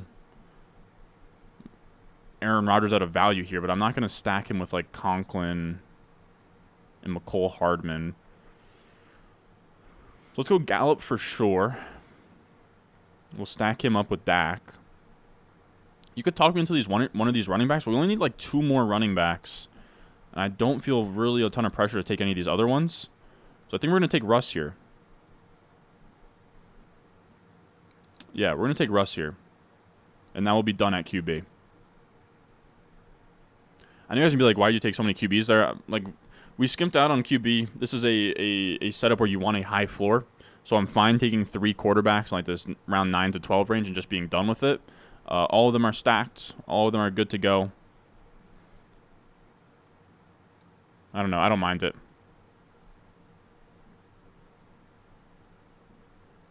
Are 100 entries, Henry, are all of them in just the OC? I was thinking to myself, I'm actually curious what you think, Henry. Like, I'm in like 10 OCs at this point. I'm starting to wonder at what point is it diminishing returns to keep on entering OCs? Because, like, you know, like only one guy can get first place. Not all of your teams are going to smash. I don't know. Like, I'm debating, like, should I start instead of, like, you know, should I maybe put some into the prime time? Should I put some into the main event on FFPC? I don't know. I'm trying to figure out what I want to do there. In terms of like how many I want in terms of OCs. Like at what point is it diminishing returns? And it's like, like you did so many here, it's gonna be tough to be profitable just because like you can't finish 2nd, 3rd, and 7th, you know? I don't know.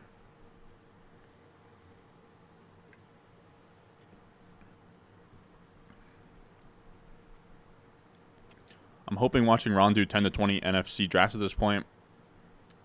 Some knowledge into your 3 brain cells. But what else we got in here? How is everybody doing? How is everybody in the chat?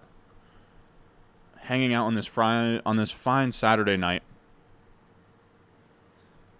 After this, I'm probably going to wander upstairs. I'm probably going to eat my Chipotle bowl. Or no, Qdoba bowl. You have 9 OCs bought so far. perfect. I'm trying to figure out, like, how many I want to get to. I can see myself going anywhere from, like, 15 to 20. Chad has 50 prime times? God damn. Yeah, 80K, that sounds about right. Holy fuck, Chad. Holy hell. I mean, just insane.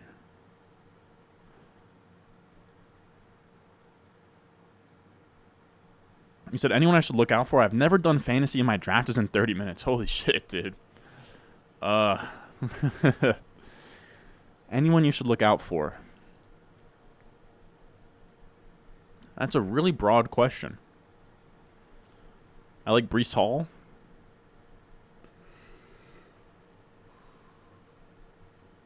My word of advice would be anywhere that you're drafting on, just don't get wild with the rankings, man.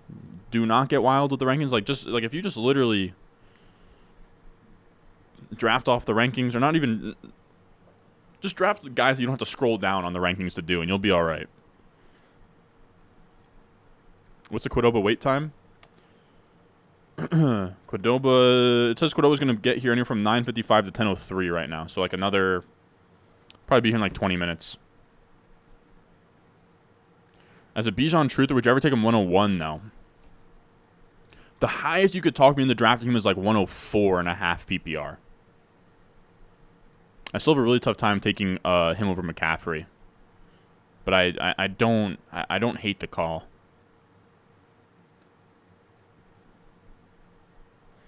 I'm surprised at primetime 1650. Is that like is that the 3-pack price, Henry? I thought that it was like 2200. I don't know why I thought it was 2200, but man, 50 primes is crazy, dude. One more draft after this, I can't, man. I cannot. Yeah, Hurricane Lane knows. Like, we've been in here for a while. He said, "My guy, how are you still going?" I went out to dinner and came back. I am a machine. We'll have a video out tomorrow as well. Just be on the lookout for that.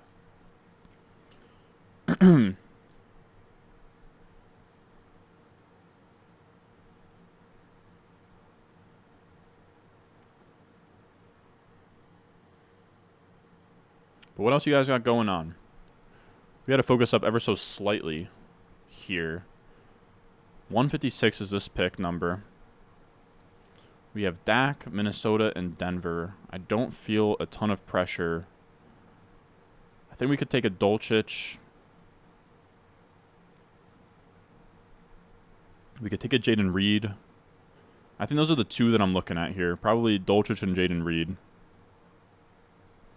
Damn, Jake Ferguson goes that high, dude. Maybe we'll go Dolchich and Jake Ferguson. I know that doesn't feel very pretty, though. Man, Jake Ferguson's ADP is high, man. He used to be like a last-round pick. Luke Musgrave gets taken here, too. Damn. Yeah, I mean, we're getting close to 3. We're going to probably, by the time this draft is done, it's probably going to be 4 hours, yeah.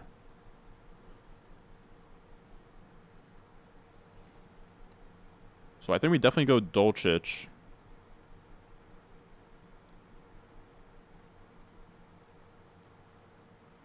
Let's go Ferguson. I kind of love the idea of stacking our tight ends to the QBs. All 3 of our tight ends are now stacked to all 3 of our quarterbacks. I don't know how you guys... I think you guys are going to hate this. I think you guys are going to hate this team, but I kind of love it. I kind of love it.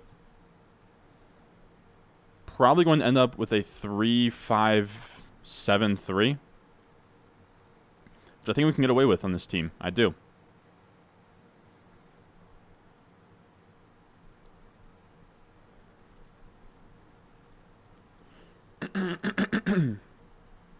Wow, they were $16.50 at a discount back then. Okay.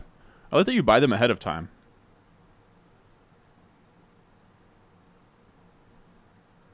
I buy them like an hour before I think I'm going to stream one, maybe.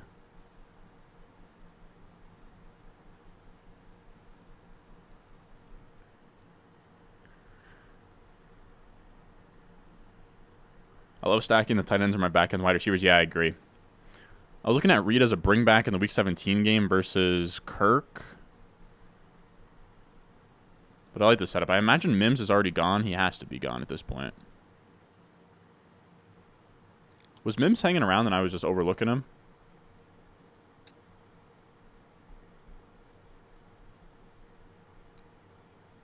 Mims had to have gone. Yeah, he was 11th round off the board.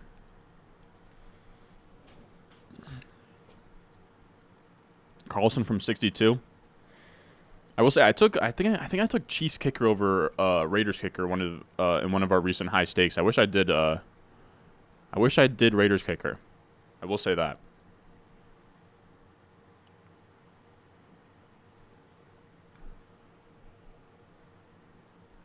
No, Mims was drafted in the 11th, I believe. Yeah, the 11th. Any advice on setting up your bench? Huh. Depends on how you start your draft. You really want to use your bench to sort of make up for where you feel weak at. So if you feel weak at wide receiver, take a bunch of upside swings on some rookies and some late round wide receivers. If you feel like you're already strong at wide receiver and you need to make up for your lack of depth or anything at running back, you can kind of hammer running backs. You can keep things balanced if you draft balanced. Your bench is really just making up for your weaknesses in your starting lineup. So if you feel weak at quarterback, you can draft a backup QB. If you feel weak at tight end, you can draft a backup tight end. Feel like you're a little thin at running back, you can get some depth at running back. I usually like a lot of upside picks where you can draft like rookies and running backs in ambiguous situations for your bench. You can also, don't be afraid to draft players to your bench before you fill your starting lineup. Like, you don't have to go down the starting lineup, fill everything, and then go to your bench. You can, take a wide receiver that'll sit on your bench early, and then you can have him later for bye weeks and stuff. So, yeah, it kind of just depends on how things fall.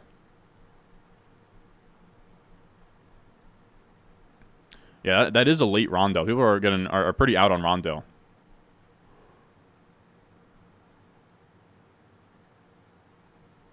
Yo, Ron, we doing another draft? No, this is it. This is it. I would love to do another one. I'm a man of the people, but we're gonna be at 4 hours once the stream is over. We've been streaming. We hopped on the stream at 6.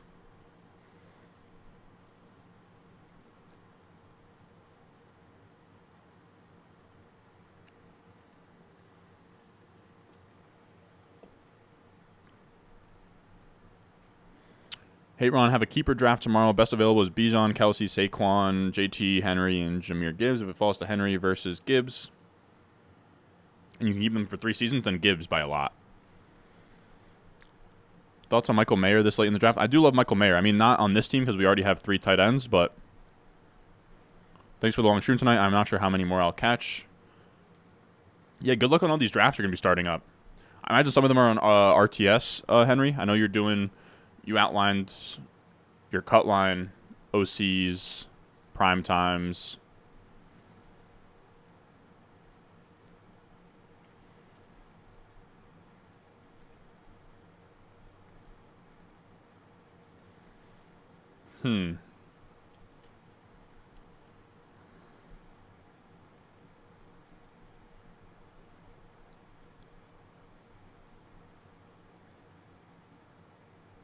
Let's go Darius Slayton. I actually like Darius Slayton a ton.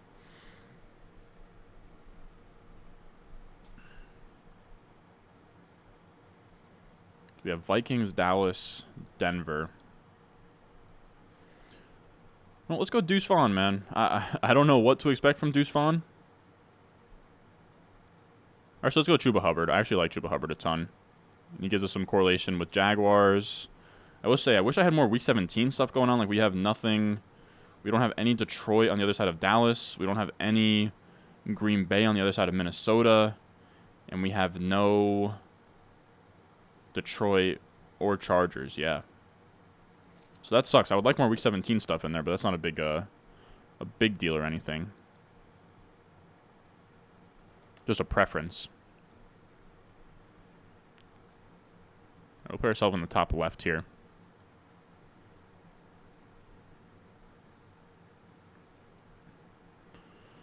Ron is the GOAT. Thank you, Rocky. I appreciate it. You got a super chat from Robert Mason Hall. I appreciate it, man. You said 12-team PPR home league 10th pick. Your picks in order are Cup, Pollard, Ramondre, Ridley, Brees, Lawrence, Deontay Sutton. I mean, geez, dude. In a 12-team? In a 12-team, you murdered that, dude. 6th-round T-Law to stack to Ridley, Deontay Clinton. Yeah, man. I mean, you crushed that, dude.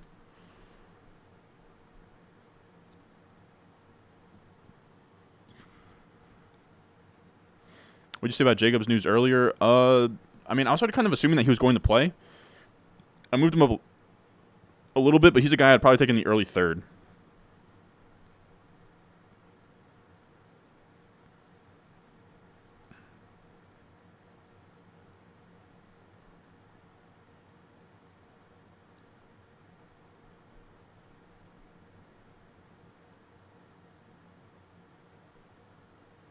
What's up, Ron? I have a draft tomorrow night, and I've got the one or two having issues getting a running back on sleeper in the second round and third, so I want to start with an RB, but I feel like Chase is a safer bet. Yeah, I would still go Chase and just see what comes back to. I know, like, mocks are a certain way. I don't know. I've been loving the way that running backs have fallen. You know, like, you can get JT in the late second. You can get, like, Jacobs to come there sometimes. It's tough. You can take McCaffrey if you want to. I just wouldn't. But if you want to, you can. Like, it's not a crazy, crazy thing to do. Yeah, this is the big dog. $500 to join. We've been ripping them. This is our second one now. Again, we're dropping a ton. We are dropping a ton of money on these drafts. So make sure you check out Underdog Fantasy. We're doing these drafts every single night until week 1 kickoff. And even then, maybe we'll keep streaming until that first Sunday. I'm not sure yet. But definitely make sure you check out Underdog Fantasy. The promo code is RON. It'll match your deposit up to $100. You can hop into best ball drafts where you draft your teams. It sets the best lineup every week for you, so there's no setting lineups, there's no trades, there's no waivers. You draft your team, and that's it. So it's a great way to get prepared for your home league draft. You can hop in these drafts. I know this is a $500 one, but you can hop in, like, they have like $3 12-mans. They have $5 12-mans. You hop in there, and the ADP is as sharp as ever. Real money's on the line. Everyone's 18 plus, everyone's 21 plus. A lot of these sites have like default rankings, and people like fall asleep during the drafts, and the mock drafts, like all of them are pretty much auto picks anyways. So it is like the best way to get ready for your draft, where you hop in here. You can see, like, I mean, Chris Olave goes at the 18th pick here. Chris Olave in your home league is going to be available in the mid-third, so you can kind of just condition yourself to just, like, you know, Chris Olave comes back to you in the middle of the third, and you're like, okay, so he shouldn't be available there. And then you know to take him. So it's just a good way to get ready.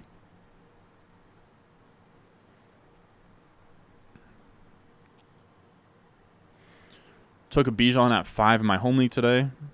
I like it. This draft got me bricked. I mean, it's got me bricked as well. By the way, guys, I used Ron's draft cheat sheet last year for BBM and won 3.5K. Damn, I didn't know that. That's crazy. I'm telling you guys, check out the cheat sheet, man. Patreon.com/Ron Stewart is better than it was last year. We've added, like, targets. We've added my avoids. We've added, that's kind of it, but we've tiered it, target rounds, all of that good stuff. If you have a home league coming up, Patreon.com/Ron Stewart. It's the checklist I bring with me into all of my drafts already. Like, I would make this thing regardless of if I was selling it or not. I just happen to make it available to you guys.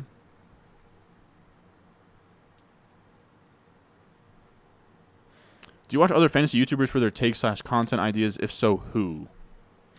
Honestly, not really. I mean, I love the stream guys, so I love I like Overzet, and I like Pat Carane. But I don't really consume video content. Like, I'll listen to podcasts, but it's mainly, yeah, I would actually say, so, like, Pete Overzet, Ship Chasing, like, that whole conglomerate. I think Overzet does some of the best stuff in the space. Let's actually think here. 3, 4, 6, 3. You know, we were thinking about Deuce Vaughn last week. Let's go Deuce Vaughn to pair with our Dak Prescott. And then we can take a wide receiver here. Houston, Claypool. So Dallas, Detroit, Minnesota.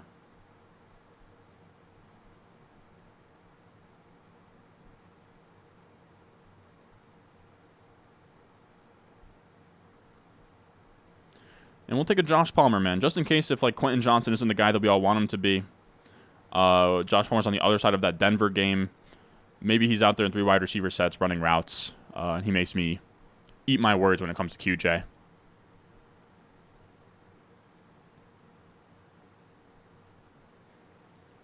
But yeah, I would say mainly the Overzet, Ship Chasing, that sort of crew. In terms of stuff I actually consume. Yeah, that's really it. I don't really find myself watching YouTube videos. Like, I'll listen to podcasts, but in terms of, like, consuming video content, not a ton.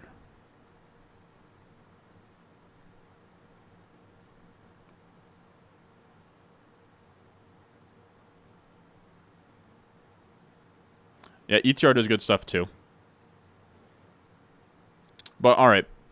I'm not going to wait for this entire thing to be done. My food just got here. I got to be honest. I am super, super hungry. We've been going at this for 3 hours, 50 minutes. I appreciate you guys coming out here.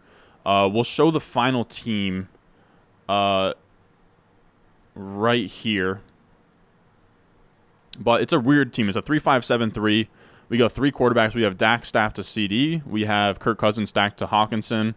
We have Russell Wilson stacked to Dolchich. And we have him stacked to Jerry Jeudy here. So it's a fun team. Like, we went like sort of a double, like a weird double up RB here. We went ETN, Brees, Akers, Hubbard, Deuce Vaughn.